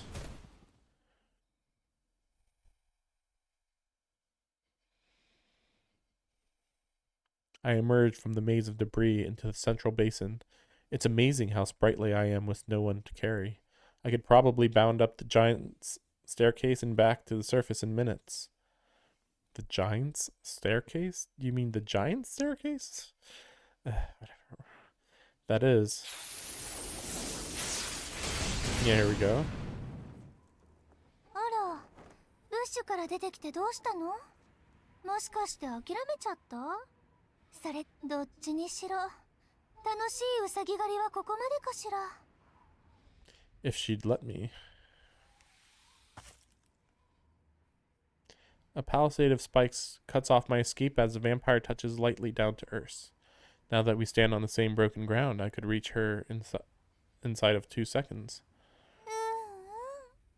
お荷物は暗がりに落としてきたのね。それでいいの。それが正解だもの。よかった。あなたにもまだ人間らしいところが残っていたのね。I keep my guard up as I scan her for weaknesses. Her tone is amiable, but her words are dripping with bloodlust. Our battle has already begun. Still staring her down, I take in my surroundings. Only Noelle has managed to keep pace with me. Her pack of zombies will take a few minutes to shamble close enough to be a threat. Metal spikes surround me, driven into the earth at 1 meter intervals. They form a fence to keep me enclosed. A circular pen 40 meters across. I could easily hop it if I wanted to, but my hyper-attuned senses tell me that would be a bad idea. They'll deaden sound waves, most likely. Nothing as powerful as her mystic eyes, but they'll still rattle my brain, disrupting both my cognition and balance. I don't understand. And if that happens, I'll be sitting duck waiting for the skewer. That's probably what those spikes are really meant for. I assume this is Roa telling him. I don't understand how he'd figure this out, let alone what it means that he just said. Noelle's guiding ethos is restraint and torture. Fundamentally, her power, her curse, is to trap her victims in fixed confines and subject them to gentle torment. The only way to break free from this prison is to destroy its source.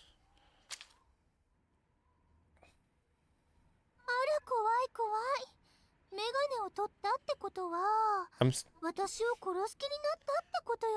still confused how this is any different than my previous choice.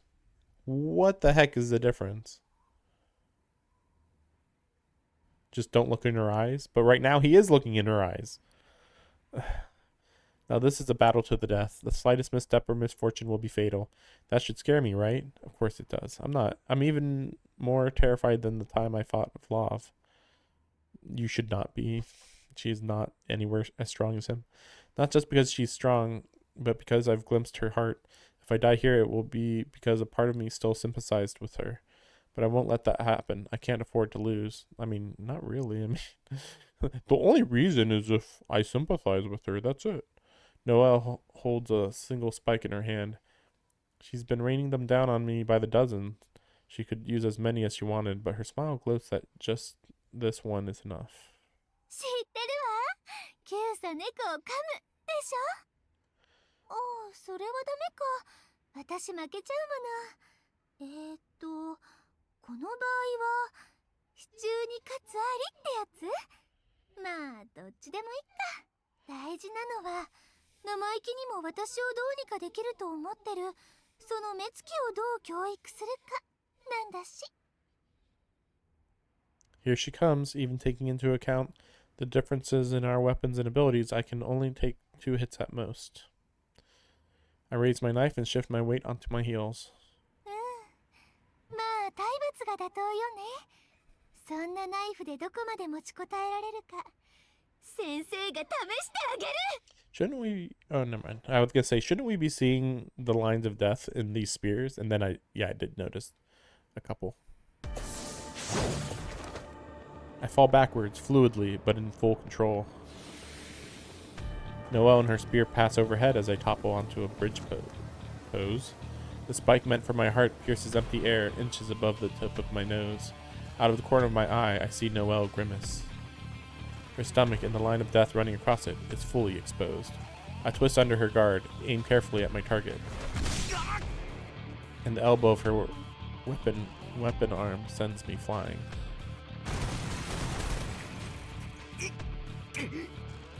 I redirect my momentum into a roll as I crash backwards into the ground. That was stupid of me. She's not the only one with vampiric agility. I underestimated my own speed and launched myself straight into her, shoulder first. The slightest graze sent me flying through the air. She looks like a child, but she hits like a truck. I've got to focus. Her spear isn't the only threat. すごい、またドールみたい。それともうつせみの術？違うわよね。主役は私なんだもの。せいぜい目障りなカトンボってところかしら。どっちにしろ面白い。素敵よしきくん。今ので当たらないのなら次はもっと少し強く言ってあげる。 Fortunately, Noelle is in similar disarray. Her attack just now was more or less a blind charge. She didn't even consider what to do if I dodged, and when I did, her momentum slammed her straight into the palisade. Perhaps she's not used to her newfound strengths. No, more likely she just isn't taking this fight seriously. Though that doesn't make her any less dangerous. One hit from her elbow crushed my bones to powder. No, it didn't. My shoulder burns as it knits itself back together. You said it was powder, though. It doesn't knit itself back together if it's powder. I don't even have to look. I can imagine the muscles writhing around my shattered bones like giant slugs, forcing them back into place.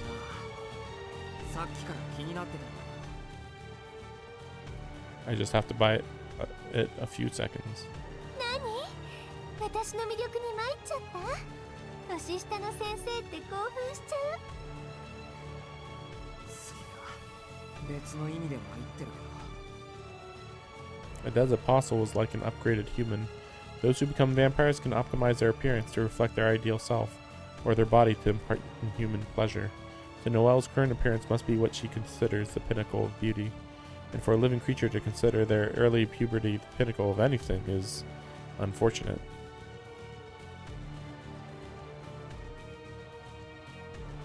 Not really. Considering that her life only got worse after she got taken to the church, and as far as we're aware, this is her form before the attack by Roa. So this actually makes sense. It's not really unfortunate. そうじゃなくて、あんたがロアを憎む理由は分かった。でもいいのか、こんな方法で。俺を殺してもロアは死なないぞ。 Oh, what's that? We're actually acknowledging that she should be fighting Roa instead of somehow ignoring Roa. Roa is nothing but data to be transferred. Killing me won't affect him. He'd need the Seven's holy scripture baptism or some means of delivering death directly. その通り。頭のいい命乞いね。確かにあなたをめちゃくちゃにしたところでロアには何のダメージもないわ。なら。でもいいの、そんなの。ロアへの復讐なんて今さら何の意味もないと思わない？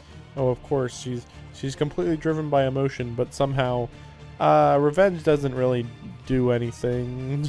Like, what? What? ロアを殺せば誰かに褒めてもらえるわけでもないんだし、そういういい子ちゃんごっこはあの女にお似合いでしょ。 Who said it's selfless? What's stopping Roa from killing you? How do you not view Roa as the person who hates you the most in the world? No surprise there. I've long suspected that was how she felt. A roll of my shoulder, and good. It feels back in working order. やだ、びっくりさせちゃった。そう、私はロアの転生体を殺したいだけ。あなたを殺して気持ちよくなりたいだけ。あの女を殺して気持ちよくなりたいだけなの。その後のことはまたその時に考えればいいと思わない？だってせっかく吸血鬼になったんだもの。後先を考えて我慢するなんて、そんなの人間らしいにも程がある。矛盾してる。ロアンを殺さないと先輩は死ねないの。 See, this is why I was confused, because in the bad end, we see Ciel die, even though Roa needs to die for her to die. Like, what's the logic here? It literally makes no sense. バカじゃないの。あれは生き返るだけで死なないわけじゃないでしょ。殺せばちゃんと死ぬのよ、あの人は。だからね、ずっと殺し続けておけばいい。例えば濃硫酸のプールに浸しておくとかどう？生き返っても即死する状況にしておけば、あの子は永遠に生き返るけど生きていないことになるでしょ。 And how would you put her in a pool of acid? Also, I was under the impression that she's got a bizarre immortality that, like, if her body just ceased to exist, she would, like, get brought back to life. Not necessarily where the rest of her body was.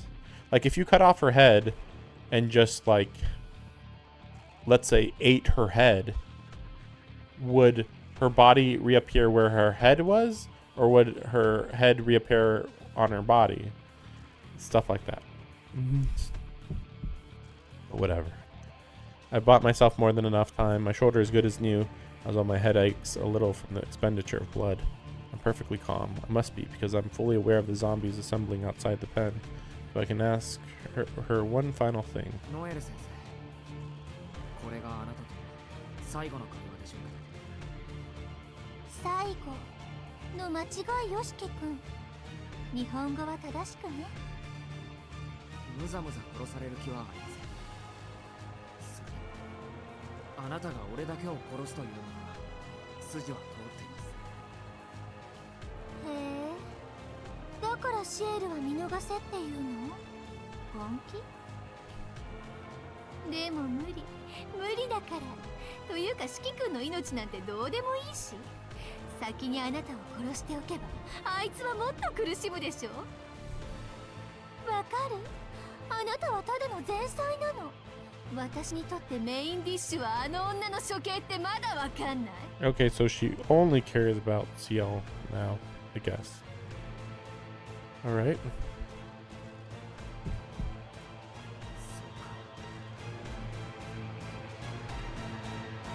I mean, I know she's not in her right mind, but it still seems weird to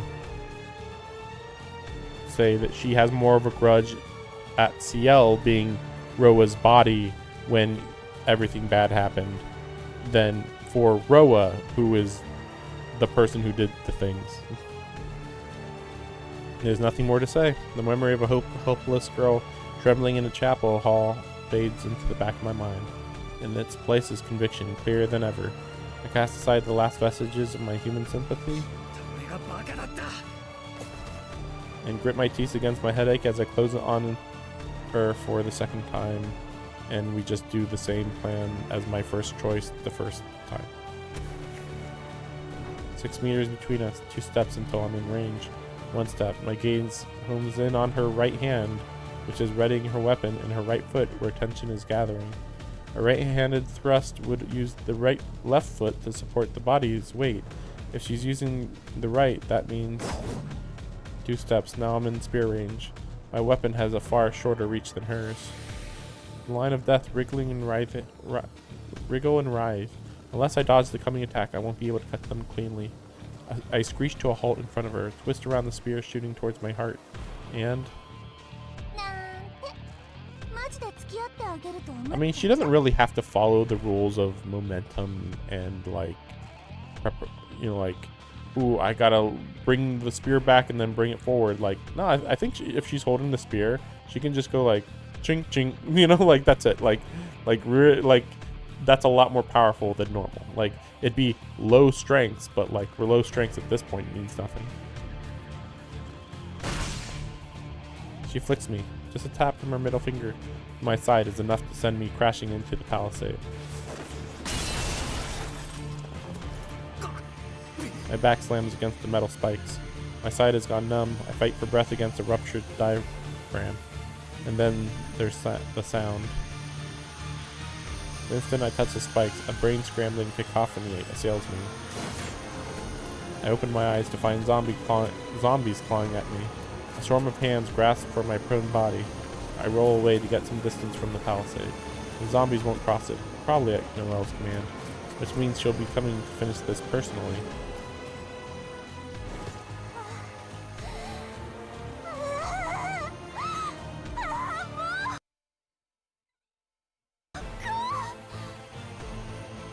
But nothing comes. She's still in the center of the ring, clutching at her selfless pleasure.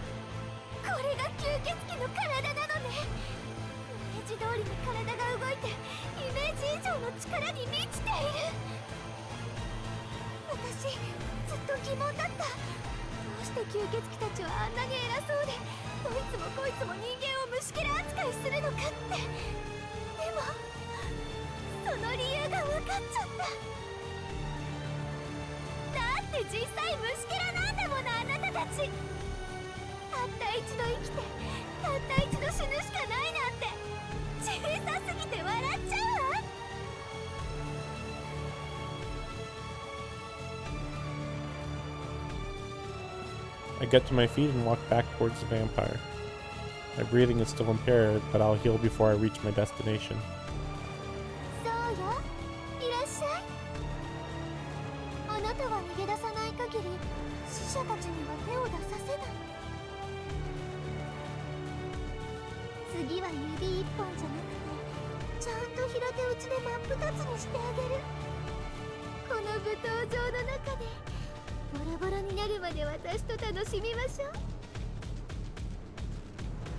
We end up at the same distance as before.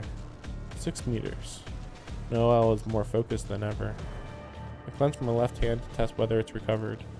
The finger still won't curl, but I can move the arm at least. And now that we've traded 2 blows, I have all the information I need. Really? I scowled at myself. That's not a good sign. At this rate, I really could kill her.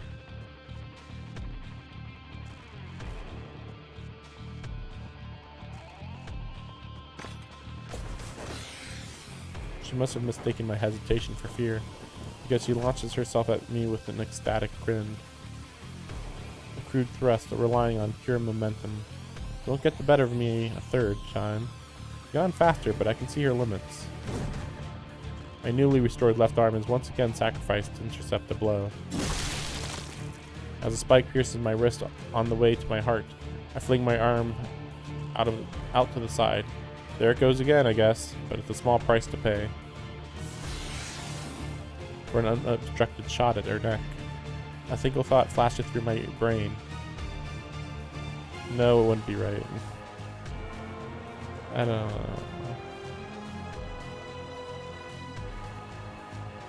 Well, first of all, she has an entire other arm that's doing whatever. Whatever. I'm trying to think. If I said time to kill her and be done with it, she'll just like parry it and be like, "Wow, that was close," and then she like kills you or whatever. Hate these choices. Just before I sever her head, I stop myself. My hard-won opening slipped through my fingers. Like a replay of our first clash, one of her limbs, this time her knee, catches me and sends me bouncing. My left arm is no longer usable. So badly mangled, I'm amazed it's still attached.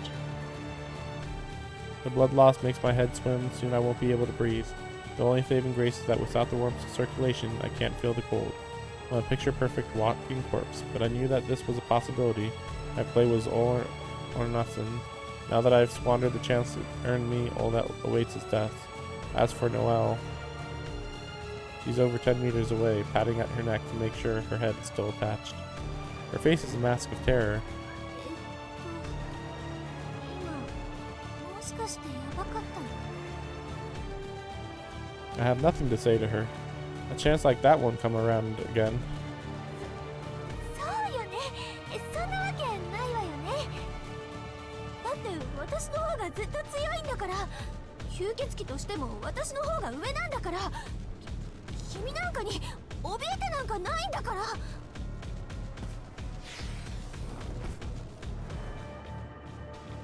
She vaults back onto the pillar and stares down at me as though repulsed by an insect. もういい。遊びは終わりよ。そこで惨めな肉になっちゃえ。 The zombies start to shamble through the palisade. ほんと今更だけど、あんたのそういうところは素直にすごいと思う。 I mean, she's employing the optimal strategy. There's a huge risk in engaging me at close quarters. Now that she's realized I pose a very real danger, she won't stay in melee range. Her best options are picking me off from a range or wearing me down through force of numbers. As drunk on power as she is, she knows her limitations. A healthy level of cowardice is important for survival. Only 3 kinds of people would be insane enough to fight me head on. The mindless living dead, something powerful enough not to fear death, or a human capable of swallowing their terror. あと俺の体力次第か。くそ。生きたもん食べられるって痛いんだろうな。 I adjust my grip on my knife. There's no going near those spikes if I try to jump over them. There's no going near those spikes. If I try to jump over them, I'll drop right out of the air like a bug hitting a zapper. For some reason. We have no idea why. The ring of zombies slowly tightens around me. With a vampire's endurance, I can probably take 20 at best. Beyond that, my chances drop to nil. Try as I might. I can't picture myself making it out alive. I could have finished this. I wonder why I didn't. But there's this nagging feeling that I should leave Noelle for someone else to deal with.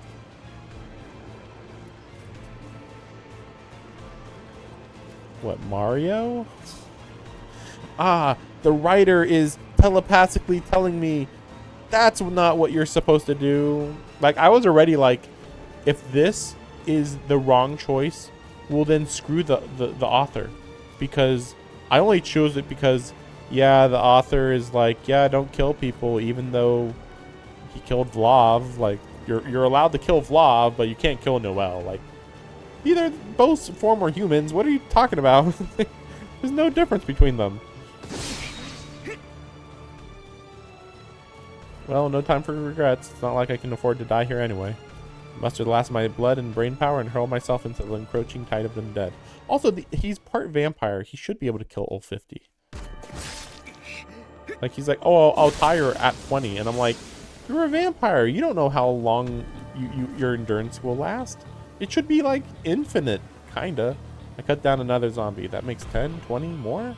My vampiric body never ceases to amaze me. Several minutes without breathing. Several minutes? What? Why are you not breathing? Yet I'm still conscious. Only my precision has dulled slightly. Any blood I lose regenerates rapidly from my bone marrow. As long as the sun is down, there's no limit to the life force I can draw from. Although with my left arm still healing and zombies taking chunks out of me, my rate of blood production is barely keeping pace with my expenditure. But as long as I'm standing, I can keep fighting. That's 40 now. Only 10 or so left to go. I don't even feel my headache anymore. Now when my entire body feels like it's going to burst from the strain. But I can keep going. I can do this. Once I've gotten rid of the dead, I just have to bring their mistress back to ground level and then...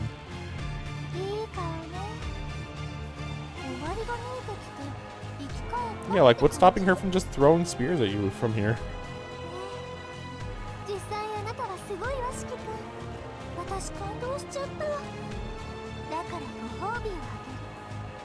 その希望をぐちゃぐちゃに踏みつぶして思いっきり泣かせてあげるわ。 Funeral bells sound across the crater. How long has it been since this battle started? Only now do I notice that more zombies are amassing outside the ring. At least as many as were there originally.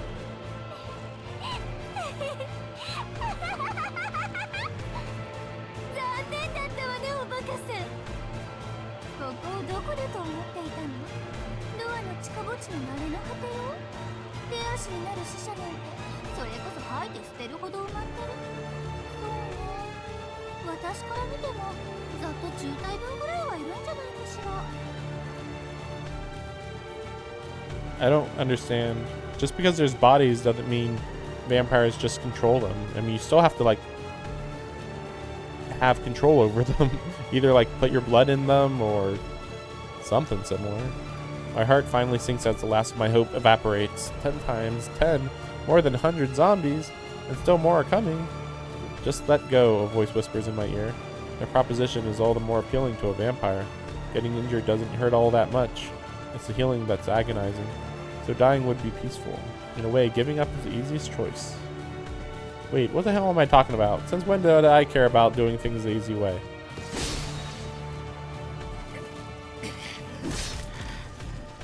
I cut my way through the latest wave. Even now, she's still toying with me. Left to their own devices, her minions would have gnawed me to pieces by now. The only reason I'm still alive is because she's still controlling them. She's sending them at me one by one as she watches from on high. This must be revenge for humiliating her. She's waiting on tenterhooks for the moment I falter. 驚いた。それで50体目よしきくん。でもいい加減疲れたでしょ。自分から殺してくださいって思えてきたでしょ。そもそも何のために戦うの？もうローに乗っ取られるって分かっているんでしょ。どの道あなたは消えるんだから、もう楽になったら。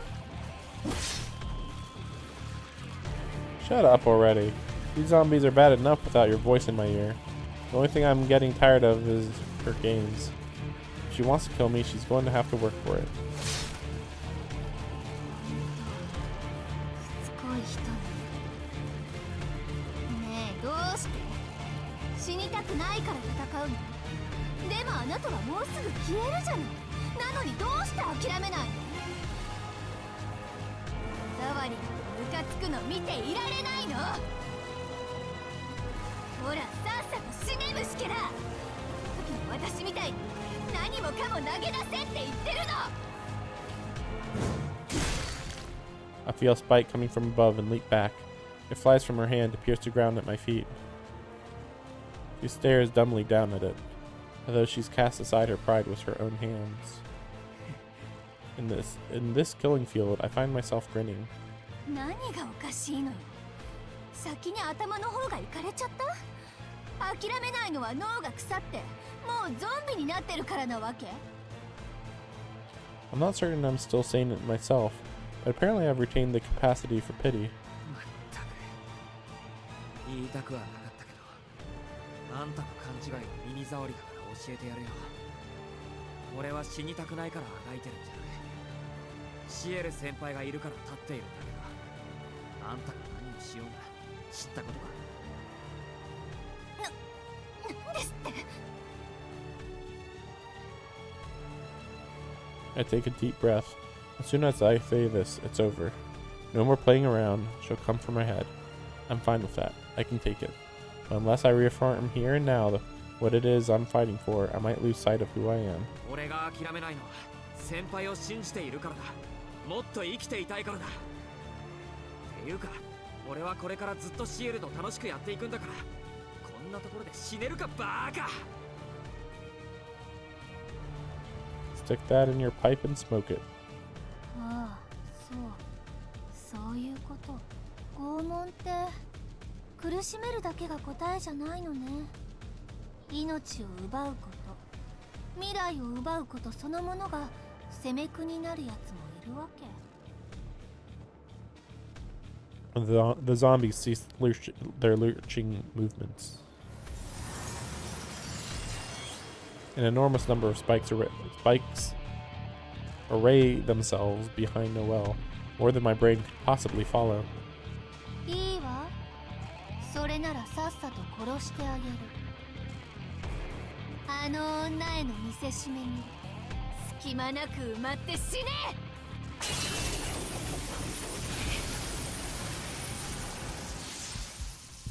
The spikes settle into rows and fly at me in volleys. This is the precision strike. It's a carpet bombing. She's given up her zombies as collateral damage. My legs reflexively try to dodge, but I freeze. There's no avoiding this. I'm done for, okay? If you say so. Weird. But they never arrive. A steel cannonball blasts through the metal rain from the sidelines.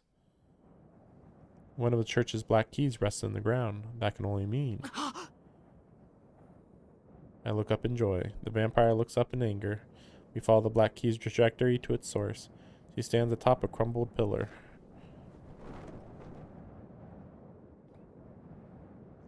Piercing eyes look down on Noelle, framed by a cold moon. At last, Ciel has awoken from her dream.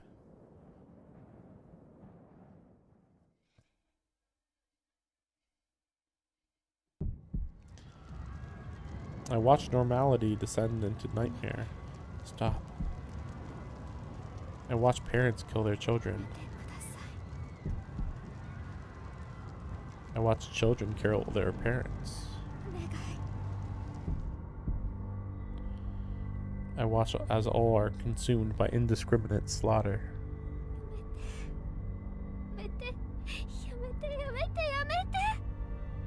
I watch helpless to intercede as the hell of my own creation unfolds. I try to hold myself back, but it's pointless. I try to close my eyes, but it's useless. I try to shut my mouth, but it's hopeless. And when nothing else works, I try to kill myself, but I'm powerless.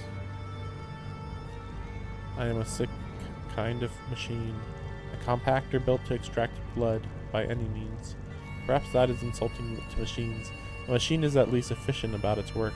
No one would design a machine to enjoy its victims' terror or savor their screams. I haven't been human for a while. Just an imposter, clothed in human skin. Regardless of what I have or have not done, my nature marks me for death. So they all fled, and they were all right. My existence was unjustifiable. I'd hoped it would at least be over before the sun rose. The night never ends. The ritual very nearly succeeds. Arkwood falls neatly into my grasp. Given just a little more time, I'll be able to devour her. Instead, an uninvited seventh guest effortlessly tips the scales against us. And so I die, at long last. My only regret is that it didn't happen sooner. I'm discarded by the roadside, my carcass left to rot among those of the people I killed. Wait, what does this mean? I don't understand. An uninvited seventh guest effortlessly tips the scales against us. I don't understand. My eyes are closed for what follows, so I have no way of knowing how the story ends. Finally, I plunge into Dessa's dark abyss. It's alright. It's better this way. Now, I'll never have to wake again. Now the memories won't haunt me night after night. It's best for everyone that I stay dead.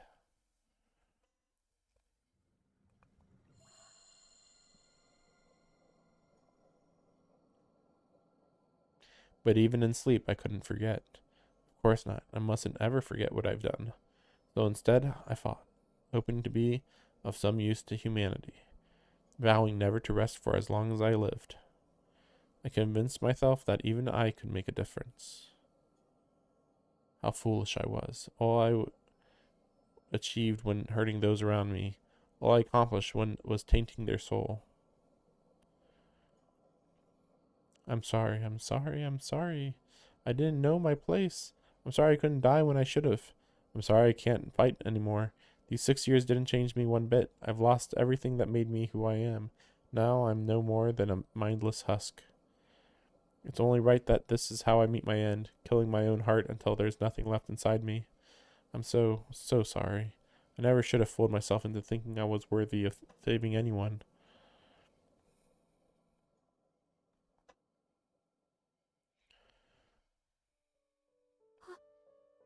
So why?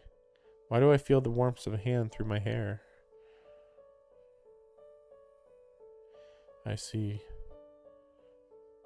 There's someone still out there, fighting. Carrying me onwards, even though I don't deserve it. Calling my name over and over, refusing to abandon me.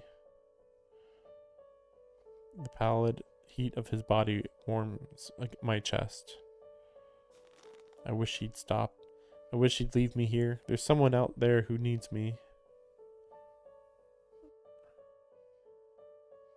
Hello, Skydam GD. Please don't be talking about your art projects that you want me to watch or whatever. There's a lot of would-be artists that come in here. Spoilers.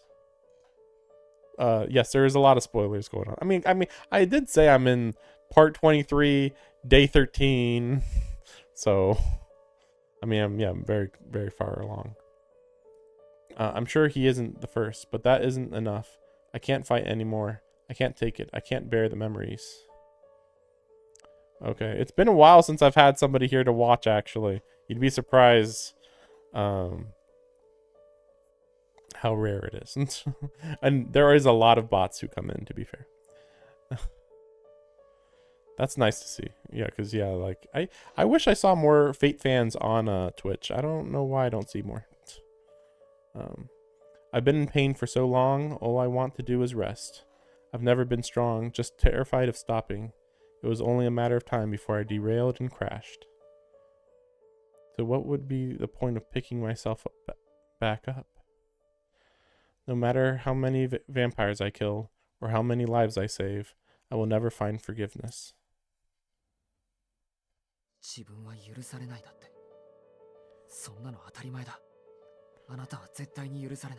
Yeah, I have considered going and finding the original version of this. And I definitely will do it, but probably off stream. Partly just because, like, yeah, this is quite a lot just to stream this version alone. And also it's kind of weird because this is, I assume, mostly spoilers for what happens in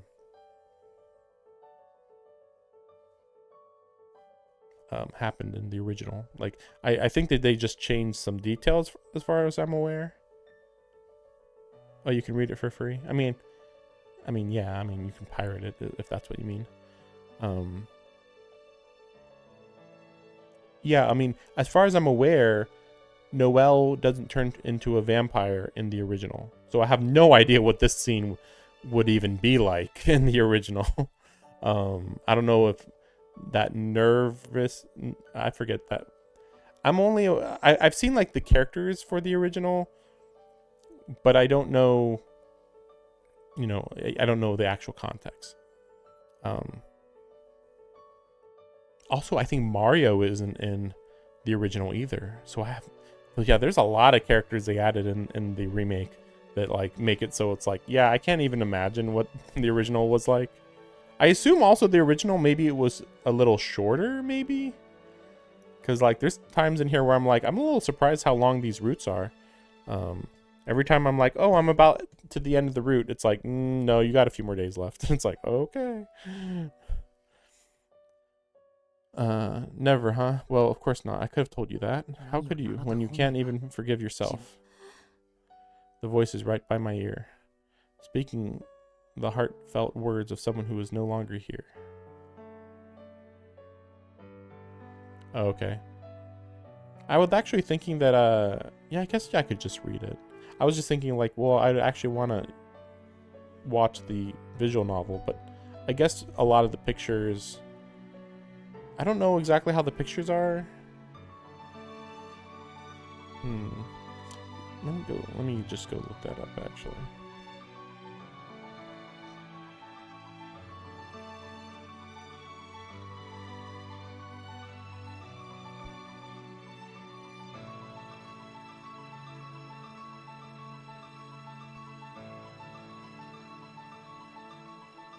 Oh, okay, I see. The read Tsukihime.me, I assume. Yeah, there's the download. Well, so wait, is this like just... Wait, I guess I can just download it easily enough. Well, actually, this is the actual original one, because yeah, this is, I think, mentioning complete pack and plus disc, and then Kagetsu Toya. I've heard of that. So you can kind of just, okay, so you can kind of just like download it and have it as like a visual book, maybe on your phone, maybe. You can't send links on Twitch, but I think I have it. I mean, unless it's not read Tsukihime.me, but I mean, it seems like this is very in depth from what I'm seeing. Unless you mean that there's like a version that's only words. This one seems like it's the actual original game. Although there's also like, there's a download and then there's like web and guide. Maybe web, if you just download the web version, maybe it's only text. I don't know. Well, yeah, I think the web browser, okay, so it is the web browser here. The web browser option. Oh man, well yeah, wow, I just opened up the web browser, and yeah, here, bam, just like that, here's the original version. Oh, and it's got all the roots in it too, because yeah, I'm seeing like Arkawid, Ciel, Akiha, Hisui, Kohaku. Oh, they even got so they did have the flowchart in the original version. I was wondering about that.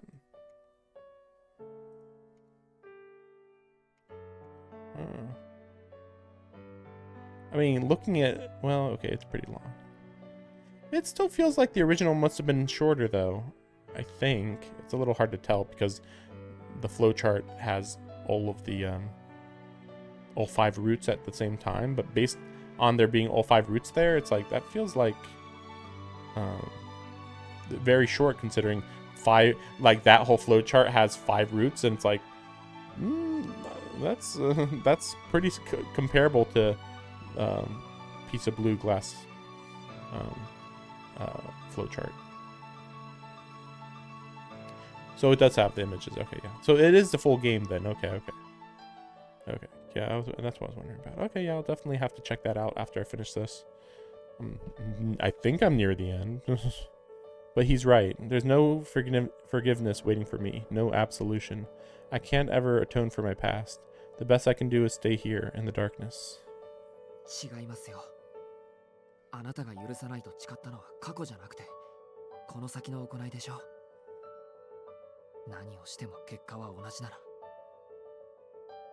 何をしても失われたものは戻らないのなら、せめて一つでも多くの良いことをやって死なないと。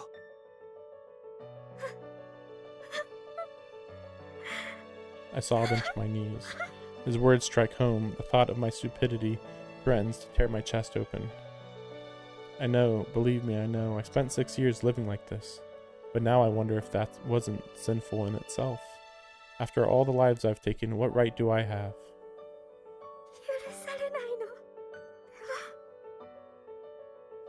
My sobs intensify as the depths of my cowardice hits me. I must be the vilest creature alive. Everything on this earth should scorn me. And yet, I feel the squeeze of someone's embrace. あなたは言った。死なない体だから。体が強いから罪に耐えられた。自分と同じ体なら誰でも耐えられたと。でもそれは違う。絶対に違うんです。体が強いからじゃない。あなたは始まりから心が強かった。そういう強い心があったから罪を背負い続けられた。それは That's something he can never have, he says, and I should be proud to let it shine through. My sins may be many, but if I've managed to cultivate a virtuous heart, to nurture it, to keep it close, then there was meaning in my atonement. He tries to hide the sadness lurking beneath his words. as though he's letting go of something he desperately wanted for himself. 俺はどうしようもない人間で、実のところ感謝することはたくさんあったけど、楽しいと思える時はなかったんです。でも But then you came into my life. あなたがいてくれると嬉しい。あなたが笑ってくれると嬉しい。俺は先輩のために生きていきたいと思ったんです。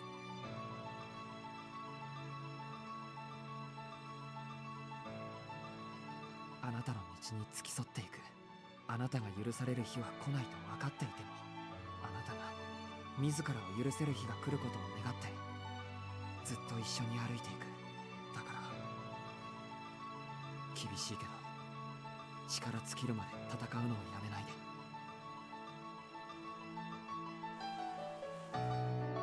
The pressure of his embrace fades away. His presence gently withdraws. With a bashful smile, he runs off towards the battlefield, his face in me, the wings at his back. なんて見当違いの信頼でしょう。私が始まりから強かった。まったく馬鹿らしい。あなたは自分を殺さなかった。自分の命かわいさにみんなを見殺しにした。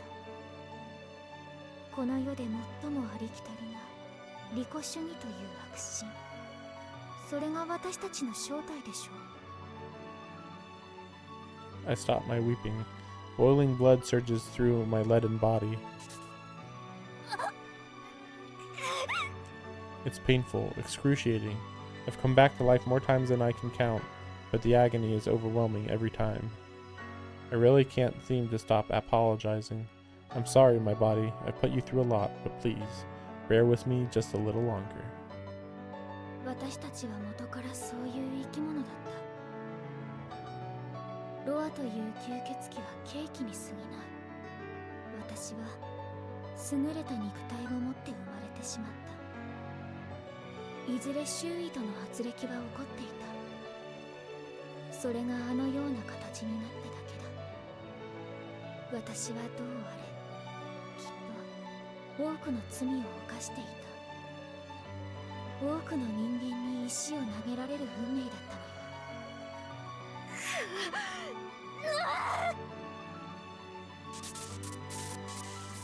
I ripped the skin off of my back, painful but necessary to tear free from the darkness. Besides, listen, can you hear it? Even now, far away, someone is fighting for me, believing in me. I'll flay myself to the bone if that's what it takes to repay their trust. どうしてまだ希望を見るの？まだ罪を認めないの？私は絶対に救われない。代行者としてのあなたは犠牲者に過ぎない。私たちには救われる奇跡も生きている理由も愛される価値もない。そうでしょ？ You're right. I'm not worthy of anyone's love, but I have seen a miracle, something noble and pure. Everything he's ever had has been taken from him. So cruelly and completely has he been robbed. He can't even conceive of what he's lost. If anyone has a right to pursue their own happiness above all else, it's him. Yet he prayed for mine instead. In all his strengths, he chose me. So I have to prove that I'm worthy of his faith. In that desire, I discover the last remnants of my will.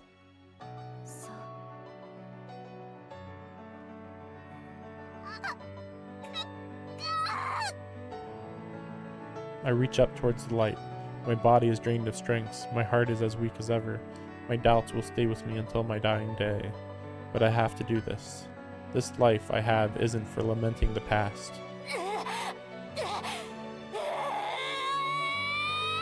It's for standing up and fighting however many times it takes, for as long as there is a single shred of hope left in me.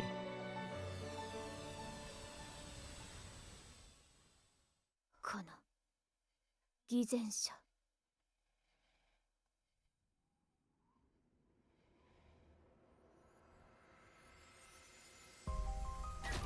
吸血鬼になっても甘い狙いですね。あなたの本命は私でしょう、ノエル。Ciel regards Noelle from atop her pillar.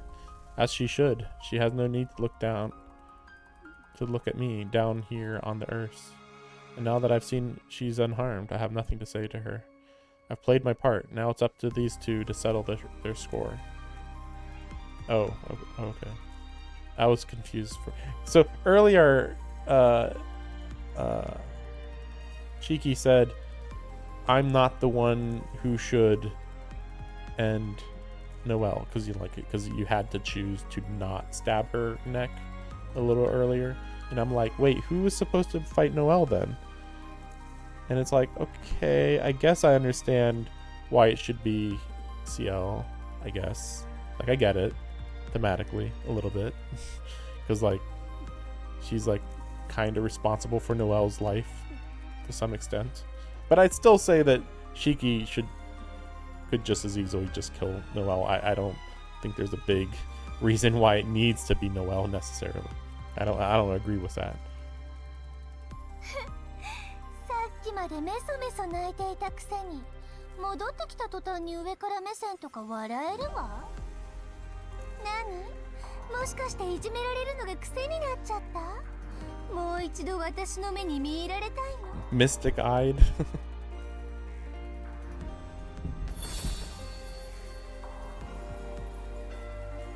そうですね。それがどんな仕組みの魔眼なのか興味はありますから、使っていただく分には益があります。でもやめておいた方がいいですよ。あなたの魔力量ではその魔眼は多用できない。もう一度使えばあなたは自戒します。 Oh, I see. Yeah, there's a lot to piece together, that's for sure. Like, even with all the foreshadowing they've done in the game, yeah, there's a lot to piece together. There is some stuff that they showed in Noelle's past that I am still very confused about, and I don't think that there is any good explanation, because they showed a whole bunch of vampires and I'm like, what does that even mean? I don't get it. and again, this is only the second route, so I have no idea what it's like for the last three routes whenever they come out. Like, that's gonna be a lot, because you know every route builds on each other. 何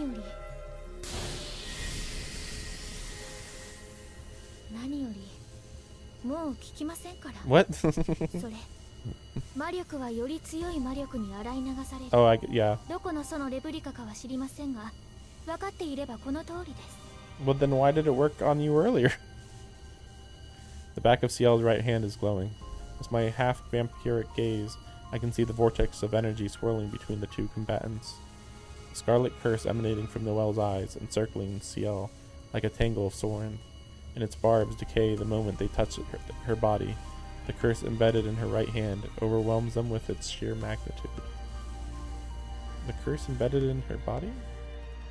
I've seen this light before. The heart of Vlav's curse burned with the same brilliance. ほんと、どこまでも偉そうな女。やだやだ、そんなに先輩面したいんですか、シエル先輩。これ見よがしに昔の勲章を見せびらかすとか、代行者としても吸血鬼としても上だって言いたいの？ Wait, does she count as a vampire? I guess so, technically. そんなこといちいち言わなくちゃ伝わらないレベルでしたか。 But if Ciel's a vampire, then like, would she be comparable to one of the dead apostles, like the same as Roa? I don't know.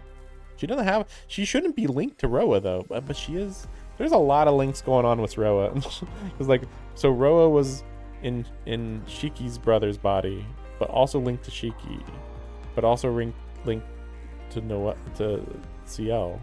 But then the brother died, and then Roa and Shiki are the same now. But Shiki isn't really linked to Ciel, but Ciel is linked to Roa. This is a little too complicated. Now there's... いつもの辛辣さが戻ってきたじゃない。でも、今更やる気になっても手遅れだから。 Like, I feel like Shiki should be feeling a little bit more of a connection between himself and Ciel. through the vampire part. But I mean, in the first route, even they were making it pretty clear that Shiki wasn't really feeling that much of a connection with Rewa even then. I don't know. It's a weird. The connections are weird. 冷静になって下を見下ろしたら、四季君は私の指先一つで死者どもの食い物になる。もうあなたが何をやってもあの子は助けられない。それが嫌なら、おとなしく私の魔眼に。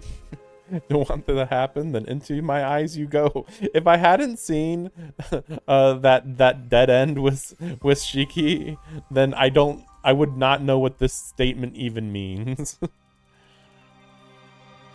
Oh yeah, I mean there have been some spelling or grammar mistakes already in this version. Not too many. It's probably in total like 10 or less. But like when it happens, it really stands out because everything else is done so well. But I can imagine that in the original version, there was a lot more spelling mistakes considering it was a much smaller company and they were translating it, which was also not common back in, what, 2003 or something, I think is when it first came out. 失礼。そちらなら当然真っ先に終わらせました。Huh? For just a second, she glances at me. It seems like she's trying to tell me something, but I can't figure it out. All I can do is look back up at her warily. Hold on.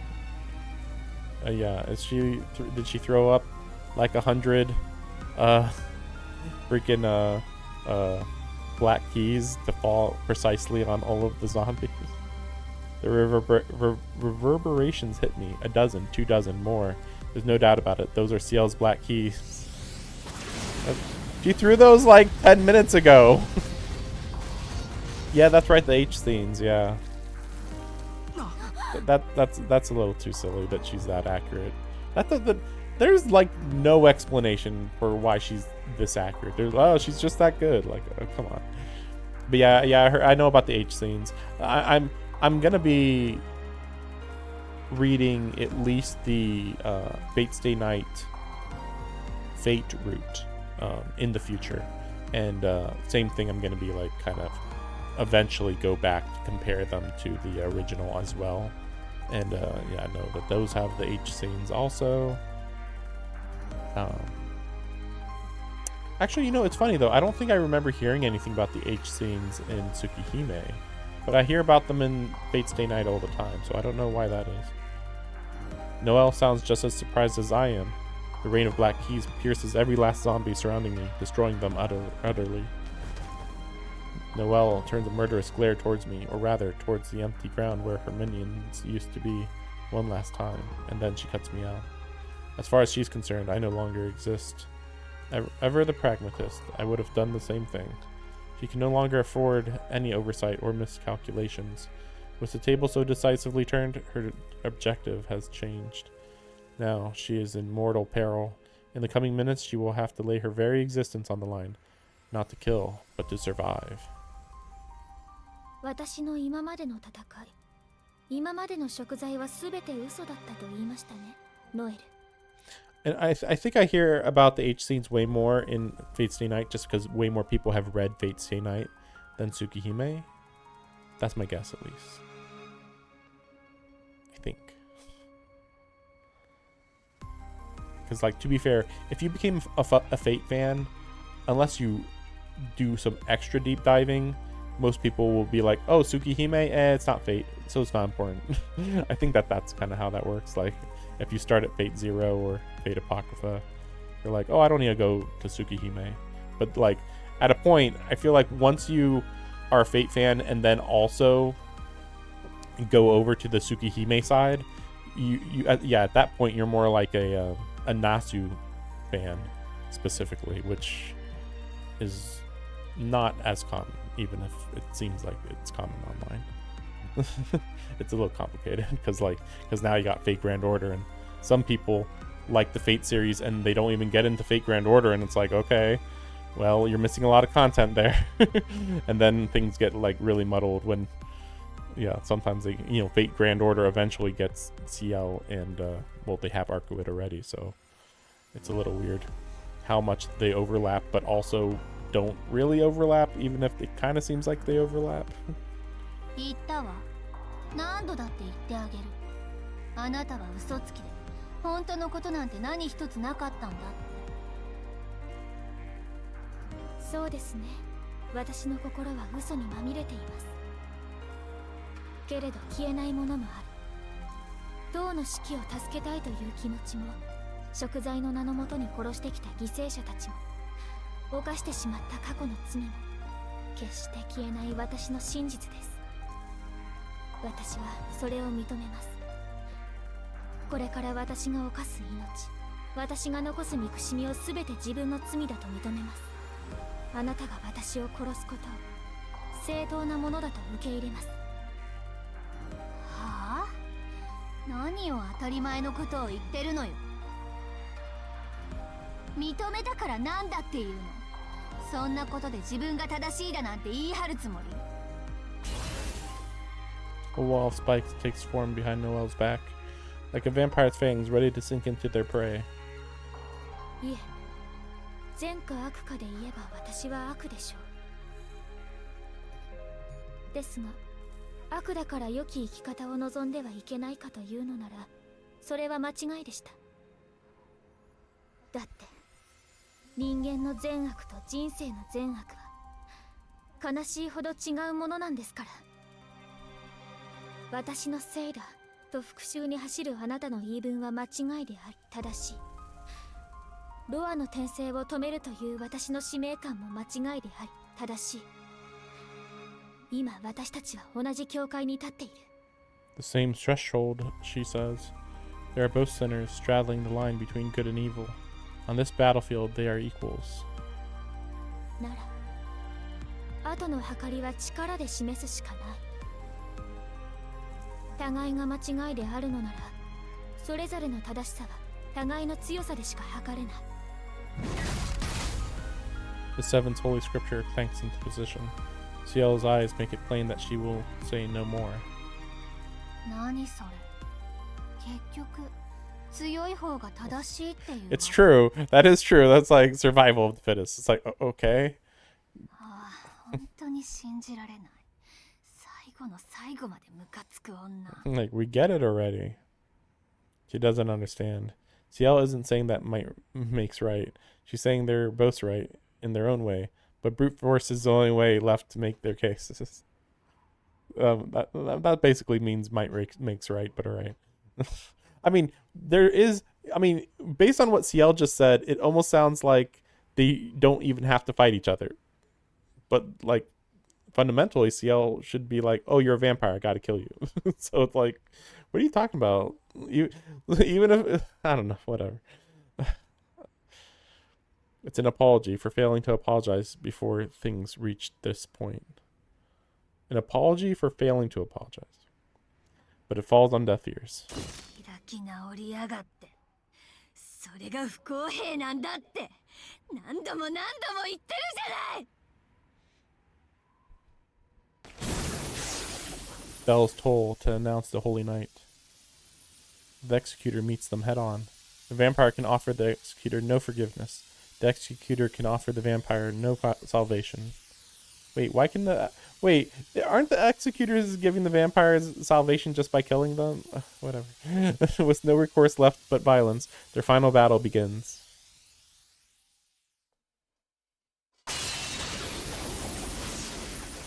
Noelle's spear streaks toward their mark like shooting stars, a rain of steel that will skewer anything in its path, even a foe with superhuman capabilities. She is using distance to her advantage. At range, her supremacy is beyond question, or it would be if her foe were merely superhuman. That vast distance closes in an instant. That rain of steel clouding the sky shatters against an opponent who doesn't even deign to block. In the blink of an eye, the executor enters killing range. A wall of spikes deflects the bayonet's lethal tip, only to be blasted into shards of twisted scrap. This is the third time the same dance has played out.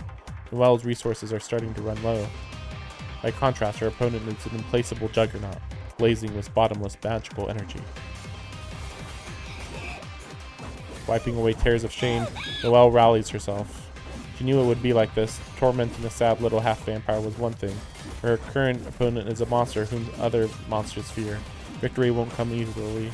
She knew this from the very beginning, and yet...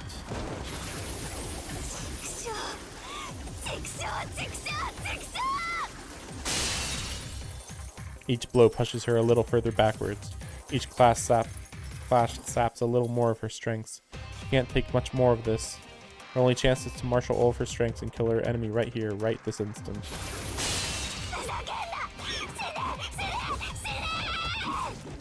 She burns every last drop of blood in her veins. She rains down spikes until her reserves are dry. Her efforts beget only despair. The Executor is unstoppable, invincible. He can find no opening to exploit, no weakness to give her cause for hope.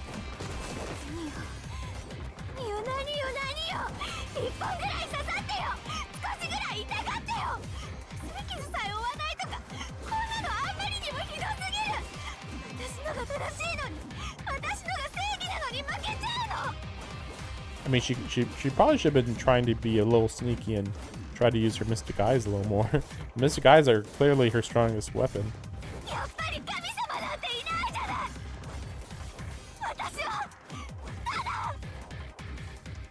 Is to punish the woman who took everything from me. The vampire screams bitter venom. But the Executor faces the accusation and cuts it down. For years, Noelle has pursued her vendetta against Roa. If avenging those he killed was her only motive, it would be fair to call her righteous. But her cause is tainted by self-indulgence, deliberately tormenting dead apostles, playing judge, jury, and executioner for her victims. Her lust for pleasure has claimed 50 human lives. She has used her ends to justify deplorable means, and that is a far cry from just.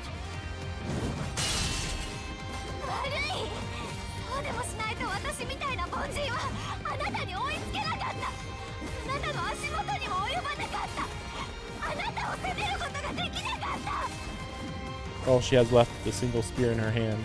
She draws on her old skills with the halberd, a memento of the time she was human, swinging it with all her strength. Ironically, at this final juncture, the battle has taken on a familiar form. They have sparred like this many times over the years.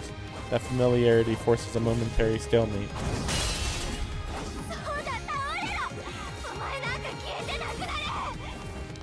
Her Mystic Eyes, from what I could tell, just put you in an illusion.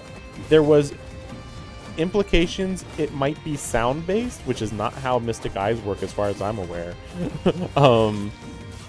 They kept saying that Noelle somehow has sound-based powers, which I'm like confused by, especially because like right here she's clearly not using them. But basically her Mystic Eyes just put you under an illusion, and she made you see her past. And she was also shown that she can trap you inside of her mind, basically. Which sounds insanely overpowered, and even more confusing, though, is I'm under the impression that Mystic Eyes of higher rank just can cancel other Mystic Eyes, I thought. Like, when two Mystic Eyes clash, the stronger ranked Mystic Eye always wins. So, Mystic Eyes of Death Perception, being the strongest Mystic Eye, should just cancel Noelle's power. But that didn't happen? And they don't explain why that didn't happen, so it's I don't get that. I feel like they just wanted Shiki to not beat Noelle easily, and that's the only reason why some of these fights didn't quite go how I was expecting them to go. That's my guess.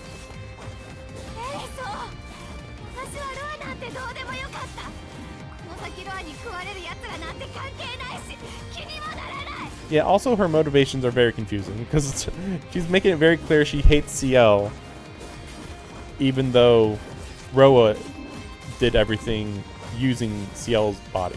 So, like, Ciel was a victim too, yet for some reason, I don't know why Noelle, like, I don't care about Roa. Like, I don't get it. Why do you hate Ciel specifically? Maybe she's gonna say here, maybe. Ciel's mystic eyes, or that people don't doubt her right? Ciel has mystic eyes? I didn't see.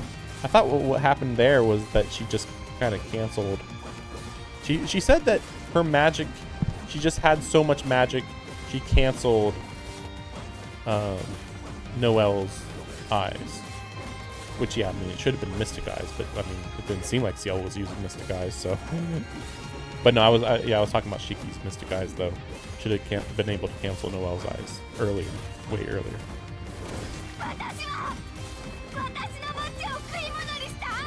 Yeah, why is she blaming Ciel instead of Roa? I don't get it. Doesn't make sense. That is the truth at the heart of her being. She cares not for the lives Roa might take, only for those he has already taken. And this is the result. Her desires have twisted her into a murderous abomination. Now she is no different from the very vampire she so despised. Yeah, yep, exactly. So yeah. I'm a little confused. A slash from the guillotine blade sends her flying. Okay. I was like, I guess I was like, wait, how were they fighting just now? I guess Noelle was, or Ciel was swinging her, the big weapon she's got back and forth. It's a little weird because like the weapon she's got is like a pile driver, so or pile bunker. So it doesn't seem like you would be fighting somebody with a thin spear. It's like someone's using like a bat while you're using like a giant hammer, and it's like, what? Like that's not how that works, but that's apparently what was going on. She slumps weakly to the ground, split from shoulder to hip. She plants her broken spear in the earth to keep her torso upright. The battle is over. The executor steadily advances on her incapacitated foe. 吸血鬼になったことではなく、吸血鬼として行動したこと。それがあなたの間違いです。I mean, sure, but Ciel's made it very clear that she will kill anybody who's a vampire. It's not like she's judging them whether they're evil or not. She just kills them if they're a vampire. 使徒ノエル、弱き人々を守護する精霊と父の名において、あなたへの刑を代行します。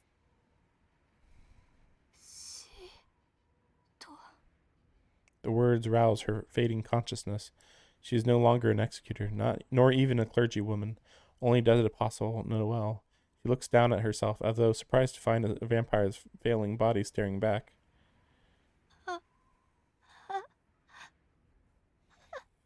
Whether it is sadness or disbelief that courses through her, she cannot tell. Not now she has sold her mortality. Not now that she has sold her mortality. But something burns in her veins. How did things end up this way? I'd always hated her, but I thought we had a truce. Maybe this was always coming, but it shouldn't have happened so soon. Something tells me I should have had much farther to go. So why did things come to a head now? Of course, what else? My rage could not be contained.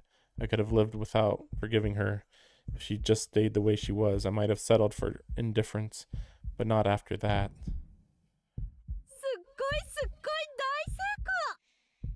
This character, I can't wait to learn more about this character in the next game. This is so weird.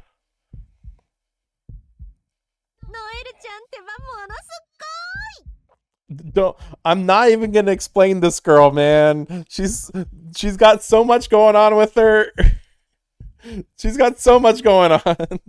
I assume she's gonna be way more important in the next routes.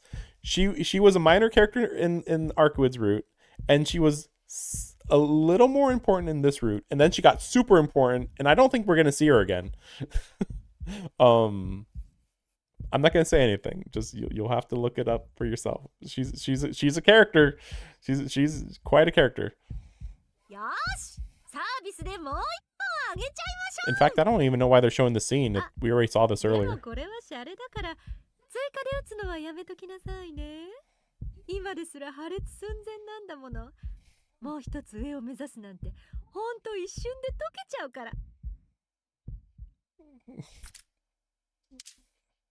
Oh, I see. She's gonna inject herself.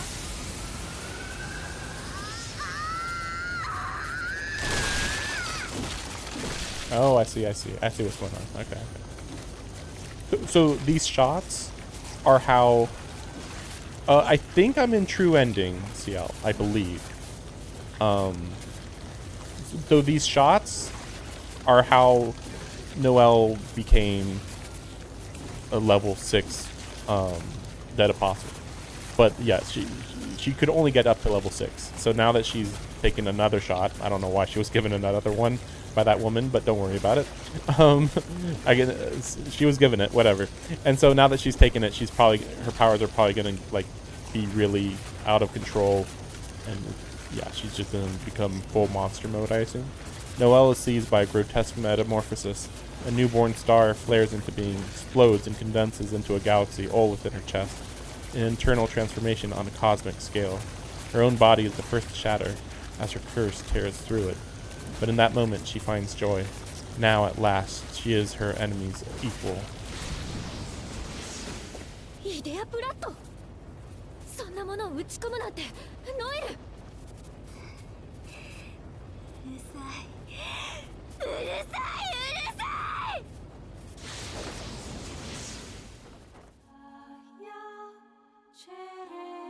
Okay.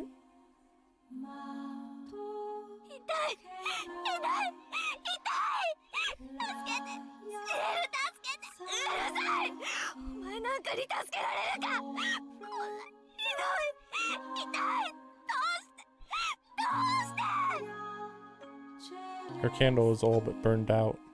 She blindly lashes out again and again, each strike the executor's match.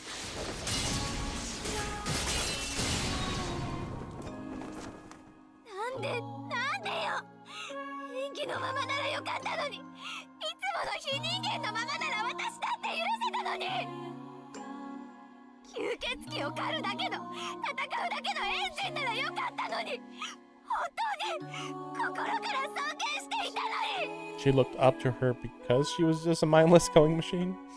Okay. So that's why she hates Ciel, I guess?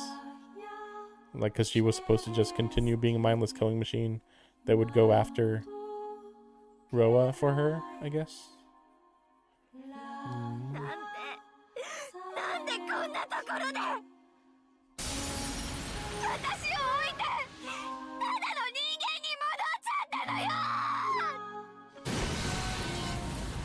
She launches her final blow even as her body breaks. Killing thrust born of all her newfound strengths. Faced with the sum of Noelle's entire being, Ciel brings her barrel to bear and readies her stake driver. For a moment, she is tempted to surrender to the encroaching spear, the primal scream of Noelle's soul. Then she hardens her heart and annihilates her foe.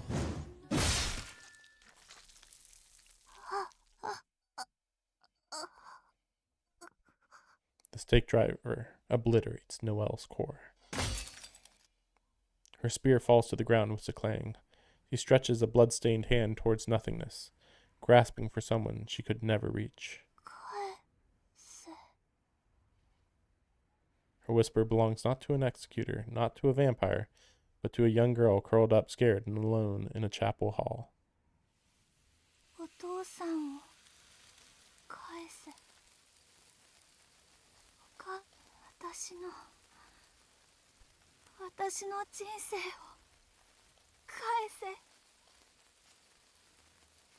The disintegration reaches her torso as her flesh crumbles and darkness closes in.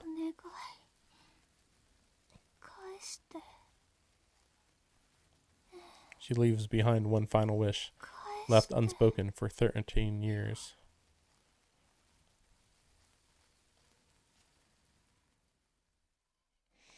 Still don't know why she wanted to kill Ciel more than kill Roa. Like, Roa was literally right here, basically. Or maybe... I mean, she did know that she couldn't kill Roa, though, to be fair. Still... Wait! If she could capture...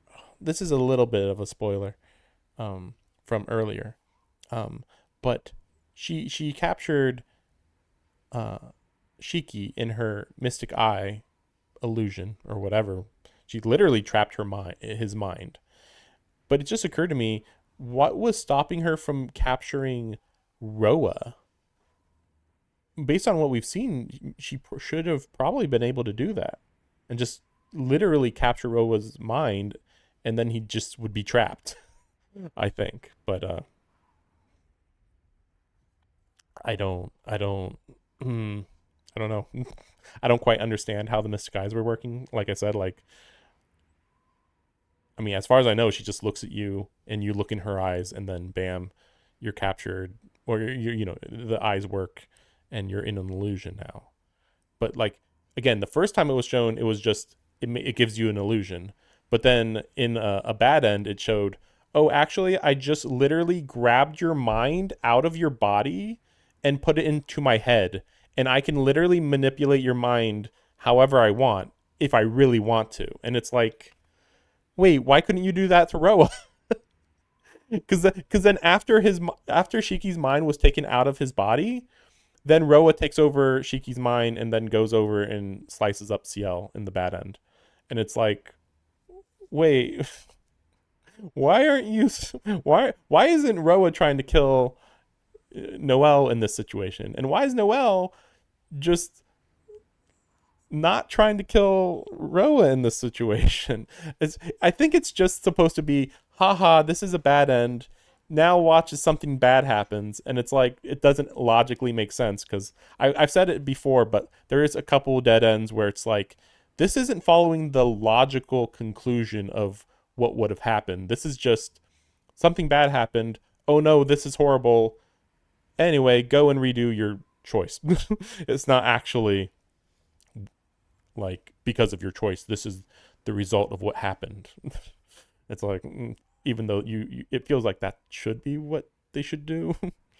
But to be fair, I think that there was one or two bad ends where it was like, wait, if you follow the logic on what just happened, the story would have an ending. It just wouldn't have the ending that the author wants. So they didn't even want to show that possibility. I think that was at the end of the Arcuid route. I think that there was an option to be like, here's an ending, but it's like, well, that doesn't seem like the right ending, and it wouldn't be like a death ending either. I think. Anyway, Silence returns to the ruined crater. Ciel remains where she stands, head bowed. That's a good shot right there. She never pulled her trigger. Well, I mean, technically, yeah, she just shoved the spear in her chest, and that's it. The girl's body turned to ash and scattered on the wind before her stake driver could finish its work. She does not let go of her weapon, does not relax her shoulders with a sigh, does not turn to face me as I draw up by her side. All she does is whisper 7 simple words. 5年間はちょっと長かったですね。 A brief soliloquy delivered in colorless tone, bellying the horror of the ordeal she just witnessed. 先輩、基本的に私たち代行者のチームというのは1年も続かないんです。任務中にどちらかが死ぬか、生還しても引退させられるのが常ですから。 Yeah, this was mentioned earlier too, that they don't last long. Yet then Mario was criticizing Noelle for being average trash, even though she'd stayed alive for many years, which is very unusual. And we've seen Noelle be very capable, definitely stronger than the rabble that Mario is surrounded by. Mario is, did he say cardinal? Wait, no. He's the guy, he's right under a cardinal. So, there's the Pope, and then there's, 4 cardinals or maybe more. And then Mario is, a successor to one of those cardinals, basically. And Mario is, overseeing the operation happening in the city. But he doesn't have authority to direct the executors, but otherwise he has authority over all the church in the city. Basically, in any other fiction, he would be a like a pencil pusher office worker, but in this, of course, he's also fairly powerful. Yeah, he's the little kid, the blonde kid. Yeah, we still haven't actually seen him do much at all. I think we've only had like 3-ish conversations with him, and then one kind of major thing that happened, but like it wasn't that big a deal. Yeah, we'll see if he's going to be in other routes. I mean, he will be in this route, but I don't know how much more, because like again, like Ciel is technically above him in rank just because executors are weird. But like I don't think he's going to say much other than, oh, Noelle's dead, oh well, whatever, because he doesn't care about Noelle. But there was a very complex thing between Noelle and Mario that happened that I can't even begin to. Well, I was questioning it even earlier in the stream about like why it happened the way it happened, and it was like an internal politics with the church. So yeah. だから代行者はこういうことに慣れているんです。どちらかが吸血鬼に落ちたら変わる前に殺してほしいとか、本当よくある約束で、任務前には冗談半分、本音半分で言い合ったりするチームばっかりで。So this is another weird thing. Earlier in this route, Noelle got bit. And so she was going to turn into a vampire. I was like confused because they didn't mention this for like 3-4 days. And I was like, wait, didn't she get bit? Why hasn't anything happened? And then eventually it comes up and I'm like, what? And by that point, a lot of other stuff happened. So Ciel just didn't explain. Like Ciel should have known that she was going to turn into a vampire because she saw that Ciel saw Noelle get bit by Vlav. So I don't know. だから何でもないことで、特に悲しむことでも。Like maybe Ciel thought she was helping Noelle, but I don't know. ノエルは吸血鬼になって、人間社会にとって害悪になった。精神的な問題ではなく、構造的な問題です。彼女はもう人間を殺さなければ生きていけない体になっていた。彼女は身体能力も精神強度も並だったから、当然の結果とも言えます。むしろ5年もよく続けられたものです。Really? Okay, so we are straight up stating that she was average now? I don't know. I mean, based on all of the church fighters I've ever seen in Fate Stay Night and in Tsukihime, I am definitely placing Noelle at above average. But I don't know. I haven't seen that many. I mean, to be fair, when it comes to executors, things are complicated because, yeah, she's the weakest executor. But, like, come on. Executors are freaks of nature. I'm not going to compare Noelle to freaking Kodomine, Kirei Kodomine. Like, come on. That guy might be the strongest executor ever. I think Kodomine might theoretically be stronger than Ciel, depending on the situation. I mean, if he's like, I gotta kill her, and he was prepared. I mean, but like, if they were both just using their raw physical capabilities, I think Kodomine would win. It's just that Ciel uses so much weaponry and armor, which is not what I'm used to seeing for executors. 先輩。あのことは教会で再会しました。ちょっと驚きました。だって私より年上になってたんですよ。修道院に引き取られて5年かけてやっと代行者になった。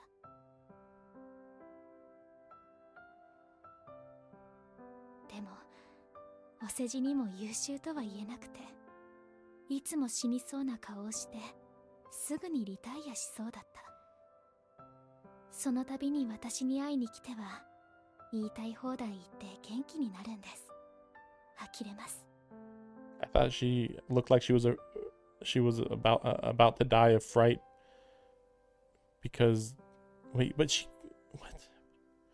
Threatened to quit, but I thought she couldn't quit. I thought once you're in the church, you're trapped there. Period. That's what Noelle said. And then also, she looked like she was about to die of fright because of how horrible things were at the convent. Yeah, just another moment where Ciel just is clueless and doesn't know what the heck was going on. それから2年経って私たちはチームになりました。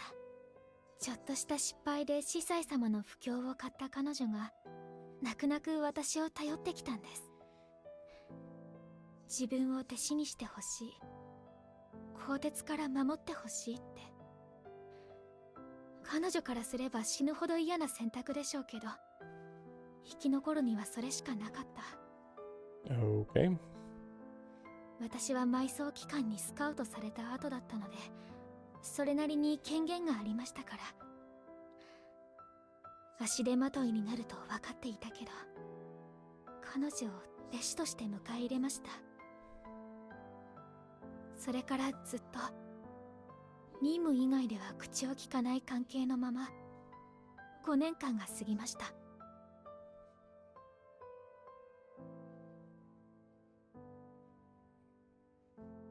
Wait, so then how did they survive? She's not explaining how Noelle survived for 5 years if she was so average.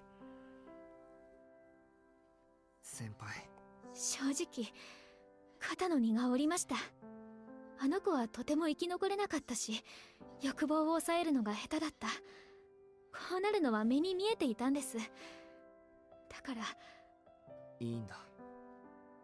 謝っていいんだよ、先輩。 Although in this case, I guess Noelle was acting as support and recon for Ciel being a powerhouse. So if Noelle had been paired up with another average person or somebody only slightly above average, then they just would both be screwed if they ran into something a little too strong. I guess.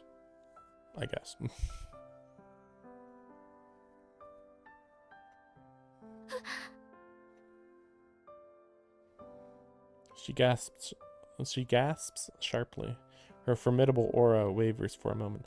Although that's the other thing, like I feel like Noelle could take down a dead apostle at level 5 and below. I mean, it seems reasonable that that not every single executor can take down a level 6 to level 8 dead apostle. That's just normal, I would think. I mean, they have mentioned that executors can take down a level 8. I mean, Ciel can, but like, or 9, I should say. But like, it's not that common from what we're told.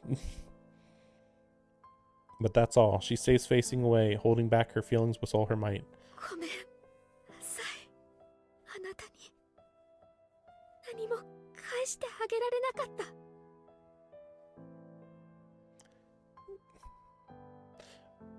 I hope that I might end up having to look this up. We'll see. When I get to the end of this route, I'll look it up. But no, Ciel kicked Noelle off the team a few days ago in this route, and that's actually what caused everything to happen to some extent. I mean, again, Vlav did bite her, so I don't really understand that part too. There's so many little things that I'm not understanding with Noelle's story, that like some of it makes more sense than other parts. If I ignore certain parts, then the Noelle story was very interesting. But then other parts, it's like, wait, Ciel, you were acting like a piece of shit by firing Noelle the way you did. But whatever. I call out to her once more. I know I should wait until she's ready, but I can't bear to leave her alone any longer. そろそろ行こう。秋でも夜は冷えるんだし、そんな薄着じゃ風邪をひきます。 She nods, takes a deep breath, then turns to look at me with a forced smile. はい、ご迷惑をおかけしました。私はこの通り元気なので、風邪なんてひきま。遠野くん、何ですかその体。 She dashes up to me to inspect my left arm. I almost black out as she touches my wounds. With everything that's happened, I'd forgotten that my arm was shredded to bits. 治療すぐに治療します。でも首都化しているなら秘跡は逆効果だから、I mean, こ won't he の just 場合はど regenerate? うすれば。 She continues to fuss over my arm. It still hurts, but it's 1,000 times better than watching her force a smile. いいですよ。無理に治さなくて。放っておく分には痛みはないし、栄養を取れば治ってくれそうです。まだ半分は人間ですから、俺。そうなんですか。じゃあ私からの魔力供給なんかよりご飯の方が効果的ですよね。ええ、きっと。だから早く帰りましょう。先輩のアパートなら食べ物はあるでしょう。ほら、作り置きのカレーとか。She looks so offended. Man, I love her. Alas, everything's back to normal. Just ignore the dead bodies behind us. Now that our long night is at an end, we can... So is Arkwood gonna show up? Okay, no. We're too busy for Arkwood to show up yet, I guess. Damn it, he always picks the worst time to butt in. Or maybe he just couldn't keep quiet any longer. The moment I let myself relax, my headache comes back with a vengeance. ごめん、先輩。俺、歩けそうになくて。情けないけど。情けなくなんかないです。無理をせず頭痛に耐えることだけに集中してください。あとは私に任せて。 She slips around to my right side and props me up. ごめんなさい。抱えてあげたいのは山々なんですけど、私も荷物があって。もうこんな時にセブンは起きもしないんですから。 Wait, what's that mean? Can you believe it's gone to sleep at a time like this? What's that mean? I guess she's talking about her gun. Weapon in one hand and me in the other, Ciel starts to ascend the debris. At this point, I just want to black out, but I can't afford to lose consciousness yet. If I do, there's no guarantee I'll wake, and besides, I have more to say to Ciel. I have to keep being me, at least until dawn comes. Like what, if the weapon was awake, that affects something? I don't get it. Is that the night? Is that the whole day? And so the battle over Roa's host comes to an end? What? What are you talking about? And so the battle over Roa's host comes to an end. What's that mean? Oh, here. Okay, so Arkwood was here, like I thought. Why didn't she do anything this whole time, though? For tonight, anyway. But Shikitono will last until tomorrow. He will not succumb to Roa so easily. Yeah, that's what... Yeah, like, if you were really stupid, you'd be like, wow, that was a great ending to Ciel's Route. But I'm like... So, isn't Arkwood just gonna view Shiki as Roa and just go to be like, hey, I better kill you because you're Roa now. And I just kill Roa when he shows up. Like, but this day is actually really weird because if you erased Noelle from the story, this day could have just been skipped. Oh, okay, not entirely. I mean, you would have had the moment where Shiki called Noelle and then they both meet and then like they have their heart to heart, but then just Noelle wouldn't show up. I guess maybe in that case Arkwood would show up and they'd have a confrontation. Maybe. Bathed in the light of the moon, she looks on from afar. 変な邪魔が入ったけど、結局あいつの独り勝ちか。 She made out with every prize. ほんと、どこまでも目障りな女。いつも私の気を逆でるんだもの。 Well, yeah, I mean... 邪魔者は大小様々だけど、 I mean, in this case... 間違いなく大きい方の邪魔者ね。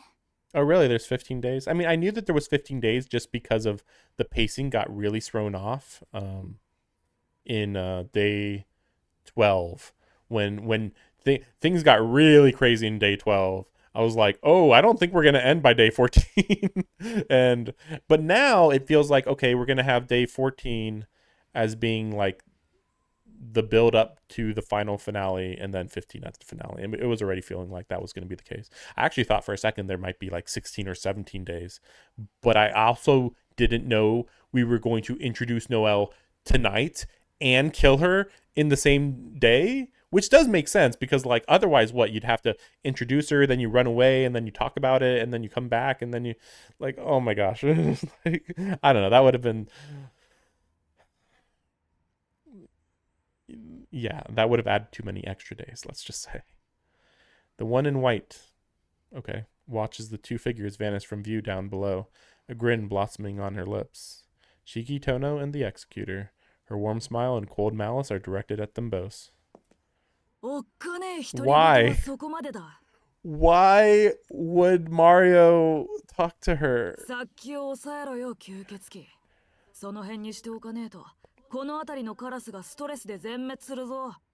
First of all, I'm surprised that Arcuid didn't just jump down and start talking to them, to Ciel and Shiki right then and there. But why is Mario here talking like this? By the way, the last time Mario did this, like 3-ish days ago to Ciel, he almost got his ass beat. He kind of did get his ass beat.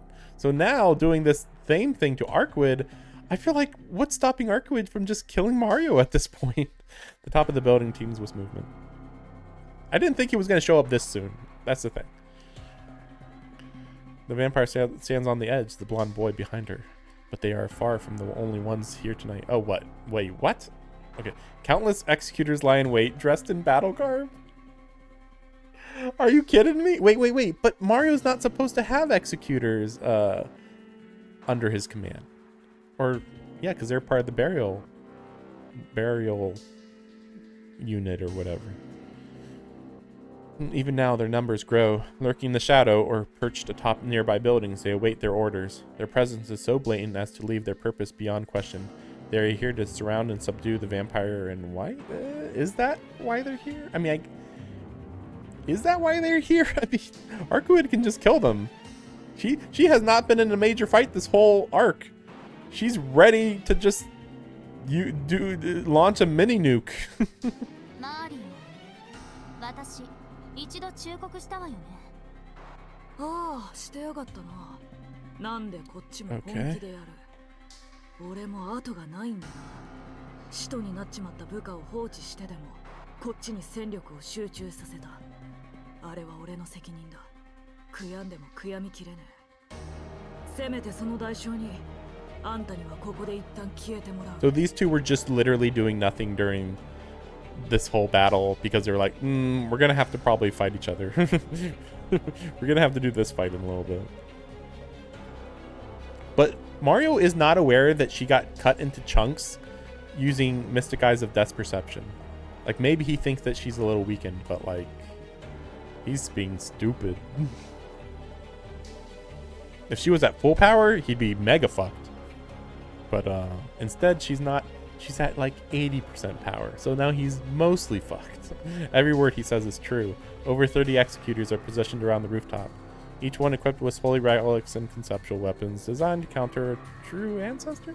They have weapons that can counter true ancestors specifically, but it's also weird because I think canonically, true ancestors have never been killed by anyone except for Arcuid.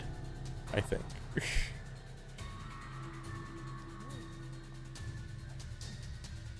But like nobody, I don't think anybody knows that Shiki has Mystic Eyes' Death Perception, except for in this case right now, Arcuid and Ciel. So nobody else knows just how much damage they did to Arcuid.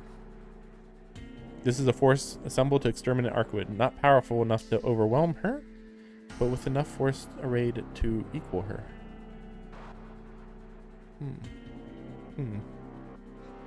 If it comes to battle, they will likely annihilate each other, leaving Mario the sole survivor. Why would Mario survive? What are you talking about? What? Oh gosh. She can see that as clearly as he. What? How would they even be able to just tell how much damage each of them could do to each other just from looking at each other? Like, Arcuid's like, I looked at the 15 people. Yeah, we'd all kill each other. Like, what? Really? Mm-hmm. お見事。昔からきちんと計算するのよね、あなたは。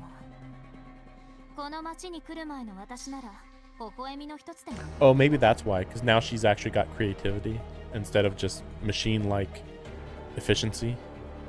Also, she's way more chaotic in this route. やめてくれ、縁起が悪い。そもそもあんたが笑うことなんてなかっただろう。 You've never smiled in your goddamn life, but she's smiling right now. たく異常すぎるぜ。 And this time around, yeah. I mean, technically it's this time that they've met, but like it also is like in this route. 大体なんでロアを殺しに行かなかった。あいつがロアの逃避先だって分かってたんだろう。 She might not want to kill him, but she should want to. ダメよ。今だとシエルが邪魔するでしょ。 Mm-hmm. あいつがいるうちは我慢しなくちゃ。私、ことはできるだけ穏便におしとやかに済ませたいの。おしとやかってどういう意味？人間らしいって意味。シエルと戦い出したら私、楽しくなりすぎて町の人間をみんな殺してしまうと思うの。ほら、そうなったら式に嫌 Yeah, われ but て how し does まう that でしょ。 work? Yeah, okay. This is about what I was expecting. Like, well, I love Shiki, but I'm gonna kill Roa. But I love Shiki, and it's like, how's that gonna work? And the answer is she doesn't know. This is too complex for her to figure out at this point. The air seems to freeze. This is no longer the woman Mario once knew, nor the creature of impulse he encountered days prior. I mean, isn't she still a creature of impulse, though? This is something utterly alien. A cruel goddess who would dash to pieces those who displease her. おい、でも、その前にこっちが先ね。あなたがいるとロアを生かそうとするし、何よりシエルの味方をされたら面倒だし。I don't want you finding Roa a way out. What does that even mean?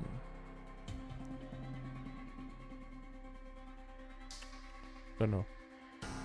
小さい方の邪魔者はここで蹴散らしておきましょうか。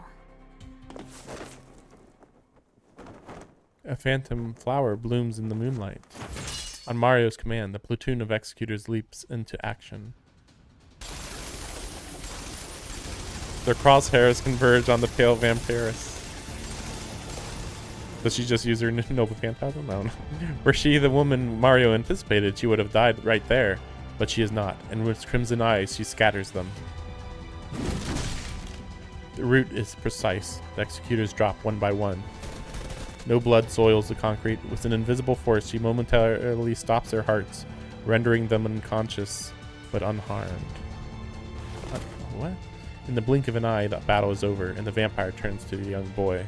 ああ、でもあなたは別よ、ベスティー Bestino! 指導者として少しは血を流しなさい。 Blood explodes from the blonde boy's forelimbs.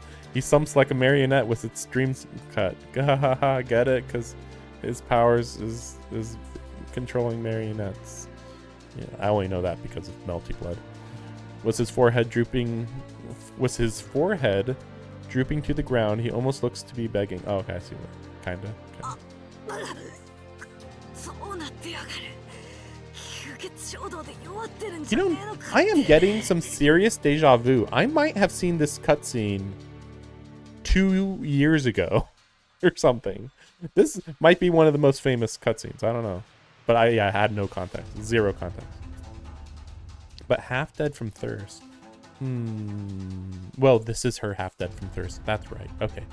Their knowledge is still based on Arcuid from like a year ago, which technically she's been half dead from thirst for the last several hundred years, right? 1,000 years or something? No, 800. I think it was 800 years. Technically, like, because she had blood then killed all the true ancestors, and then she didn't drink blood after that, but then that made her like more dependent on being bloodthirsty, but she's just been suppressing it the whole time until she got chopped up. But yeah, this is her when she's unpowered, less powered. But then that's why it's confusing why they have anti-true ancestor weapons when, again, like, how many true ancestors have they ever killed with them? I don't think any. もちろん、乾いてどうかしそう。ドアに盗まれた私の一部を取り戻さないと、このまま壊れてしまうよ。 The part of me that Roa stole. Oh, okay, right, yeah. Technically, yeah, he did steal that. But how would she recover that part, though? だから一刻も早く四季を取り戻さなくっちゃ。 This almost sounds, if not for the murderous sound here, I would actually think that this might mean that she can actually extract Roa from Shiki. But then, like, she would, like, absorb Roa and then, like, overtake his soul, maybe? Because her soul is stronger, maybe? 取り戻す。何立ち狂ってんだてめえ。あのガキの中にはロアがいる。あのガキだってお前の敵じゃねえか。 Nah, different plan this time. 四季がロアであることに何か問題があるの？ I can't tell if Mario had his arms and legs cut off or just they were all just like the joints were just like mangled or something. As the boy's mouth gapes, he finally puts his finger on the source of his unease. A true ancestor using their powers indiscriminately is certainly a threat, but not an unknown quantity. He himself once helped subdue a low-ranking true ancestor who succumbed to their vampiric impulses. There hasn't been a true ancestor in 800 years, though. What? I'm gonna have to look into this. What? This doesn't make sense. Also, I didn't think that true ancestors had ranks. I thought they were all basically the same. And then Arkwood's just above them because she was made to be the perfect one. And that's it. But here, they're like low rank, high rank. This, however, is unprecedented. Arkwood has suffered an unthinkable malfunction. The most powerful vampire has broken in the most dangerous possible way. これは運命なんだわ。 Fate. It's hilarious how much they say the word fate. And even in Tsukihime, sheesh. 必要なものと欲しいものが同じになるなんて、こんなに嬉しいことがあるなんて、私は今まで知らなかった。 Drunk on infatuation, the woman in white looks to the sky. She stretches out her hand as though to grasp the moon. ロアの逃げ先が四季でよかった。それって心身ともに彼は私のものってことでしょ。 Now she's just kind of acting like she's gonna kill him now. In the throes of bloodlust, she has never looked more love-struck.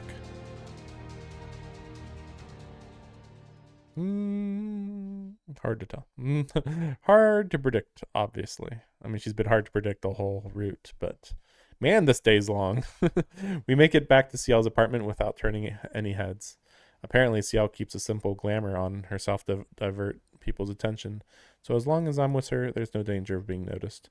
I knew vampires could do some crazy things, but I guess the church isn't far behind.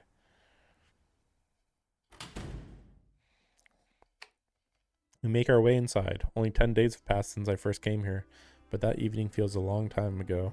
どうぞ。狭苦しいところですが楽にしてください。はい。ではお邪魔します。 Even after everything that's happened, I still feel self-conscious about coming to a girl's house late at night. 頭痛はどうですか？ここなら少しは緩和されるはずなんですが。My headache died down the moment I entered the apartment. Hasn't disappeared completely, but it's much more bearable. すごい、めちゃくちゃ楽になった。さすが先輩、本当何でもできるんですね。それは良かったです。私の知識もたまには人の役に立てるんですね。She smiles in relief, but her expression remains drawn. 遠野くんはそこにいてください。ご飯温めてきます。 She listlessly retreats to the kitchen. Hope it won't be long before she's back to Wait a minute. Back to normal? 先輩、ちょっと待って。はい？何かリクエストですか？ご飯を大盛りに？それともルーを2倍ですか？ She's got a full menu all planned out. Is she making up for the convenience store food she served last time? I guess it's better not to ask. Anyway, there's something more important on my mind. Well, I mean, I thought Shiki going to Ciel's house was just because Shiki like really messed up his room at the mansion. He like we are not going to go back to that mansion because of how messed up it got. Like we're done there. So I assume that we're just gonna. Well, again, I assume that we're only going to be here for 2 days, and so yeah, that's very little time to not have to worry about the mansion. 着替えないんですか？その服なんていうか。Threatening, maybe, or enticing. おかしいですか？いえ、文句なしで似合ってます。そこは自信を持ってください。Reminds me of running for my life. つい廃墟で追いかけられたことを思い出しそうに。It might be the start of a deep-seated trauma, if I'm being honest. そうですよね。失礼しました。ご飯の前に着替えるのが先ですよね。She bolts into the bathroom like a frightened rabbit. I guess she's realized what's going through my head. After we polish off an intriguing dinner, Ciel insists on tending to my arm, or at least making it look more presentable. Just a splint and a bandage make a world of difference. それで、先輩。俺はこれからどうすればいいのかな。If we could consult the church, we might uncover a way to restrain Roa. まずは遠野くんの中のロアを一時的に鎮静化させます。Uh-huh. この部屋は簡易的な聖域になっていますから、とりあえずここにこもっている限り Really? 危険はないはずです。I guess it suppresses vampiric transformation at least. ですね。頭もヒリヒリするぐらいでめまいも起こらないし、高揚感に襲われることもないし。でもそれは一時的なもので、万全ではない。はい。あくまでロアを鎮静化させているだけですから、根本的な解決にはなっていません。加えてロアの意識は日に日に増大していくものです。この部屋もいずれ意味をなさなくなる。ですから、その前にロアを消し去る方法を見つけ出します。先ほども言いましたが、本王朝に戻れば何らかの手段があるはずなんです。だって13年前とは違う私というサンプルがあったのですから、彼らが天聖体とロアの魂を切り離す研究をしてい That ないは sounds ず like がない。 hopeful thinking, but okay. It's not like we're going to be going back to the Vatican, so whatever. We don't have to worry about that. じゃあ、本当にうまくすればロアを切り離せる。ですが、仮にその手段が確立されていたとしても、あなたを待っているのは地獄かもしれない。その術式が私一人で扱えるものならまだいい。けれど、もし本国でなければ行えないものなら。シエル先輩だけじゃなく、俺も今日。はい。彼らから見れば、私もあなたも異端者です。人並みの扱いはされないでしょう。遠野くんの場合、目のことさえ黙っていれば普通の男の子ですから、私のように研究材料として扱われることはないでしょうけど。それでもすごく痛い。どうでしょう。痛みや耐性を測る手術ではありませんから、麻酔ぐらいは使うと思いますが。まあ、そのあたりは立ち会う人間の趣味ですね。異常性癖者でないことを祈ってください。Unusual tastes. I bite back a really bad joke. She has a real talent for saying the wildest things with the straightest face. She probably doesn't even realize it. 問題は過程ではなく結果です。I think that was a joke about priests molesting kids. I think that's what they were actually going for with that joke.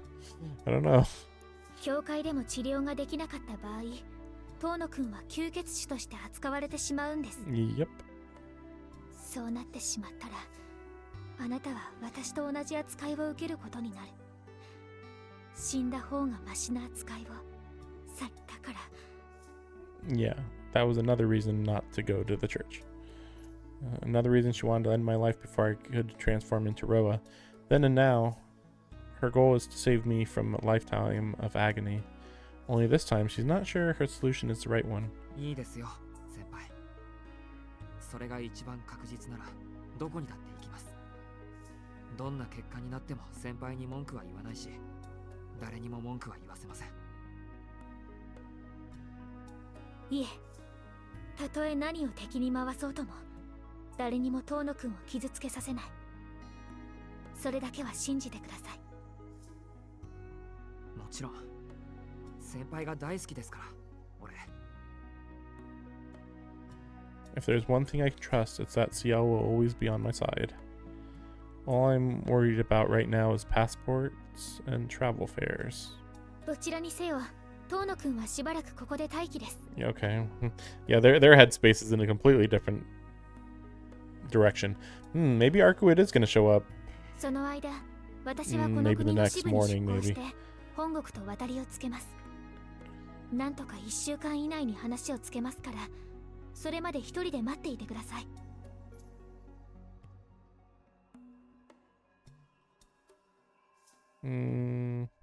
But Arcuit said that she had to prepare. Wait.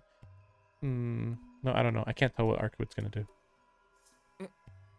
ちょっと待って、先輩の部屋に一人で何日も泊まり込むんですか？俺。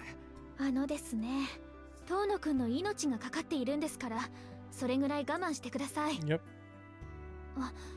妹さんに連絡を入れるぐらいはいいですけど、あんまり事情は説明しないでくださいね。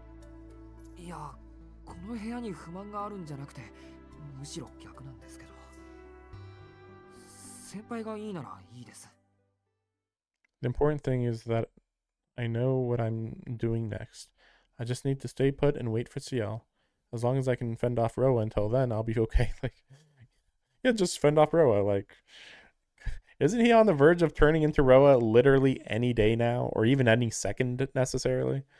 Like, they always make it seem like as soon as Roa starts taking over your mind, it's literally a matter of like very few days. There's just one thing left to discuss. 俺の話はこれで済みました。次は先輩の番です。Something I care about far more than my own petty problems.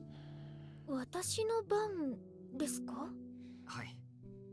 何もかもうまくいって、何もかも終わった後の話です。ロアが消えて体が元に戻ってたら、先輩は俺と付き合ってください。もちろん恋人としてですよ。ちゃんと学校も卒業してくれないと嫌です。二人で青春を謳歌しましょう。 This is the third time I'm mentioning in the stream that like we just acting like she ain't gonna die once Roa's dead. Like, I mean, we don't know. Maybe not. Like, maybe you kill Roa and maybe she has a normal lifespan and maybe she just dies right away. But I guess that's gonna be. Well, let's see. Maybe she'll mention it here. No, man, okay. 慎んで受けじゃなくて、なんか性格変わってませんか、遠野くん。すごく動物的なような。もともとこういう性格です。やりたいことはやります。とにかく先輩は俺と一緒にいてください。今まで頑張ったんだから、ちょっとぐらい普通の生活をするべきなんです。それと死にたいと思うのもなしです。それだけは絶対になしですから。Also, if this is how he's treating Ciel in the Ciel route, and we've already seen how with the Arcuit route it was weird where like he was attracted to her, but like they didn't want to do anything. I don't think that they kissed at all from what I remember, and they didn't do anything sexual even though they had the opportunity. But it makes me wonder, okay, well, in the Kohaku Akiha and Hisui route, like is that going to be like actually romantic? I'm really wondering. I mean, I've heard like some vagaries about what those routes are like, but like I've never heard any indication that it was like anything romantic. Well, okay. There is the Akiha meme about Akiha being like really into. Well, okay, that's even more confusing. But yeah, her being really, really attracted to Shiki. But then it's funny because the memes are like, ooh, incest. But then it's like, wait, but they aren't related. So this is even more confusing. Or maybe it's also supposed to be the, oh, they're not related, so it's not incest. But also you can still have the tag because close enough or something. But yeah, for a while, I'm like, for a good while, all I heard about Akiha was whoa, she really loves her brother, and I'm like, huh? There's like no indication of this until like you get to like day 10 of the Arcuate route or something. I'd feared as much. Her heart is still mired in guilt. Yeah. She's only come this far chasing a single hope, that once she kills Roa, she'll finally be able to die. Without that, she never could have endured for so long. But I can't watch her live like that any longer. ダメですよ。そんなの。 Her voice instantly douses my excitement. She sounds like she's on the verge of tears. 遠野くんの言いたいことはわかります。私も安易に死を望むことはもうありません。彼女を殺した以上、自分のために死ぬことはできません。でも、それと私のあり方は別問題です。私はロアとして多くの人間を殺しました。その罪の清算が残っています。たとえ不死身で亡くなっても、私は最後まで償わなければいけません。いえ、償いたいんです。Also, there's been so many new pieces of music in this route. This is explaining why the far side of Red Garden is taking so long. Like, if this is all the effort they're putting into 2 routes, and and Far Side is supposed to be 3 routes, I don't know how much more new music there would be, though. I mean, it's not like you're going to have new music for every single route, but maybe.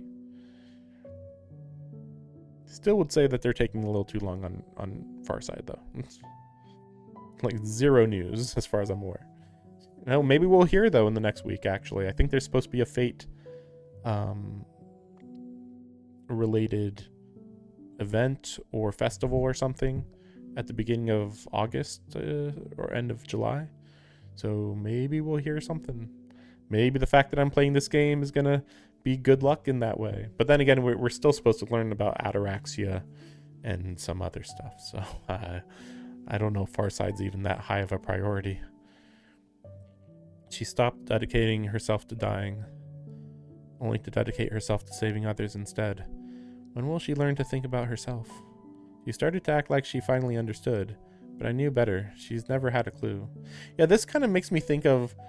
Ciel's making me think of Saber from Fate Stay Night, which makes me wonder, like, how is the ending of this route going to be? Like, I feel like the ending of this route's going to be that they don't stay together. It's going to be like, Ciel has learned so much, and she's going to live to protect others now, but then she erases Shiki's memories or something. I don't know. Maybe she erases Shiki's memories. Not that she should be able to, but it feels like she would do that and then leave, and now you'll know she'll live. Riona has 4 songs for this game. Yes, I know about 2 of them. But I also just mean the general OSTs. Like this song right here, I don't think this was in the Arcuate route at all. Like, you'd think they would reuse music a lot more. I think I looked up the OST and it's like 70 to 90 songs, which for I feel like for a visual novel it seems very high. Like, you would think visual novels don't need that many songs, but yeah, they went all out. All right, that's fine. I'll take it. 先輩は一生償えばいい。もう納得するまで償ってください。それと同時並行で自分の幸せを求めてください。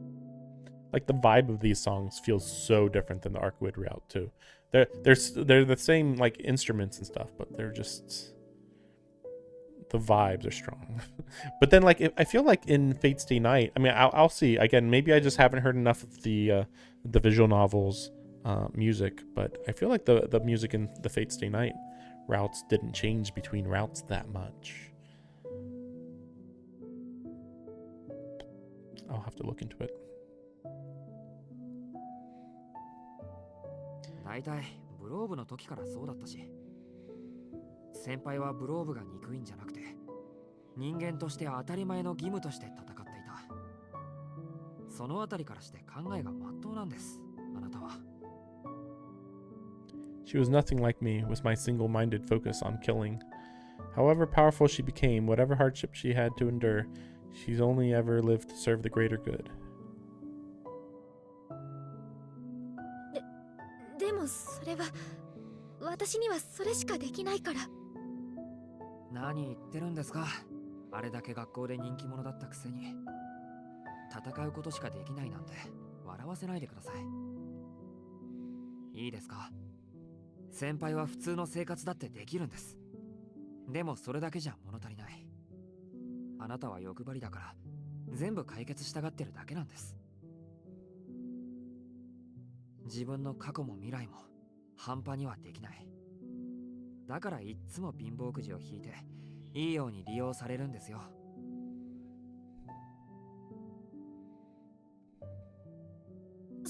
そんなことはありません。私そこまでお人よしではありませんから。ならちょっとは悪いことをしましょう。先輩には両立できるだけの素質も努力もあるんだから、続けたいんなら続ければいいんです。そうしていればいつか。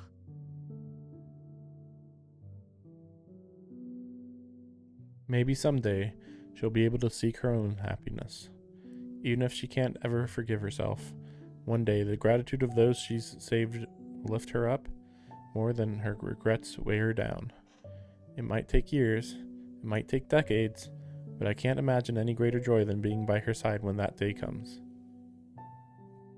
とにかく先輩が楽しくやっていける時だって来ると思います。それを自分から切り捨てるのはやめてください。そうでしょうか。それは夜に虹がかかるような話だと思います。夜に虹？お父さんの口癖です。私たちの町の例え話。起きては欲しいけど起きるはずのない出来事をそう言っていたんです。虹は太陽の可視光が分かれて見えるものですから。昔の人はそんな仕組みは知らなかったでしょうけど。I don't think I get it. いえ、なんでもありません。I do get it, by the way. I just want to say I do understand it. Because I'm not stupid like Shiki. ありがとう、遠野くん。あなたにそう言ってもらえるのは本当に嬉しいです。Like, or Shiki's just like, what? Anything's possible if you believe in it enough. And it's like, Shiki, no. That's not how that works. でも、やっぱりダメですよ。私はもう学生には戻れないし、遠野くんの恋人になんてなれません。私はあなたを騙して、助けを求めてきたあなたを殺すところでした。あれだけのことをして今さら。そんなこと気にしてたんですか、先輩は。そんなことじゃないです。思い出すたびに死にたくなります。っていうか死にます。 Geez, what's the big deal? Everything worked out in the end. The female mind really is a mystery. 大丈夫、俺は気にしてませんから。先輩も気にしなくていいよ。ほら、好きな人に追いかけられるっていうのも貴重な経験だったしさ。So I crack a joke in an attempt to put her at ease. Ciel remains stubbornly silent. Tears glisten in her eyes, and the tips of her ears are reddening. 何より今夜の先輩かっこよかったし。いつもの制服も包囲姿もいいけど、ここぞという時に特別な服装で決めてくるとか反則です。あんなの誰だって惚れ直します。 She's still not speaking, but she does glance my way. あとは、そうだ、メガネをかけてないとイメージ変わるんですね。キリッとしてなんだか年上みたいに見えました。Yeah, I assume she doesn't need glasses, right? みたいじゃなくて年上です。そりゃあの時から体は成長してませんけど。なんですと。 Well, we're addressing the age difference now? Hold up. I think I just heard something with explosive implications.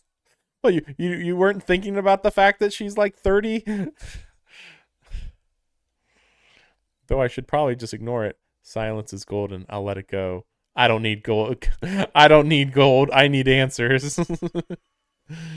For quite a while. She must mean since she turned into Roa and was killed by Arkwood. Collating this with other available data reveals. 先輩、12歳の時からそんなスタイルなのか。 I knew she was part French, but that's just crazy. 人より早熟だったんです。それに目覚めてから少しは成長しましたから、絶対。 I distinctly recall Miss Noel saying Ciel hadn't aged in 5 years, but I can tell I'm going to get an earful if I don't stop now. Better drop the subject. でもほら、くぐってきた修羅場が違いますもんね。先輩は吸血鬼退治のプロフェッショナルなわけだし。俺は吸血鬼になりかけなんだから、先輩が非常に徹したのは当然というか。 Uh-oh, she's gone full unresponsive. I fumble for a way to salvage the conversation, but come up short. 参りました。先輩、何か言ってください。それとも、俺なんかとは話したくない。 She swallows hard, then looking as though she's about to burst into tears. バカ。 Her voice is so quiet I can barely hear it. 遠野くんはバカです。私は遠野くんが思っているような人間じゃないのに、どうしてそんなに私に優しくできるんですか？そんな資格、私にはありはしないのに。 I thought we were going to go more in detail about her age, though. That looked like one of the goofiest answers that you could possibly do, and we've gotten some real goofy scenes from some real goofy answers, and we didn't get what was promised here, man. They didn't even say, okay, whatever. They went the opposite way of like, oh, her body's actually this age, whereas I'm thinking she's mentally 30. That's how I kind of jumped to, or 28 or whatever. Like I thought that's the higher thing, higher priority thing to think about. But alternatively, you could say she's socially the same age as her body, though. To be fair, because like she doesn't do anything social ever. 資 Now, 格なんて俺にだってなかったですよ。でも、そんなものは必要ないって笑い飛ばしてくれたのは先輩です。 in this very room, in fact, in the hours after I killed Arkwood, when all I could think about was suicide, it was Ciel who saved me. Ciel and no one else. そうでした。先輩、俺は先輩の罪なんて知りません。それは俺には関われないことです。俺は先輩が好きだから、先輩を愛しているからここにいるんです。あなたがどんな人間でも構わない。先輩とシエルとずっと一緒にいたいから幸せになってほしいんです。遠野くん、今。なんで、もう先輩が何を言おうと騙されませんから。こうなったら地獄の底までついていって無理やり笑わせます。だからほら、先輩にとっては迷惑だろうけど、たちの悪い後輩に捕まったと思っていい加減降参してください。 I hold out a hand and wait for her reply. If this is what it takes for her to give me a straight answer, so be it. しょうのない後輩ですね。聞いているこっちの方が恥ずかしくなるなんて想定外もいいところです。そんなことを言われたら完全降伏するしかないじゃないですか。 She extends her hand to take mine. She doesn't shake it this time, but gently interlaces her fingers with mine. 先輩、それじゃあ。はい、お言葉をお受けします。自信はありませんけど、遠野くんといるときは自分から諦めることはしないと誓います。 Well, this is clearly the H scene situation. Also, I assume this is also a true end as well. I don't know what the difference between normal Ciel Route and true end Ciel Route is, but I would assume it has to do with how close you are with Ciel. Since we're これからは lovers now. 恋人同士なわけですし。 But yeah, I wonder why they go so hard into this being a real relationship in this route, but with Arcoid, they didn't. They just didn't actually show this level of detail. I guess it's like, well, Arcoid's not human, so that was never going to happen or something. A vastly different between true and normal route? Really? Well, I'll be doing normal route on my own, I suppose. Gotta leave some room for the imagination, you know, if you want to buy and play the game yourself. Ciel steps closer, drawing our hands to her chest, and looks up at me as she stammers out her reply. でも、これだけは先輩として言わせてください。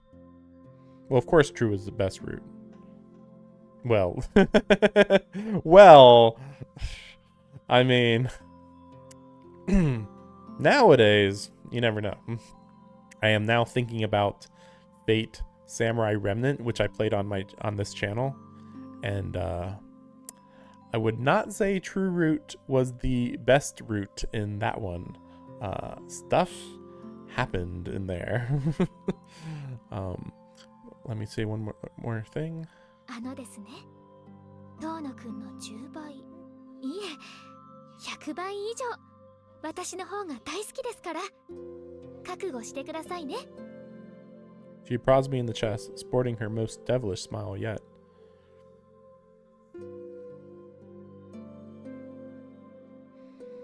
I'm a little scared, but glad she's back to normal. It's a relief to have finally cleared the air.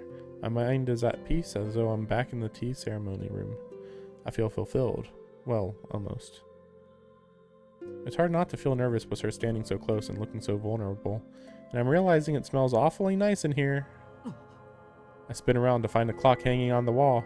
Both its hands are pointing squarely to 12. Oh, really? It's only 12? Really? It's only 12? All that happened before midnight? Oh, it's so late. はい。夜明けまであとちょっとしか。 Did I misread?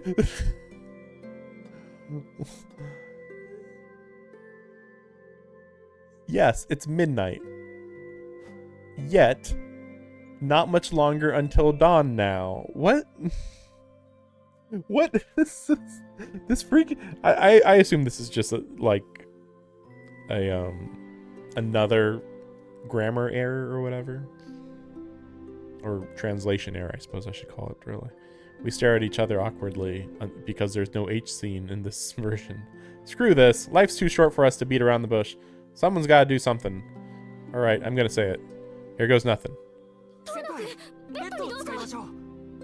Oh, okay. They're actually showing stuff. So they both said, take the bed. Tick-tock, tick-tock goes the clock on the wall. I'm too embarrassed to look Ciel in the eyes, but her expression just now was too adorable for words. Apparently she feels the same. A minute passes in silence as we each process what the other just said. And then simultaneously burst into laughter. じゃあ、今度は床に寝るのはなしで。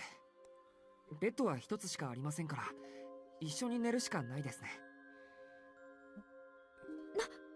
なるほど。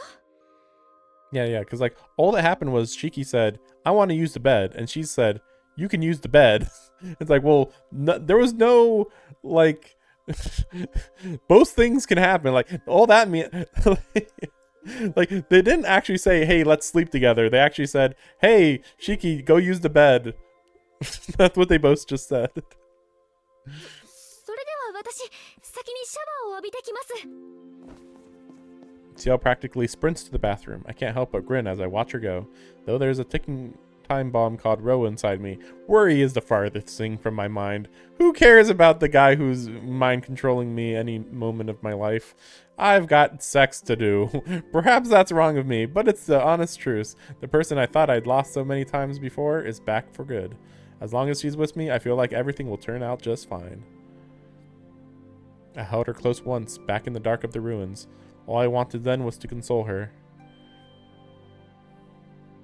But this time is different.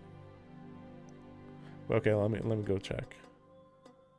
Do you mind if I share your bed? Oh, okay, share the bed. Feel free to take the bed. Do you mind if I share your bed? Okay, okay.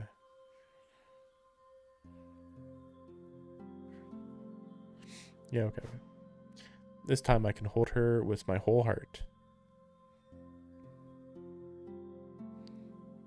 And maybe if I hold her close enough, I'll forget we have to go our separate ways when morning comes. This is funny because I'm just imagining Arkwood showing up any second.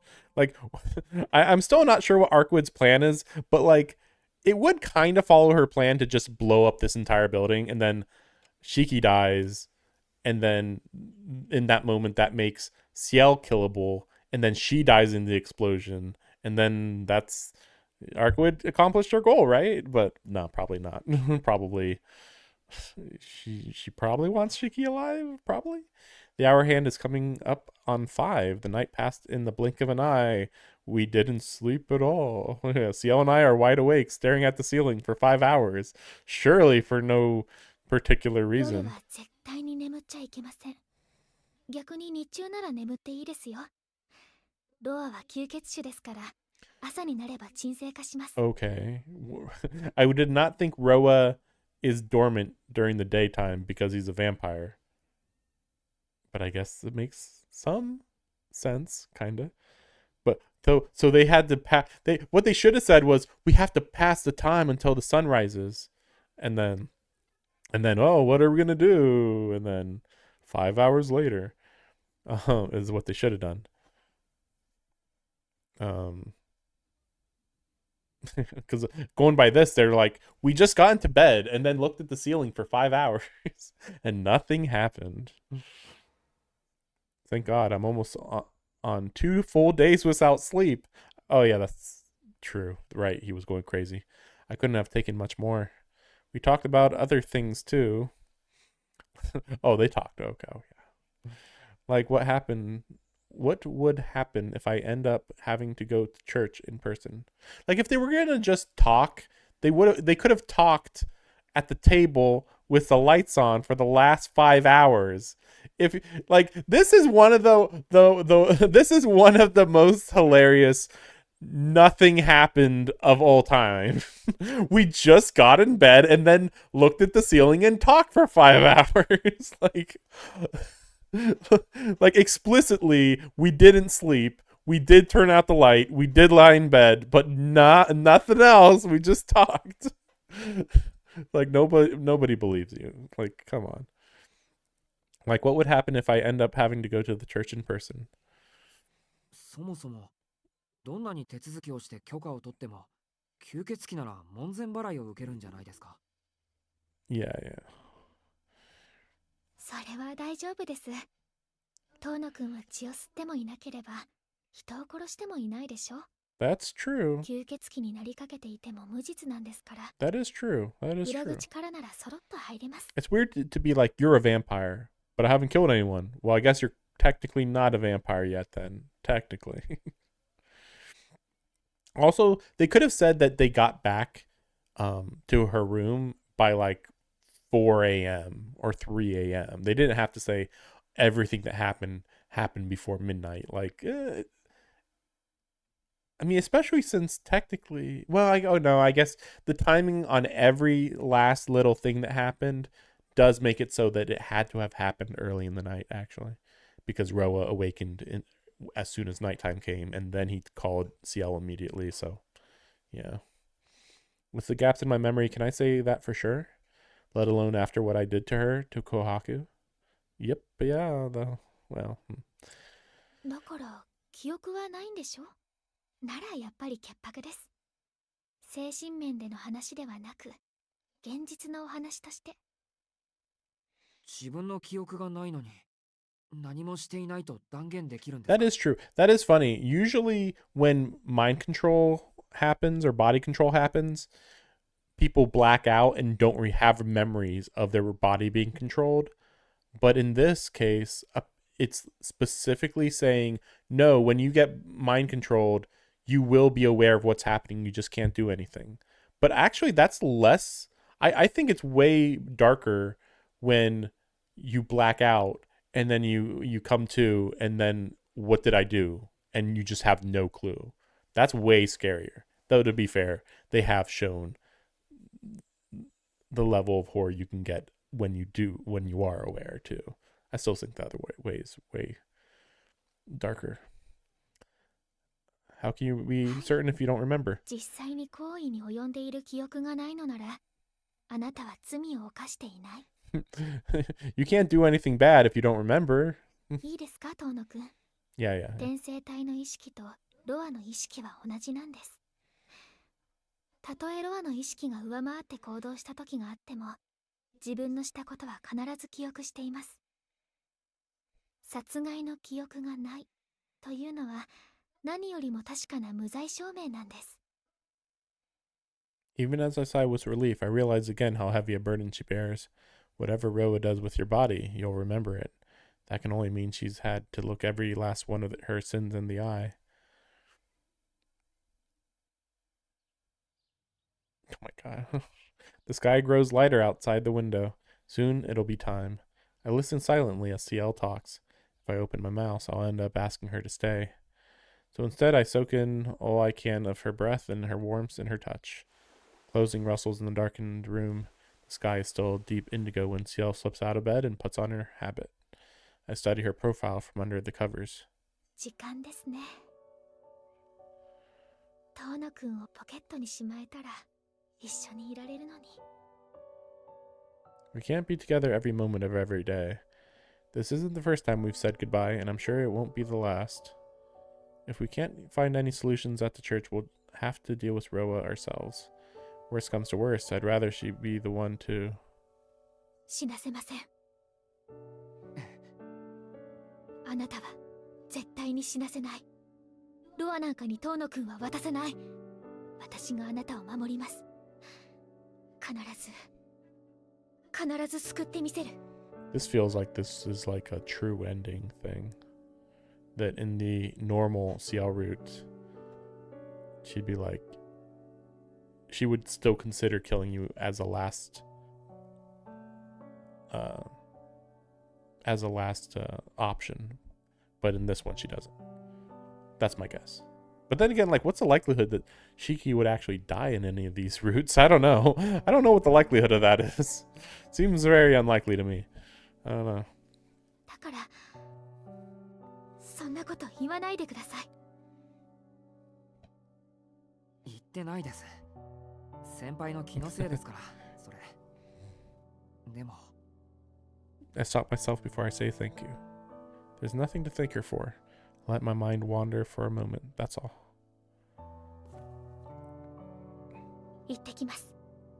できるだけ早く戻ってきますから、それまでこの部屋から出ないでくださいね。She's even left me a week's worth of food, the majority of which is microwavable curry, but I shouldn't complain. また言うまでもありませんが、私がいない。Yeah, that's what I was gonna say. I was like, I'm confident the Arkwood is gonna show up here very soon, and now she's like, see you in a week. Don't cheat on me. And it's like, what? Why are you even saying this? I don't even think I can get off the true ending, the true Ciel route at this point. I'm pretty sure. I'm not gonna experiment, but like, it's so funny that she's like, don't cheat on me, and then Arkwood just shows up, says, hey, I'm here to cheat with you. I'm more. Wow, that was fast. I'm warning you now, I'm a terribly jealous woman. She said that in like 3 words. Was it blood-curdling smile? She closes the door behind her. Next day, finally, I squint against the sunbeams pouring through the window. The sun is rising. Now I can finally sleep. Oh, that's true. When you go to sleep, that's the end of the day. Why, I still can. I push aside the doubt swimming around my chest and close my eyes. Actually, not really. At the end of day 11, I don't think I went to sleep, and therefore the day still ended, though. But I think you were going into madness or something, to be fair. So there's that too. Anyway, that is all that I will be streaming. I was planning to do multiple days, but no. I've already been going for 5+ hours. But hopefully my next stream might be able to finish the game. I don't know. It's hard to say. I guess I'll do that one.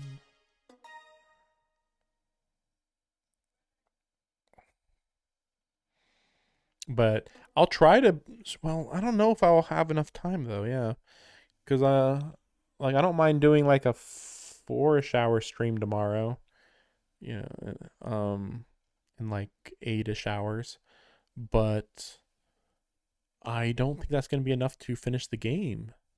Well, anyway, as you can see on my my screen right now, my channel is Antinihilist Entertainment, and the VOD archive for the channel is an Elder God. So I mean, I will be posting these on YouTube. So there's that. But yeah, we'll see how far we can get tomorrow. Yeah, that's what I thought. Yeah, I was like, based on the previous one, I was getting the feeling that it was going to be like 8-ish hours. Like, even if somehow day 13 isn't that long, day 14, sorry. Day 14 isn't that long. Wait, but well, anyway, even if 14 isn't that long, that still would be like an hour or two. And then day 15 would probably be, I don't remember if you said it was going to be 15 or 16 days. Now, losing track already. Day 14 is long.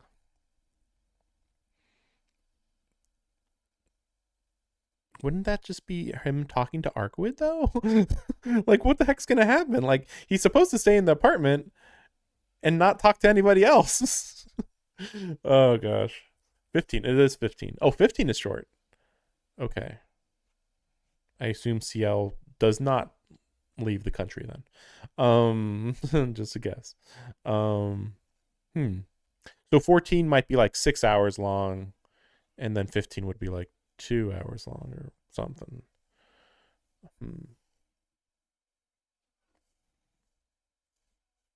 It might not be. Yeah, I don't know. I feel like I only have like 4 hours to stream tomorrow. We'll see. We'll see. I might. Okay. Okay. So I am going to be going on vacation this week, but I did want to finish this before I left. So, okay. At worst, I can do 4 hours tomorrow and then 4 hours Monday. Yeah, I can easily do that. Yeah, no problem. But maybe I will end up doing. That's the thing. Like, I can imagine doing a 6-hour stream tomorrow, but I really can't imagine doing an 8. I'm definitely going to be too busy to do an 8-hour stream. So, okay, I will try to do 4 hours tomorrow and then 4 hours Monday. And if somehow I do have enough time tomorrow, I guess that'll be an option too. But yeah, thanks for watching. Oh, by the way, before this part, before part 22, I hadn't played in like 2 months because every time I was thinking about playing this game, I was getting like really anxious about like where the story was going, because like that was when he had like just lost his mind, and I'm like, there's gonna be a lot of talking. There's gonna be a lot of stuff gonna go down in these last couple days. Okay, you stepped to me. Okay, good. Yeah. I am like in the middle of adding a few more videos from my old channel. But yeah, I mean, I'll have to like, yeah, I don't think I've actually made a Tsukihime playlist yet, or maybe not updated it. But yeah, I'll do that. I got some crazy voice acting moments in earlier in this playthrough. I've actually usually when the character goes crazy, I try to go a little crazy, but like in this stream, I was like, it feels a little hard to be doing these animalistic like panting and stuff that he was doing. It was like, this just feels a little weird and awkward to be voice acting when we're not really seeing anything happen a lot of the times. But there's still some crazy stuff that I did.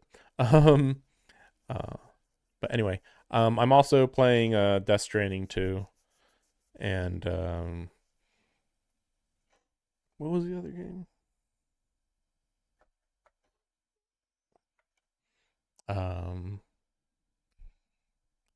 Raito Kuzunoha Remaster. That's what it is. But yeah, I'll be getting to Death Stranding 2 after I finish this. And then after that, we'll see. But yeah, thanks for watching. And yeah, see you next time if you notice me. Because yeah, definitely get the notification, because like I've tried to be on a schedule before. It almost never works out. I'm more likely to end up starting like super late and then just go deep into the night rather than start early and go deep into the night. It's all weird. But yes. Thanks for watching, and yeah, see you next time. Tired of playing the game. Ain't it a crying shame? I'm so tired.